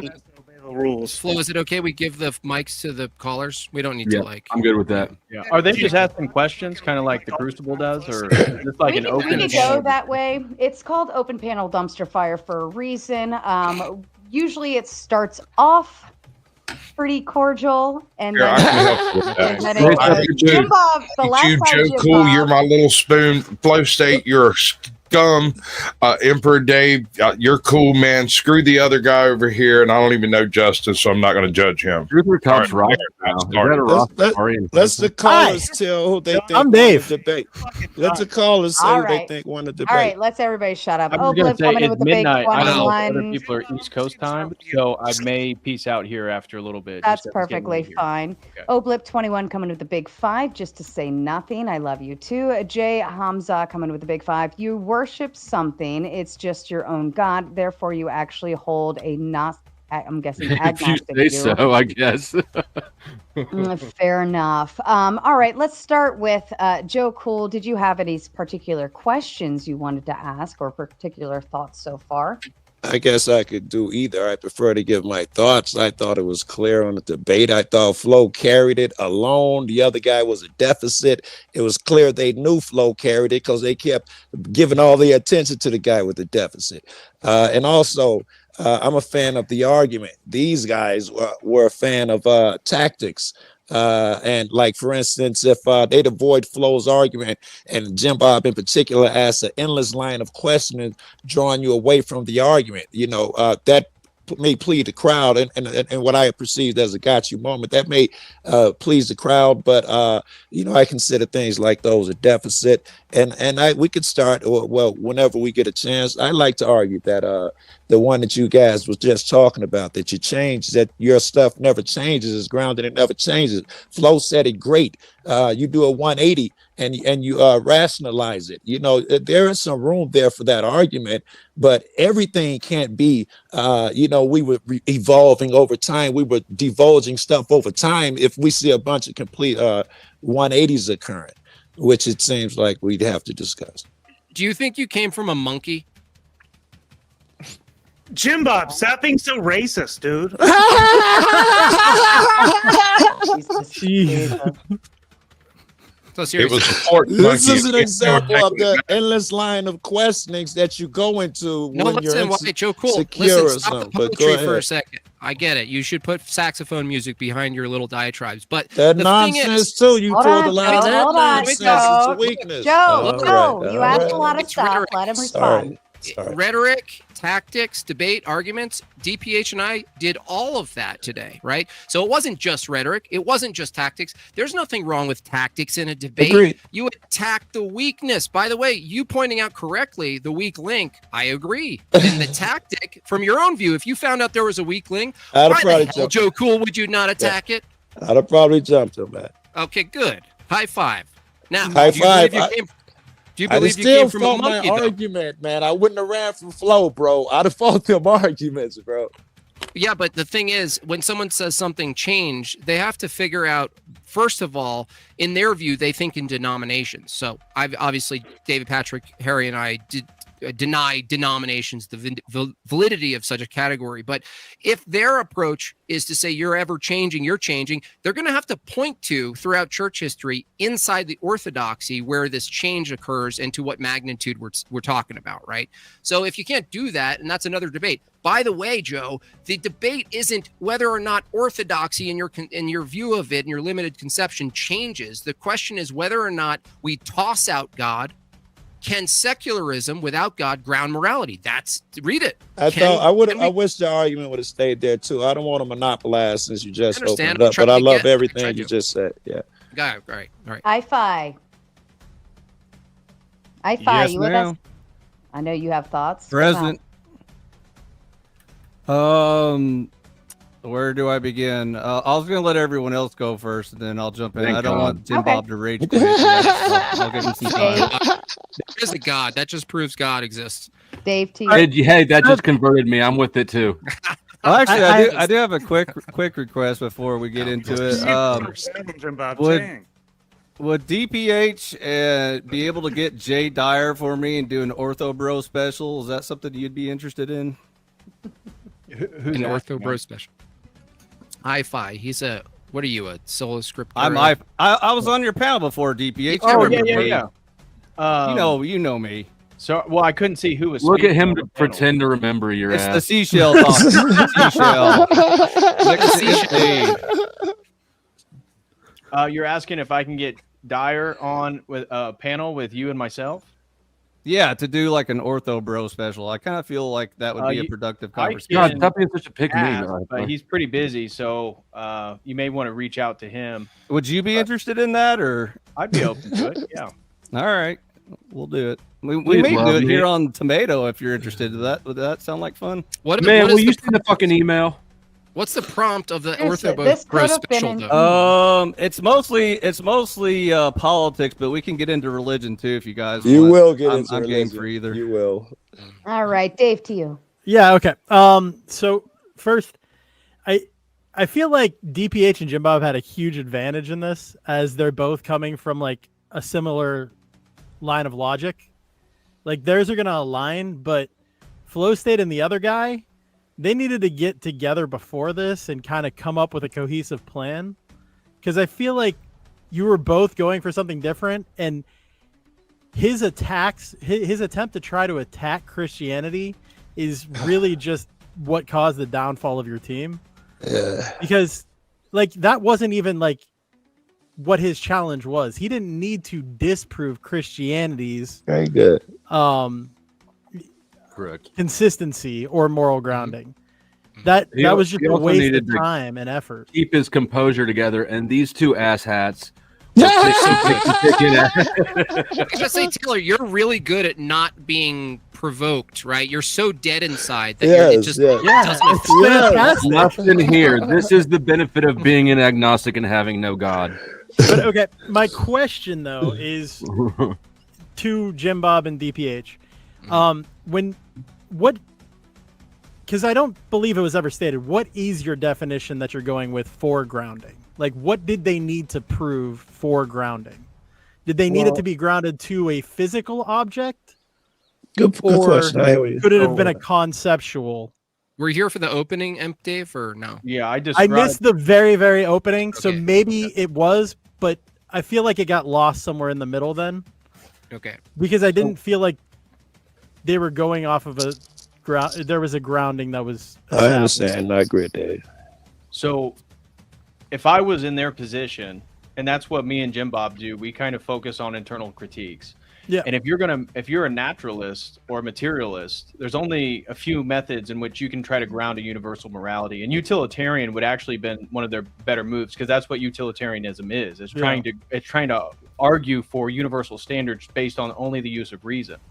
Now, they'd still come up with problems, and I had aspects in which I was willing to dive into utilitarianism with them if they're going to. So they only can choose, if you're only focusing on the material, they can only choose a culturally relativistic convention, which is kind of where they went, or you could use a utilitarian standard, which at least now it's grounded in some type of system. Now, then the debate would have been different, because I'd be trying to internally critique utilitarianism. Or they can do it in an evolutionary, what Godless Engineer did, emergentism. But that doesn't get out of the is-ought problem. So at least with utilitarianism, there's a sort of an ought claim because of the happiness or the well-being of the majority. That would have been one of the stronger arguments. That was the best argument I was waiting on. Could you go with like a societal consensus argument for the grounding of your morality? But you have to bite bullets if you do that. Well, yeah, but I think that's okay. I think being able to bite a bullet is extremely important in debate. Like, you're not going to have an answer to everything. You have to take your hits where they are. Yes, it's and if you can't bite a respectable, it's bullet, honorable. you get But destroyed. that's what we asked. But the thing is, the Flow State and worse, the other guy for sure. Yeah. The inability and unwillingness to follow a line of logic to its consequences. That's DPH and I. It's our specialty. Yeah, basically, yeah. You dog walk down the drain, right? And that's it also didn't help that the other You guy need a bigger couldn't leash if you're going to try to dog walk me One into at a it. time. One at a time. However, Taylor, though, the logical consequences are totally valid as far as the Only if you start from cross-examination. an illogical premise. Your premises are illogical. You state the assumption, right? So Dave's talking about utilitarianism. almost every time, I haven't witnessed a time it's not the case, where if you follow increased well-being, it has to be the case that, let's say, Malthusian Depop, if it were the case that Depop, for certain people, maybe people who look like a godless engineer, unhealthy people, do away with them. If it was demonstrated or it was a reasonable belief that that increased the well-being of all the people who weren't deleted, you really couldn't argue against it being a moral imperative, right? Correct. And I think that's still a higher standard than God told me. So let me do this. Since this was Jim Bob's specific request, Vesper is here. Vesper, can you just voice confirm for me? Show your pee-pee. Don't show your pee-pee. Vesper. Vesper, are you with us? Vesper. You have to hit the unmute button. Unmute, dude. Hit it. And put your pants on first. Put your pants on. Bro. I'm just taking mine off. All right. Well, I'll put him backstage again. Okay. May I just finish my response to empiricism? Yeah, go for it. I appreciate it. Dave. I was getting ready to say empiricism or something, but so even with utilitarianism, at least that would have been more of a logically coherent argument. But my critiques would have still been regards to relativism, because it depends on the problem with utilitarianism is it emerges post-Enlightenment out of a Christian society. So the concept of the good and the concept of happiness were already rooted in a Christian ethos. So I would then challenge the opponent to define what happiness is and why we should choose your definition of happiness, which gets back to the subjective relativistic dimension of their argument. Now, they could have tried to make more scientific arguments on what happened, and then at least now they're at least logically going and building an argument, but they never got there. So utilitarianism still has problems. And one of the things, if they actually went there, I was going to push them on, is that utilitarianism by definition is okay in regards to doing something to a minority if it benefits the majority. So they would have to bite the bullet, for example, if traditional Christians are in opposition to the happiness and well-being of LGBTQ people, they would have to bite the bullet and saying enslaving or persecuting Christians or doing away with them in society would actually benefit the collective. Well, we could then say, well, that's obviously immoral because you're now criticizing us for the same thing. Which depends on your worldview. Like, I mean, which wouldn't work. I don't have an anti-Christian worldview, and I am Republican, so I mean, I don't mind ruling against a minority in a way if it's something really that's beneficial to the whole of society, but unbeneficial to a small group. That's fine. I'm not saying that like intentionally do it, obviously, but if it's a sacrifice you have to make, it's a sacrifice you have to make for the greater society. Oops, I just ran over that person at the crosswalk. Well, it's just always like DPH said, it ends up being the will of the majority anyway. And like, furthermore, like if you say, let's say the happiness and well-being, it's interesting that a utilitarian might take the approach of like, let's say euthanasia and those little self-deletion pods they have in Switzerland and stuff. They say, oh, well, it's better to give them the option to delete themselves because of the horrific existence they have. And yet they totally do a 180 U-turn when it comes to like a troons. We have to bend the will to accommodate the troons, whereas wouldn't the utilitarian view be if you're in agony, just like the person who's paying for the pod, right? Just do that, right? That would be their consistent view, but they're not consistent. They go euthanasia, self-deletion, good over here to avoid agony, but these people, we're going to make the majority change their language, their pronouns, their entire metaphysics and theology to accommodate these people so that they're not stuck in agony. Well, that's just inconsistent. Yeah, I would consider that a lie. Like if lying is wrong, which I do think it is, I think that accommodating the troons too much or enabling them, it's akin to giving an alcoholic a beer. Yeah, I think I agree. It hurts. It actually hurts them. Too. Why are we? Those are the majority of my questions. I'm going to jump down so Vesper can get up because it looks like he cleared his issue. Fair enough. Thank you. Have a good one, guys. Appreciate you.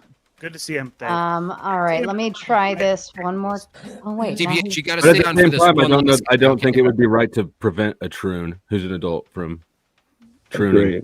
Why are you guys talking about cartoons? I don't get it. Choo choo. Now Vesper's not there. Oh, your dude is having an issue. Reason. Yeah. Your friends there gave you the answer. Hold on a second. Santi's World, is that you? Oh, great. Hello. Santis. No. Oh, hello. Hello. We're Check, not, mic check. we're not going to show any Hey, I peens or know anything Jim Bob gross. They're not going to say anything, are they? Pardon me. If everybody could shut the fuck up, that'd be great. Santis. Do Yeah, I you just hear have me? I just have to Well, expand on just the shut up question for I a asked. minute. Santis, I need you to Ma'am, listen okay, to me. Thank you.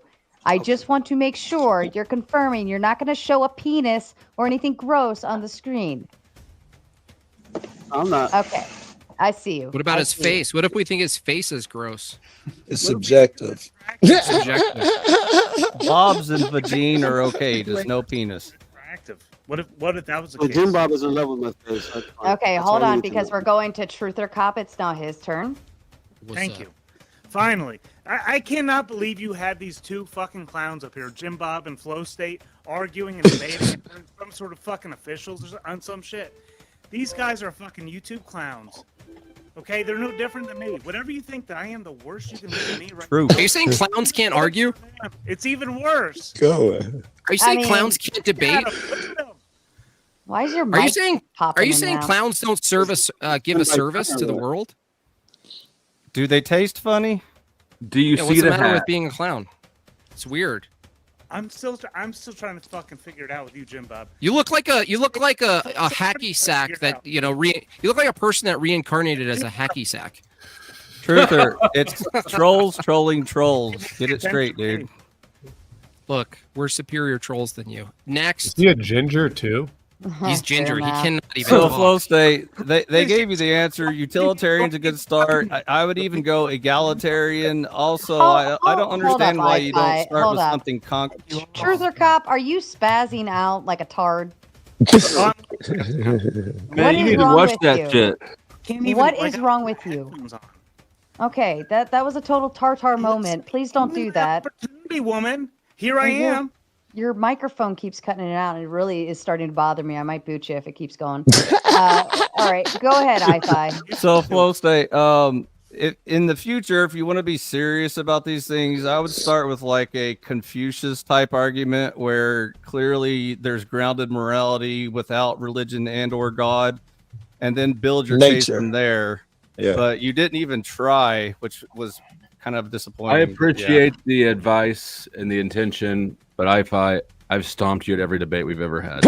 You have beaten me in nothing. Good, Flow State, why good didn't you case, go with sir. unity? You always went with unity up until this point. What I happened? figured that because I think that my worldview is too novel, or my perspective on morality is too novel for me to start to try to reconstruct from scratch for a whole audience. By the way, I do want to ask Ortho Bros, what is your answer to can we ground morality without God? Was that like a no, hard no with No. an asterisk? Like what? Hard. I would say hard no. Hard no. What about nature? Why is that? What about morals and it's Hold on, grounded hold on. in nature? What about What's good for the all? Oh, I'm sorry. patriarchs? Yeah. What about Gentiles?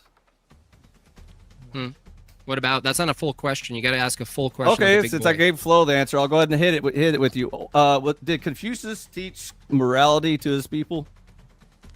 Why do you think you have the answers, iFi? I'm not talking to you, Flo. I'm talking to them. Well, technically, it's not your turn, iFi. You gave up I your don't know turn anything to ask about an email Confucius. question. Yell at him, tell him to shut the fuck up. Justin I asked Henley, them a question question, to you. and I'm talking I to know, them. but it's not. We're going around about first. Let everybody get a question on. Oh, and then- sorry. then Well, we're you all can taking start. turns. You had your turn. Justin, to you. Yeah, so I wanted to ask Flow State, if I have declared an action moral based on God, somebody else agrees with that, but they don't believe in God, and you disagree with that, how do we determine whose morality is right?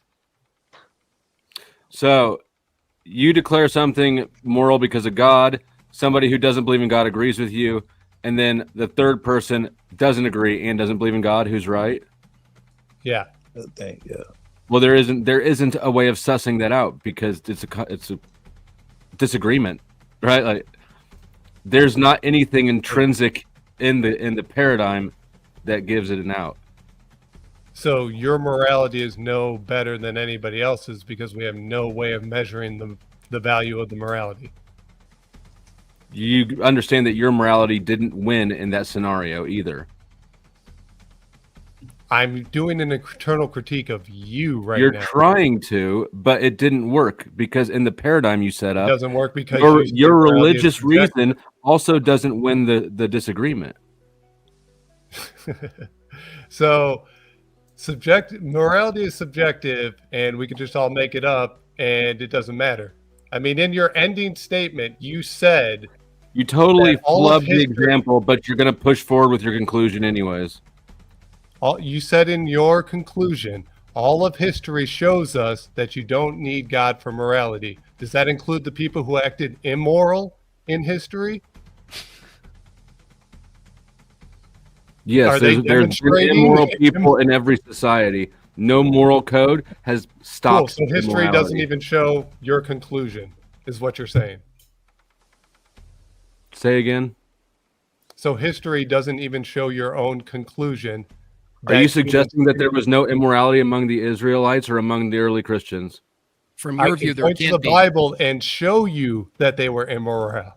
Like, okay, that's not a counter to my position.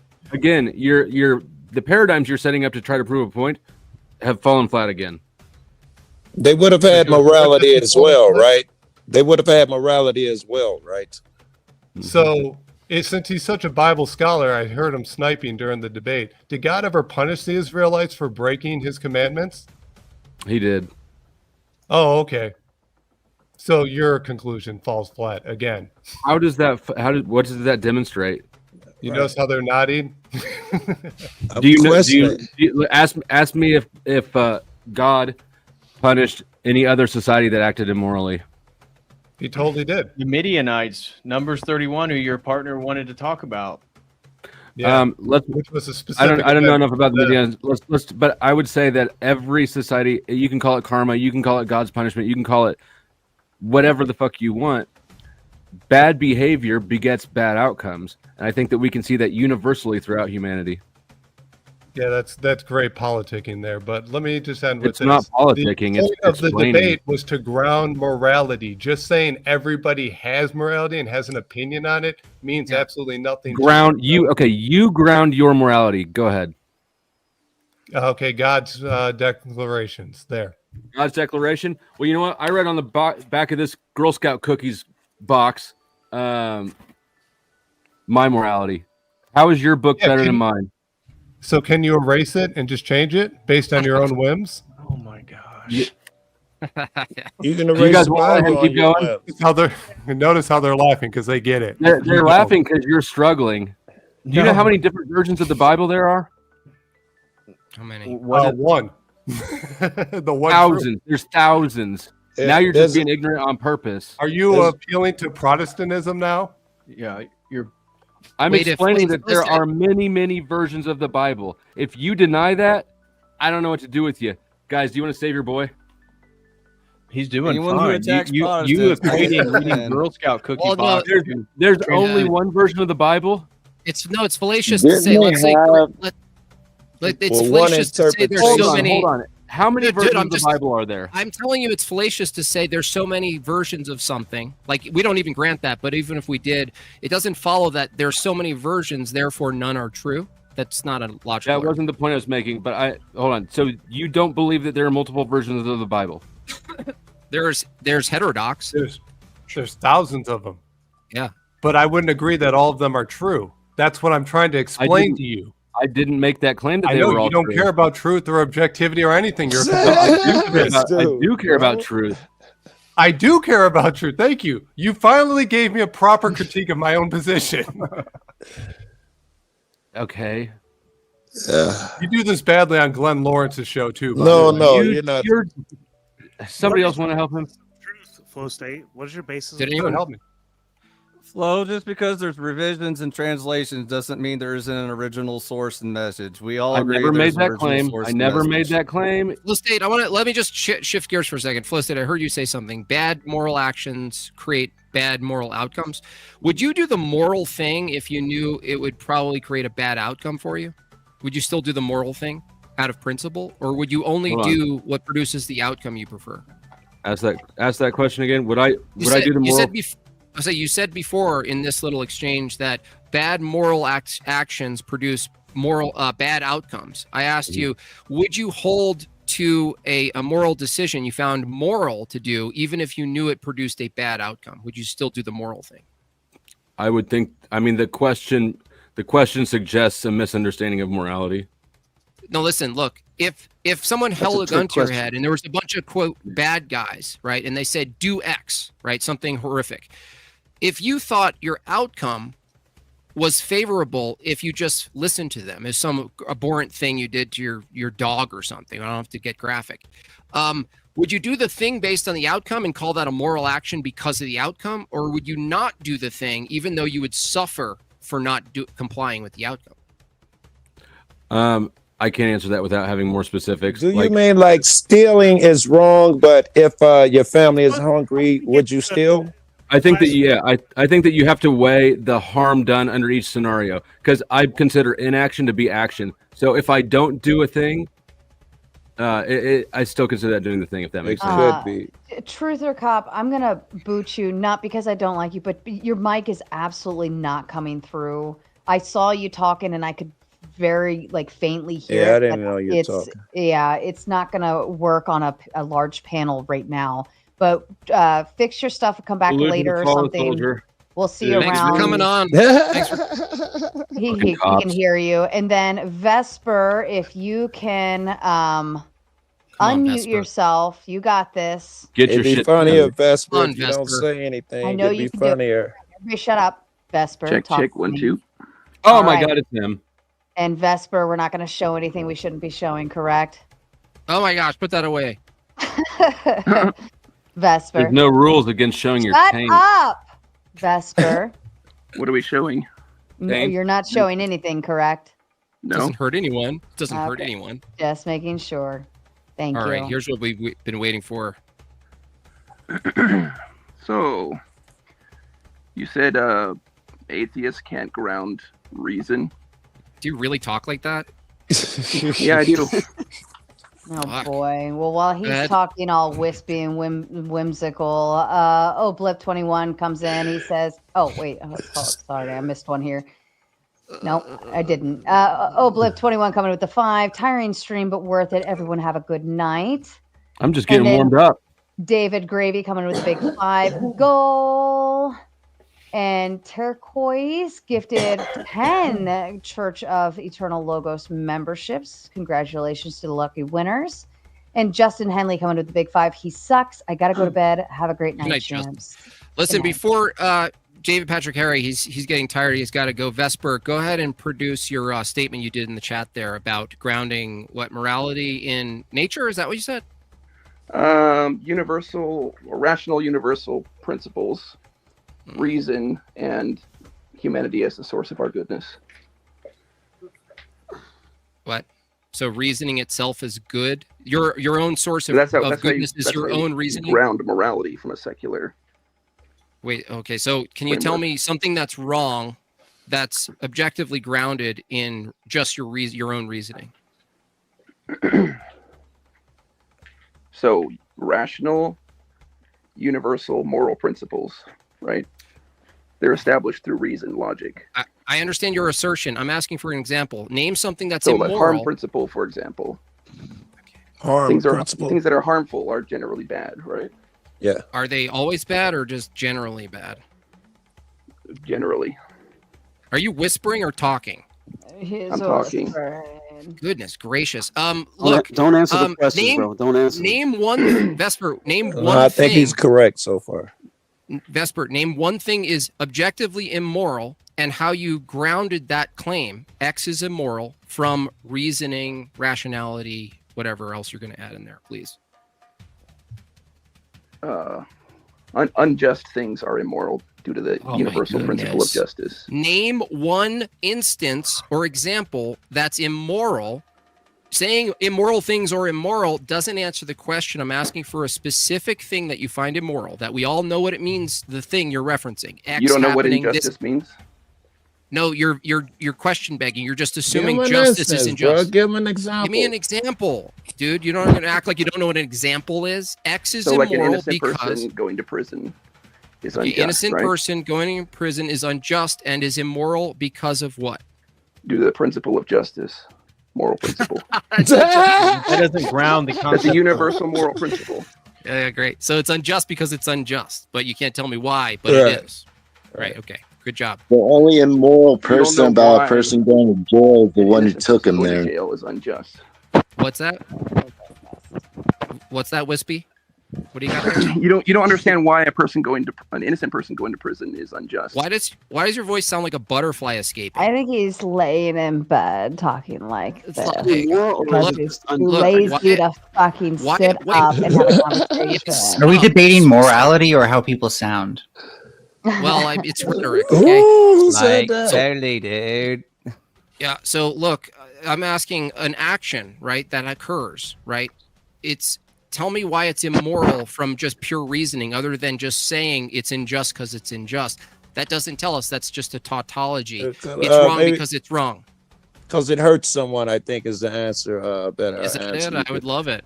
I would love an answer from Well, this. say It's a something. moral principle. Justice is a universal moral You principle. can't keep using moral. You Therefore, can't keep things that using are the same unjust word.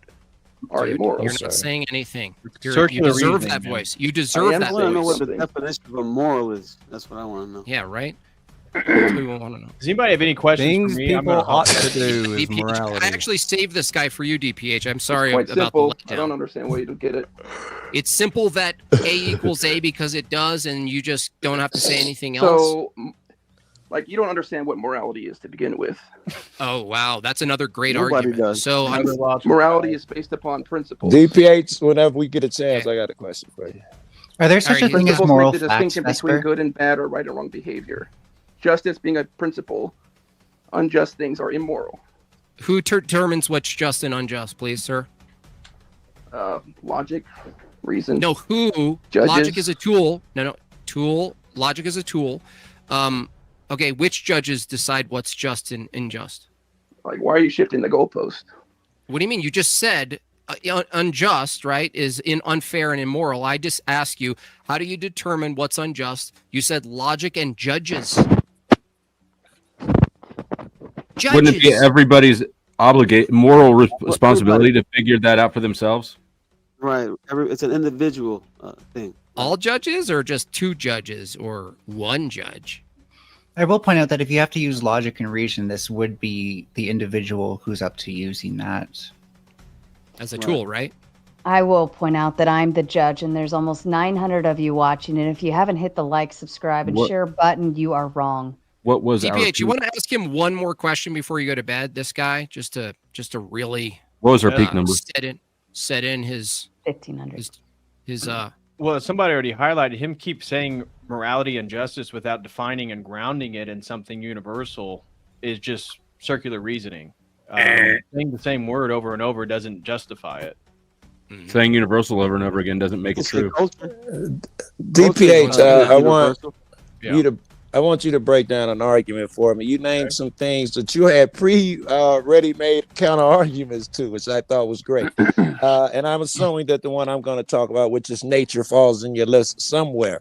I would like to hear some of your counter arguments to. I'm not grounded in God. I'm grounded in nature, in the sense that what's good for the goose is good for the gander. I don't want to be hurt, so I shouldn't hurt someone else. Starting there. So if you're going to root morality in nature, the best argument to go to would be like natural law.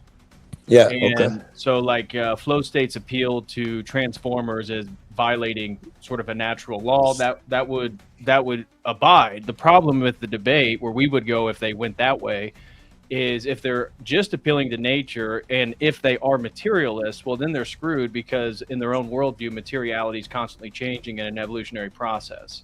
Now, you lost me. I don't know what a materialist would be, so I can't insert them in the argument. Also, I'm confused about something. Isn't natural law theory saying that God has like created things? Well, that's what I'm getting at. But people have appealed to natural law, especially if you're familiar with like post-Renaissance Enlightenment thinking, without appealing to God, based on rational observation, inductive methods of observing nature. Okay. Where we would go with that argument is highlighting the logical problem of a universal moral law. That if there is a universal moral law, there has to be, the next logical premise is there has to be a lawgiver.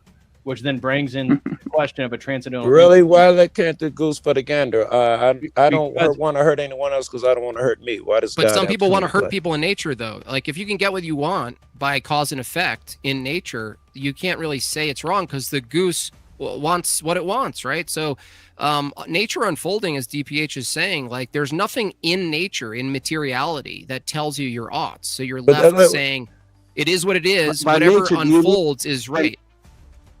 There's always That's the same as if a nature or that's himself. If it's in my nature to rob and steal, how are you going to argue against it? Are you a BC boy? But the premise in the beginning was you can't harm anyone. So if that's in your nature, you are outside of my Christianity. That's like some guy claiming that he's a Christian in your book, but doing horrible shit. He's outside of my rules now. I gave you the rules of nature, harm no man. Well, if you subscribe to a position of pacifism, we as Orthodox Christians aren't pacifists. So we believe that, especially if you're a married man, for example, if somebody breaks into your home, that you have an obligation to defend your children and wife from any potential threat. I think that falls under nature the same way it would fall under Christianity. In nature, you don't want to hurt no one without cause, and that might right, be but that doesn't mean but violence in and of itself is sinful or wrong. Agreed. Yeah. Right. Yeah. So again, what we're getting back to is how because if you establish some rational universal principle, the question is, well, how do you know that, and how is that binding for all people? And even, you know, a strong position that if somebody was a panpsychic, they believed in a social contract. Mind, they would be in an epistemic privileged position compared to the atheists that we debated today. Because at least, now I would disagree, and we would have our own arguments against a cosmic universal mind or something like that. But if they did appeal to that, at least there's a transcendent entity to establish the philosophical transcendentals in. I'm not gonna problem. All right, this may be rude. I'm not gonna bullshit you, man. You know, I just didn't want to work that hard to fucking understand your point, man. I can do it. I just let me summarize for him. Let me summarize for him. Are the laws of nature, the way you describe and see nature in the world, is that a descriptive thing? You describe that as a thing happening? The world is in the this world way. now. In the Yeah, world now? No. No, it just is. The laws You're describing exist, the world. but everybody's living outside of them. Yeah. I'm saying that laws are descriptive. And if you're going to abide by a moral law, you have to get outside of nature because you can't derive oughts from nature itself. Does that make sense? You can't just look at nature and go, we ought to do this. This is a fallacy. So if you don't want to be fallacious, I ought to do this. I don't want to hurt another man.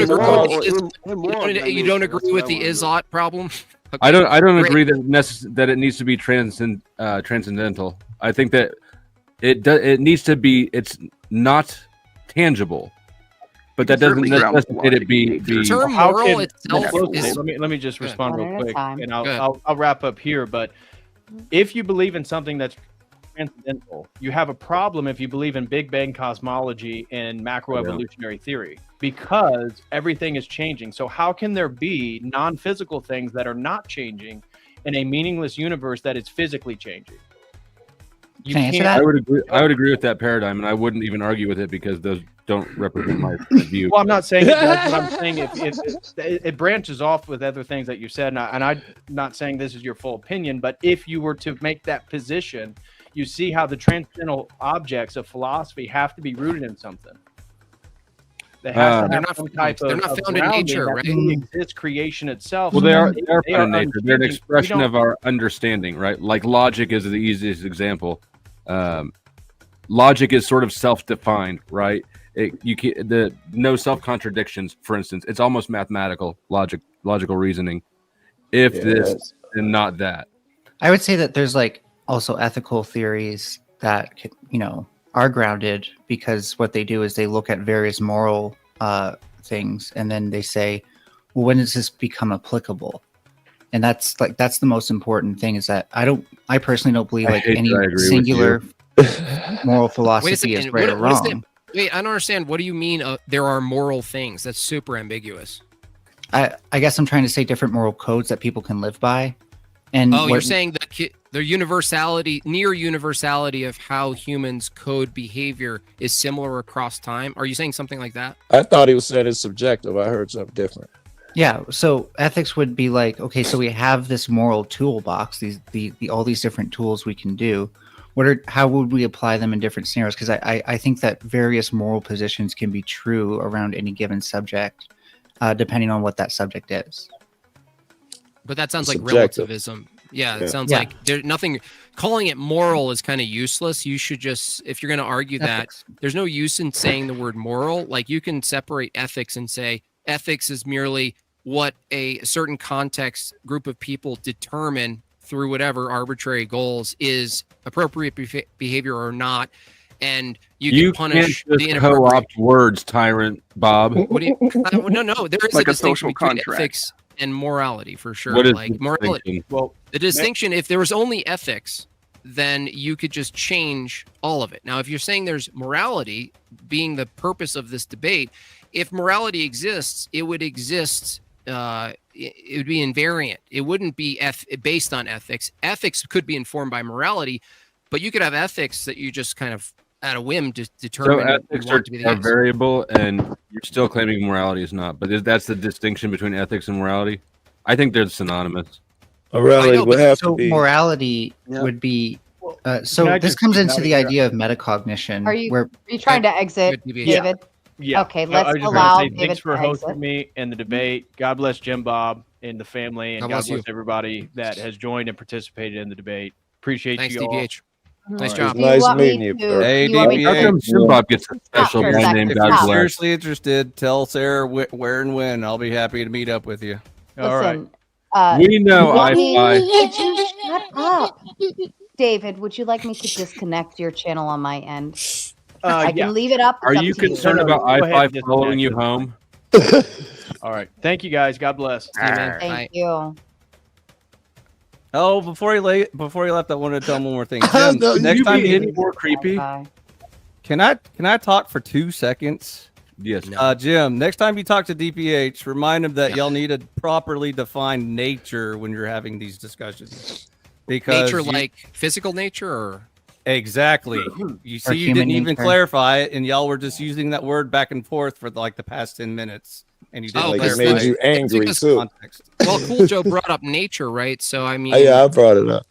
yeah. So I Which assumed nature, I Jim assumed- Bob, the nature of man, the nature of God, the nature of ask- the physical Right, universe. Okay, let's ask Joe Cool. I assume Joe Cool. By the way, you were asking before that you were pointing to physical reality, nature, the operations of the real world, right? I The real guess world. that in a sense, but not necessarily only that, that too, but in a sense, what makes a man healthy. So I guess mental would go into that shit at some point too. Whatever makes a man healthy, that's natural and measurable, Yeah. quantifiable. But most secular people will agree to logic and reason, and so you're already beyond the physical nature debate. So that's what I'm saying. You need to specify which nature you're discussing. I agree with that. I actually believe that. reject the claim that nature is necessarily nothing more than tangible. Really? I thought we just got. Oh, I thought we got past that. I Wait a thought it second. was- You're saying fundamental That's why reality you is have to just define material? the terms you're using. No, I think Flow that state? I think that nature encompasses more than just tangible material. You reject materialism. I reject materialism. Yes. Okay, good. That's a good step forward. So what is the nature of this dualistic other thing that exists outside of materialism? Physical versus metaphysical. Right. Yeah, so physical, so metaphysical. so what is the nature of something metaphysical that separates it from something physical? For example, logic, reason, concepts, ideology, information, free will, very good. sapience. So okay, can we morality. stop before free will? Because everything you mentioned up to that point are things computers can do. Can we at least agree with that? No. Don't Nope. misinterpret.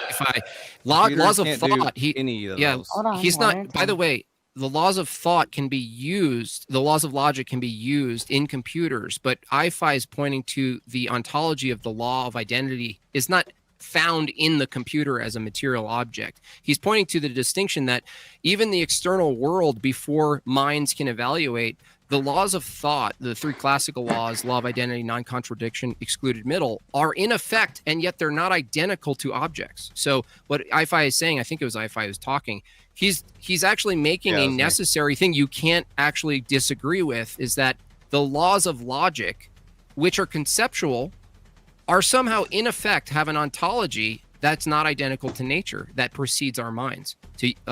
Like before we use minds to evaluate things, the laws of thought are in effect and yet not identical to nature. So Ifi is right.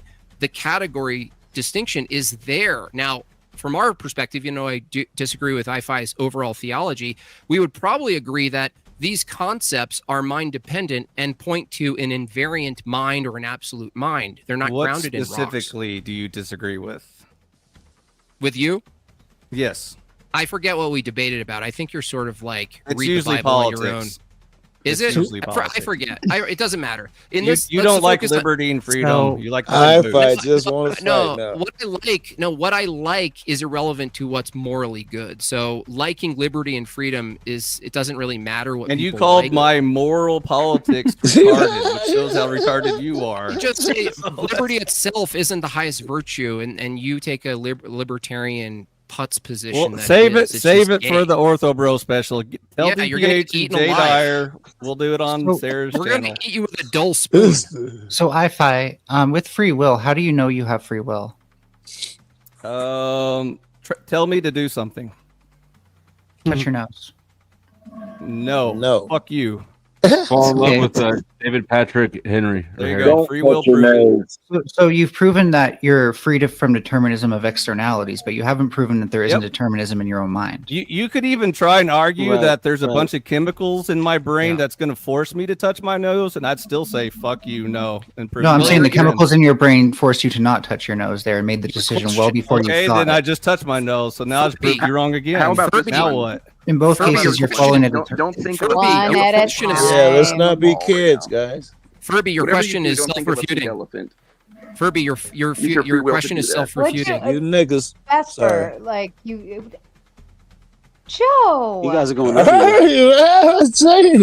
Who asked about know free will? better. Who asked Ifi about free will? I did. Which one? Sci-fi. Furby. Yeah, I would say violated Furby. his so-called free I would will. say the question itself assumes truth and knowledge, which is impossible if there's no free will. So by asking Ifi, how do you prove there's free will? In the actuality of your asking, you're assuming knowledge and truth exists, which can exist under non-free will. So I mean, it's a I was just trying to self-refuting segue into determinism, which we were doing. Oh, that's fine. Oh, that reminds me. Flo. Just because God can see the future doesn't cancel free will, and they didn't explain it very good. They were Agreed, phoning it in. Agreed. So space-time does not guarantee free will. It helps. It puts you on the path to free will, but as long as you have two or more choices, you have free will.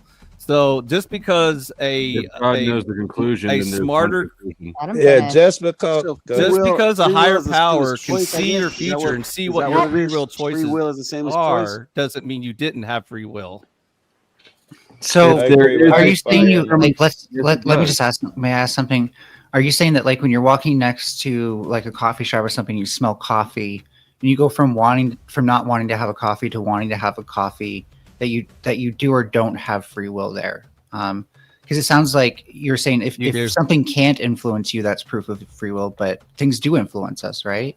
Oh, he didn't say nothing influences irrelevant. you. Yeah, he didn't say it influences the Influence standard. is irrelevant. You still got to make a decision. Ifi is saying that if you smell coffee and it's an involuntary response to associate it to coffee or Starbucks or whatever, Ifi is saying he still gets a choice in what he does given that input, right? His choice itself is not a direct consequence of just strict input. Otherwise, knowledge. So I need to ask a follow-up question to actually land this plane. What's the difference? So what would it look like? What's the definition of will and what's the definition of choice? Please. Is that a different thing? What would it look like if you didn't have a will choice? And choice, the same definition. Is that the same word, will and choice? Because under my definition of determinism, close enough.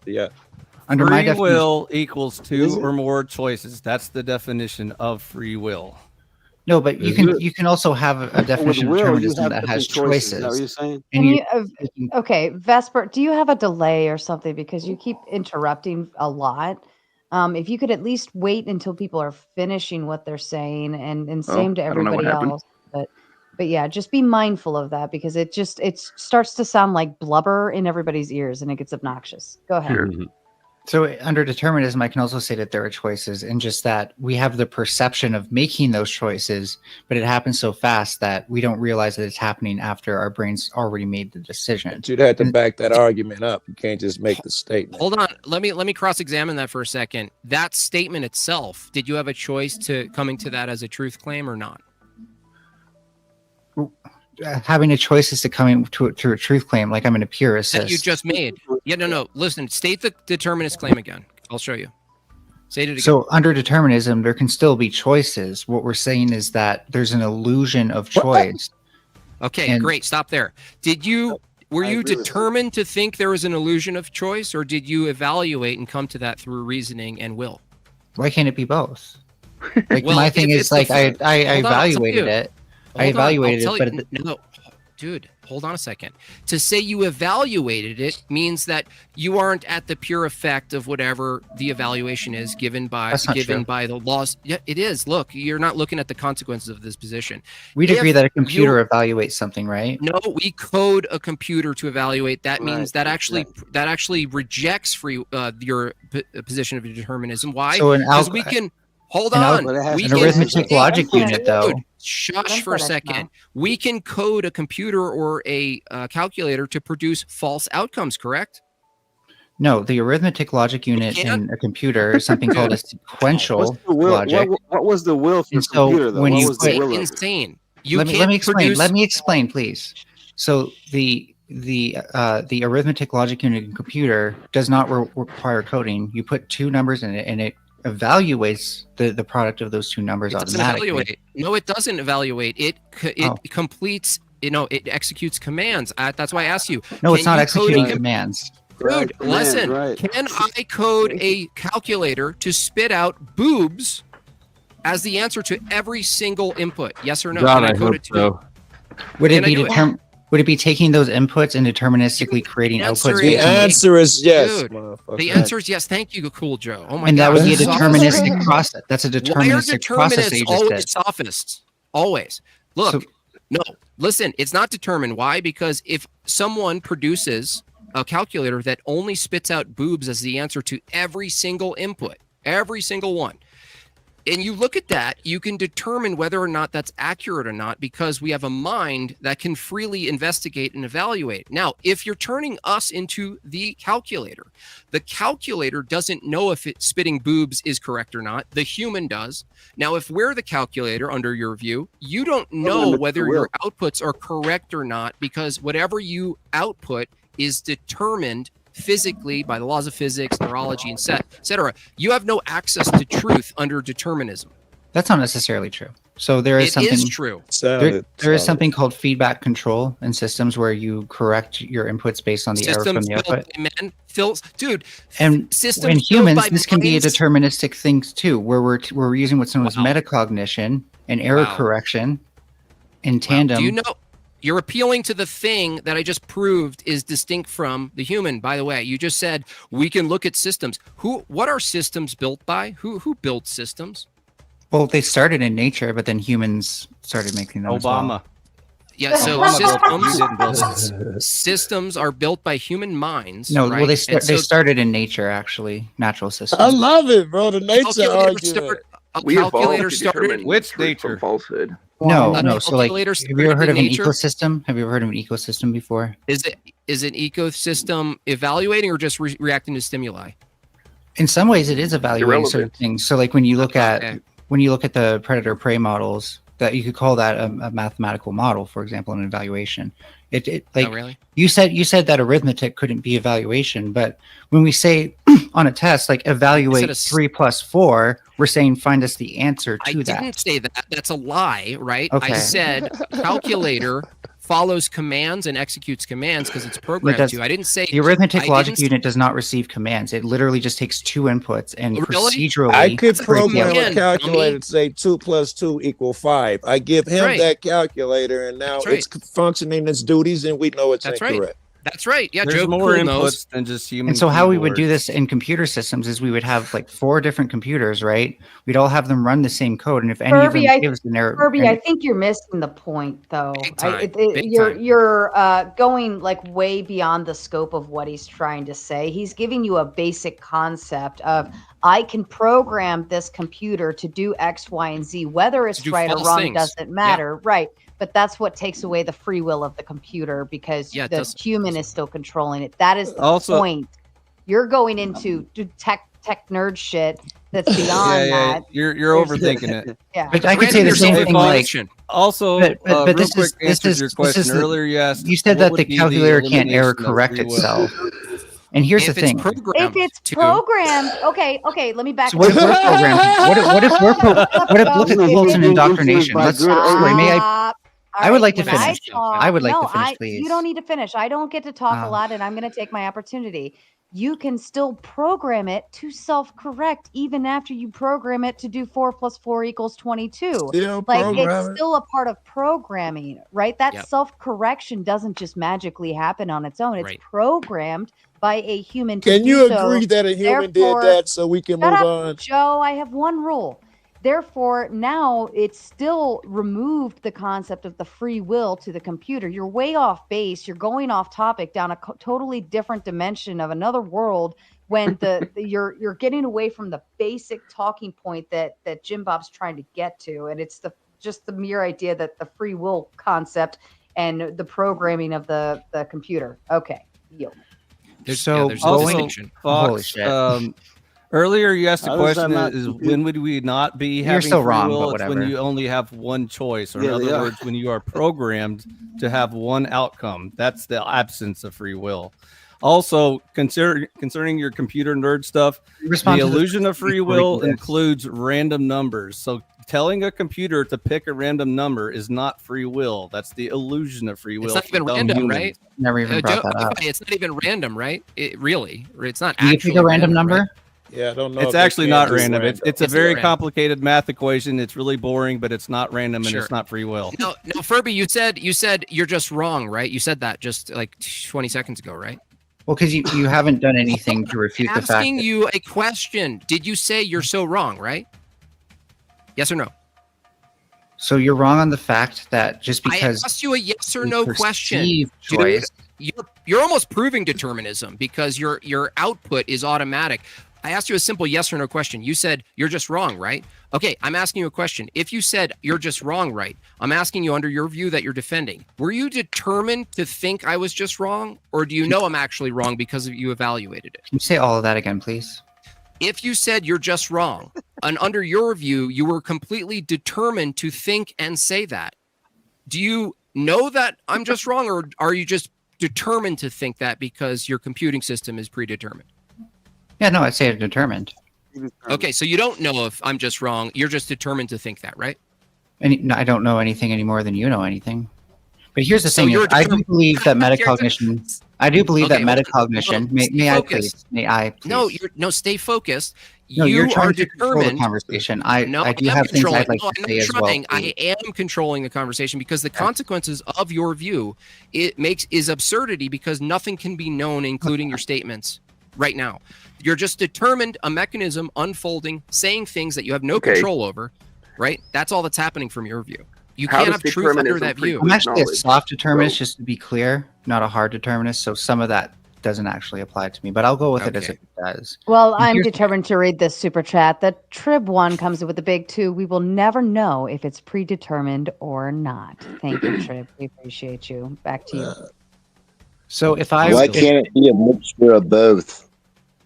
what What also would be a mixture of both, though? What I would think that you be? can What have happens if we're free quote, will unquote- and the game be fixed. Everything is going to happen. It doesn't remove your free will. It's a How do you contradiction. have predetermined free will? I'm not Explain necessarily that sure one. it is.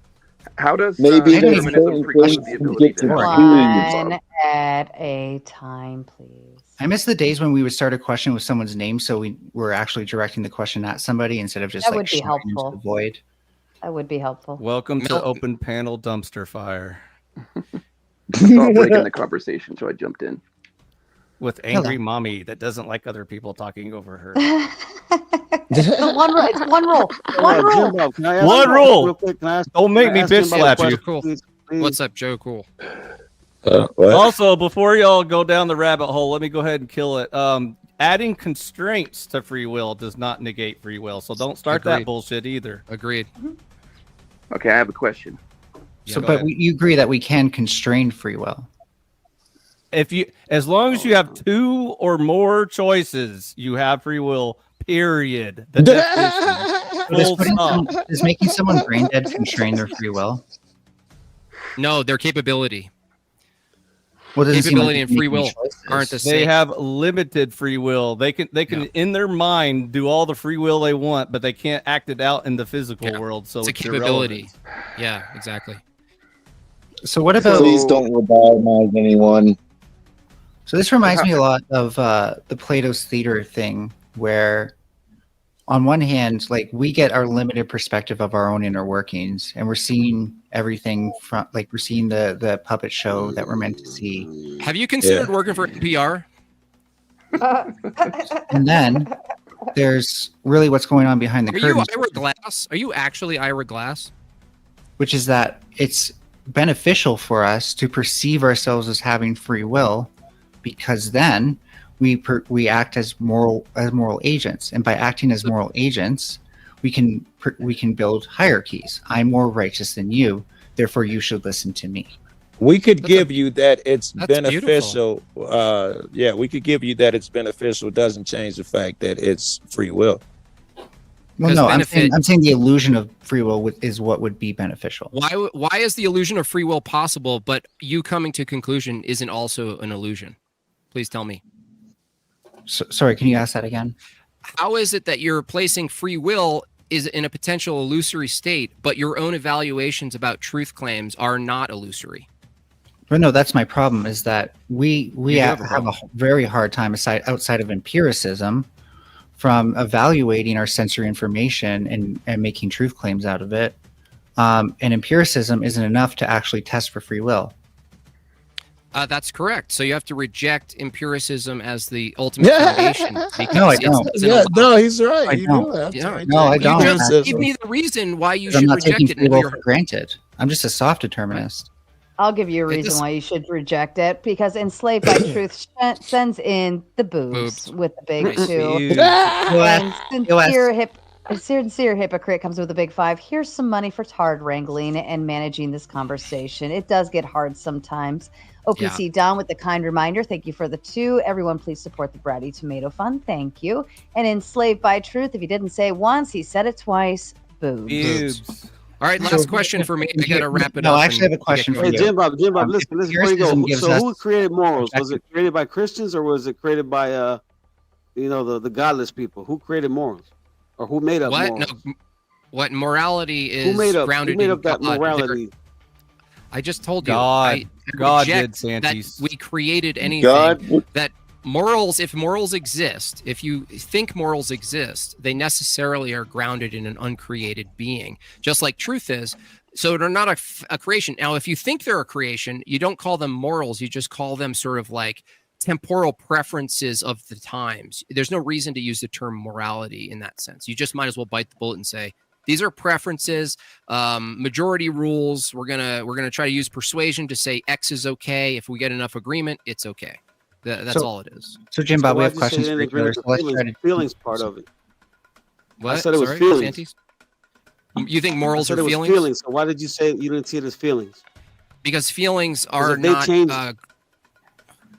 feelings are your own opinion and experience about the external world. If you had the feeling that was negative about doing the right thing, would you then say doing the right thing was actually the wrong thing because you had a bad feeling? Well, feelings feelings are also Why influenced. can't you answer a By your question? surroundings. It's over his head. Why can't you answer a question? If you have a bad feeling about doing what seems to be the right thing, Is doing the right thing the bad thing because you have a bad feeling? Yes or no? Simple question. That question sounds like a little tricky, man. Don't make no sense. Are you a dad? Are you a dad? Motherfucker's scared to death of you, Jim Bob. Motherfucker's scared to death of you, bro. You're a dad. I know you're a dad. Okay, listen. Bro, I don't understand the guy that's trick questions, man. I don't know what he's saying. He's not direct. Joe Cool, who's stoned out of his head, understands the question, but it's too hard for you. Dude, Santis, you're a father. Is sometimes doing the right thing as a father cause a bad feeling? Let's say punishing your kid. It doesn't feel good, right? No, not to me. Is it the right thing to do? That's not what I feel. Is it the right thing to That's do? not what I feel, bro. What's not? What don't you feel? Nobody you think it's cares about your fee-fees. You feel good when you punish your my kid? child is a bad thing. Oh my gosh. Yeah. Is it the moral Gonna thing help to him. discipline your child? Holy shit. So it's the moral thing to discipline your child. That means your feelings aren't the basis for your morality. Congratulations. Next question, please. Hey, Are Jim you Bob, getting ready to said- leave or what? You said you had a question for me, and I actually just wanted to wrap up what I wanted to say to you. That's great. If You you're still not wanna- getting ready to leave, then wanna I'll do wait that? a while. Wait, I had a question? Yeah, you said you did. I just want to give you some chance. Oh no, I think I kind of cross-examine you enough, but you can say something if you want. Yeah, so Jim for Bob, me- you want to just do Hold on, a I-Fi. preview Hold on, appetizer? I-Fi. Hold on, I-Fi. Melanie, did you want to finish your thought to Jim Bob? Yeah, I disagree that we should choose free will and presupposing that over empiricism. Empiricism gives us predictive logic that then we can use to evaluate objective truth. And if something is not empirical, then it's actually more rational and just more likely to be right that we operate on that. That's great. You were determined to say that, and we can't know if it's true. So, Well, again, I'm a soft determinist, so I think there's a little bit more to it than that, but we just didn't get into that. Okay. like, I just don't understand how you're going to get to evaluation. Okay. You're granting yourself a mind evaluation, and yet you're holding to a view that all of your evaluations are determined and all your conclusions are Okay. determined. I'm not sure what a soft version would grant you if that ends up being the sort of entailment of the starting position. But You know why he Soft said usually it's a means they soft have no version. He argument, was giving just himself an FYI. out. Yeah. Another way of phrasing soft this, if shit you want to was. Google it, is the hard question of determinism and the soft question. I understand compatibilism. You're basically ordering, or I feel like there's a dick joke somewhere in here that I'm missing. Here's my some question. compatibilist view, right? It's like I still believe that there's Suppose a hard probably a determinist. materialistic answer if there is. answers themselves aren't made out of matter, so that already is a contradiction. There you So Well, how does all the answers we determinism get from preclude reality knowledge? are Answers are material. not material. Answers necessitate God. Right, but all the Kind answers of we flow- point those flow to, states getting it. all the answers we get to from nature and reality point to There's materialism. no answers in nature, dude. Do you understand? You're all- granting yourself something that's Which immaterial. nature, Jim? Which It all physical. points to Sorry, materialism. sorry, My good point job. is- High five. You can get semantically Hard what you nature, want. hard What external intellectual nature, nonsense? trees. I'm out of here. Look, Okay, Get out of stop, here. everybody. He said it's I'm about to- intellectual nonsense. Can you find an answer under a rock, Melanie? No, but you can find an answer by examining the rock deeper and deeper. And so what I'm trying to say, regardless of the semantics, is that the knowledge or the truth or whatever you want to call it that we get from nature and from external realities, it points to materialism over a duality. No, it does not. It actually points to the opposite. Why? The fact that you can't look under a rock and find an answer or knowledge or truth actually proves that truth, knowledge, information is a There- good one. There's no information There are found in nature. intangibles in nature. don't find that information until- Energy- questions arise out of nature, right? We live in it. We have questions. No. We don't get Well, that hold on. information until we use empiricism. Information I is warned you. immaterial. Look, dude, Melanie, there is no empirical I disagree. example of information existing. Yeah, there is in a computer Making transistor Bob state. soft. No, there isn't. Yes, the state of a Wait. transistor in a computer is Oh, information. a transistor We're is a gonna start medium. that same Hold on, argument. Melanie. A transistor is a hardware medium that transfers what we call information, right? That's Well, no, got it transfers that's- energy in the form of a state. The state itself is what dude. holds information. Let him I'll use finish. I'll use a more simple term here. When I say the word apple, you know what I mean, right? Sure. Is the thing that I mean by apple identical to the sound hitting your ear? No. Okay. Therefore, apple information is not identical to air perturbation. Sure, but that's just because we encode and decode information. Information, That's decode, neurolinguistics. encode. Again, dude, when you code something, right? You can, for instance, let's use an even simpler example. If I'm on a beach and I write help out of sticks and I write help out of shells, is the word and information help found in the shells and the sticks? No. Okay, great. So that means coding requires a mind and meaning and universals. And the universals are not we're getting identical. away from the Hold topic, on, though. dude. No. The away from the topic, aka What debunking information your is. no. What's information? Define it. Information is a In state. information theory. No. Information is No. a state. Yes. No, So that's not a yes. state. No, it's not. Information in information theory, because I'm not going to appeal to your poetry as far as what information is. Information is data plus semantics. That's what information is. Sure, but if Hey, we Jim look Bob, at signals and Can you systems, ground Melanie without God? then information comes in the form of stable states that can be one that either differentiates a single state from a multitude or one or the other. The And state in itself the doesn't computer, we tell see you what the binary meaning is. information. In the Dude, computer, you're a we see- sophist. in the I'm You're bowing sophist. out. I'm What's up, bowing out. quantum I'm telling you now. computers? A You're a bit total confused both sophist. positive and negative simultaneously. Ones and You call me a zeros. sophist is a Yes, way the to ones and discard my argument when you don't ones- actually have a real no, rebuttal. If what I have a real rebuttal. If what you're saying is true, ones and zeros, you wouldn't need to decode ones and zeros because the information, the meaning, would be embedded right in the ones and zeros. Well, meaning is a subjective thing that the brain creates.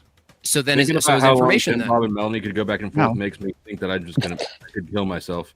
Yeah, Yes. I Stop interrupting their disagree. secret, Flo. I mean, All right, I can't. I mean, if you can't Follow my point to tongue. a single thing, What right? is the Because meaning of a look, rock? What is the meaning of a rock? Let him. Would you let him finish his statements? He keeps trying to spit stuff out, and you keep interrupting, and then it goes down another tangent. It's getting on my nerves. Chill. That's what's exactly the Bob. meaning of a rock?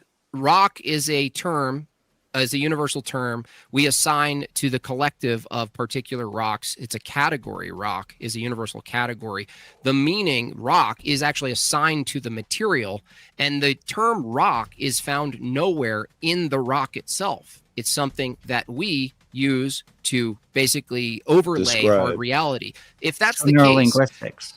hold on. If it was the case that information was matter, you wouldn't need to Right. name a rock because rock would be in the rock. Do you Right. understand That's that? where you were going with that. Now I I get agree it. with No, I'm Jim not Bob saying here. that all matter is information. I'm saying that when we Okay, encode if I take over, information, then I can't take it. when we encode- No, I want to abandon this cat. When I we can't encode do this information forever. You first ever rage something, quit. when Jim we Bob, encode do information it. in something, you need a physical state. I'm not saying what's required for information. You went from information is material to now that you need physical mediums and I know the things information is to- material. It's in the form of electrons Oh, or oh my gosh. Furby, So you're neuron- saying the thought the neuron Pardon itself, action me, it's, potential. pardon me for just a moment, everyone. Furby, you get 5 minutes in the back. You've been timed out. Thank I you, deserve it. Chuck. Sorry. he said, I deserve it. No, that was Thank you, great. Chuck. It's just back and In, forth. It's in just, your absence, Furby, I think that he was going, and it's Furby or she, am I fucking up here? She. I get your All point, Jim Bob. All right. I understand. So did anyone else The information understand is that? not in the material itself. I It's totally something got that what we you were decode. saying. I wonder if Furby wasn't saying that thought does remain in the material. That even the thought that we're saying is over here somewhere, he is saying it still exists in a material form, in a molecular form somehow. I think that was she was just about Yeah, to take no, it. I know. If that was the case, then you would be able to go in and extract in everyone's head the same matter that meant rock or something like this, or you'd be able to, like, you know, eternal sunshine of the spotless mind kind of thing. Now, you could damage a brain and then say, see, we remove the information, but no, that would just be assuming that you just didn't damage the apparatus that transfers the information or the meaning. But it can't ever be identical to the material because like Vesper said, agreed, and I-Fi, and Joe, I mean, how many bong rips he still understands this. Man, I'm on limited time. That shit I just did, I'm on limited time. That shit gonna knock me out very fast, bro. So even Joe understood the distinction that rock, the meaning, is not found in the matter. And so data plus semantics, you need the semantics for information. And you can't have, if that was the case, we wouldn't need to interpret anything. We would just go out in the world and all of the information would be readily interpretable by itself. We would just be like, download it instant. Since Furby's in the back, can learn we to read have a on our conversation now, Yeah, Bob, right or on, do you want to It's keep something going? you have to Go for decode some. using a shared language kind of thing. So Jim, oh, sorry, go ahead, Vesper. What'd you say? I was saying, like, information is something that we have to decode from material using a shared language. That's right. Okay, Because so it if that can mean information is different things. morality, where do we find it, Jim Bob? Where is morality? Wait, what? That's a Where? good question. Jim Bob, where is morality? Morality, I don't think has a coordinate system. I would call that a category error. Now, reality itself, from your view, my view, and even Vespers and maybe some other people, even Flow State here, would hold that reality includes metaphysical immaterial aspects to it that aren't identical to matter. And to argue otherwise is a contradiction because you're using, logic. Earlier, argumentation. someone on panel asked the question: did Christians invent morality, or did atheists invent morality? And so, did. I noticed y'all didn't answer the question. I did answer it. Yeah, I What said. was the I answer? said if morality exists, it's tied to an absolute standard who's a being. The same is true for truth itself. And if you're saying morality doesn't really exist, you just stop using the term and use preference instead. And so if Santi said, I like my, yeah, go ahead. I like my answer better. First of all, neither one of them invented morality. They discovered morality. God created morality, and that's the end of the discussion. But for the atheists, we have to explain it to them in long terms, like, ethics versus morality and blah, blah, blah. Yeah. Anyways, so going back to the so many debates and be so smug, I I just won all the debates, including the one where you failed, Flo. Hi-fi. Hold on. Hold on.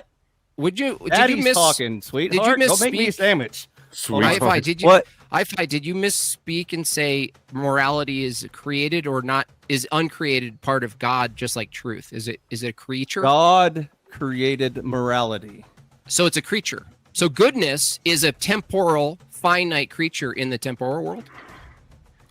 I don't know exactly where it is. It's somewhere in reality. It's probably in the spiritual realm that overlaps the physical realm, if I had to guess.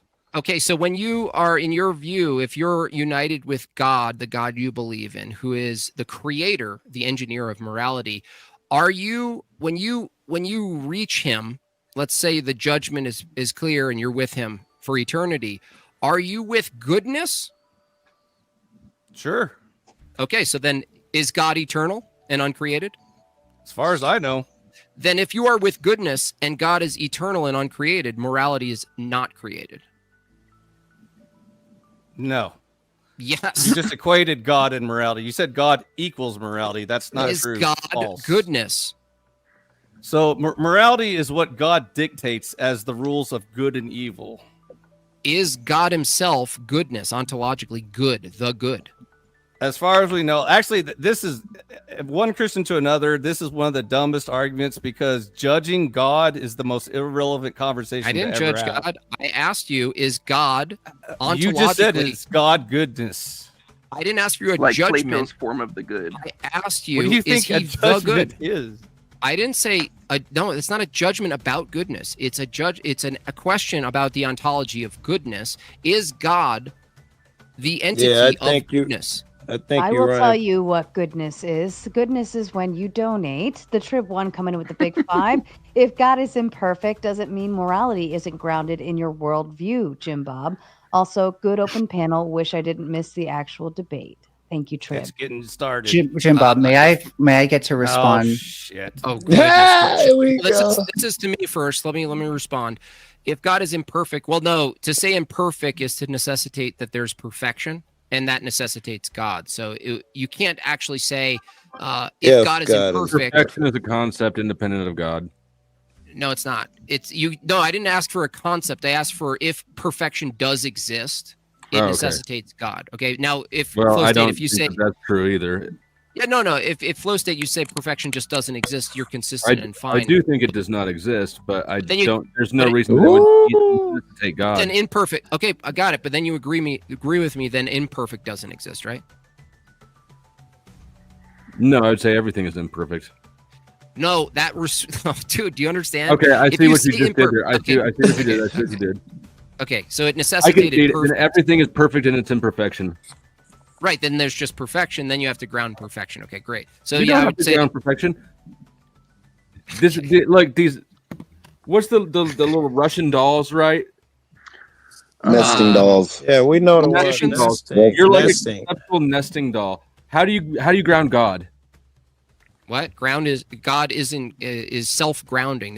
He's eternally uncreated, so there's no grounding of God because that would So necessitate you're just outside using God as like a conceptual backstop, right? This is the stop. This is the stop. This is the stop. Yeah, That sounds like in a secular sense. logic to me. Well, no, actually, in a God sense, is the ground flow. God, He's the foundation. Actually, God, absolute circularity is unavoidable, and if you stop before God, you don't have a justification. So any worldview, you're going to have some point at which you're going to become circular. The question is, did you reach the ultimate circularity that can't be avoided? That's The alpha question. omega. Wouldn't the truth be at some point we stop circling because we just don't know, right? That would be a statement about knowing. Speak. Yeah, I think I know the truth, and I can give you the truth. The truth is that God is all things. If He is good, that guy, whoever you was talking to, would have had to say He's evil too, which means the truth is God is all of these things. If I'm that sorry, was I true, yeah. lost No, it Joe, there. no, that's true, Joe. That's actually Joe Cool. That's actually true. If you take the entailment of his position, then all things are God. And that's that view that people say, like the material world is all God, dog poop is God, the grapist is also God. And it's all just one big unified machine called God, and we reject this view because it rejects the distinction between creation and temporality and eternality, and you have no morality under that view. Certainly, if one of our opponents tonight argued everything is God, it would be over. There would be no morality. I don't know a lot about religion, I'll be honest with you. Do you guys believe that God invented the devil or created the devil? No, I mean, created free will, and the devil created himself. Well, he had free will to sin. I right? just want to point out God's true morality would be complete neutrality in all matters. No, false. It's the opposite. No, that's not necessarily. That's a yin yang ish kind of Why would he choose either side? Taoism. Because he's the ultimate Just judge saying. of good and evil. He's the only judge of good and evil. So if that's true, smoking auditor, let's grant if it's true, if God is neutral on all things, there is no wrongness because misaligning with God from God's view, you're saying would be neutral, that there is no even creation, by the way, smoking auditor. If you believe God created, he did it out of his will. He didn't do it out of love because love wouldn't be neutral. So there's no love under that He view. did it out of boredom, so he created infinite dimensions where he's everything and everyone. Yeah, but it's not neutral anymore. So you're now over your system already. You're out of your system. He's still neutral. Everything that can happen will happen. No, whether boredom it's is not positive, neutral. negative, and it all will cancel out. Boredom is not neutral. Boredom is hell. May I, because I got timed out for 5 minutes, so please forgive me for being like this. Just to respond, Jim Bob, when you were making the statement about the rock having meaning, was that for you proof that there is something immaterial? Yeah, I would say all information, evaluation, mind, truth, knowledge, laws of thought.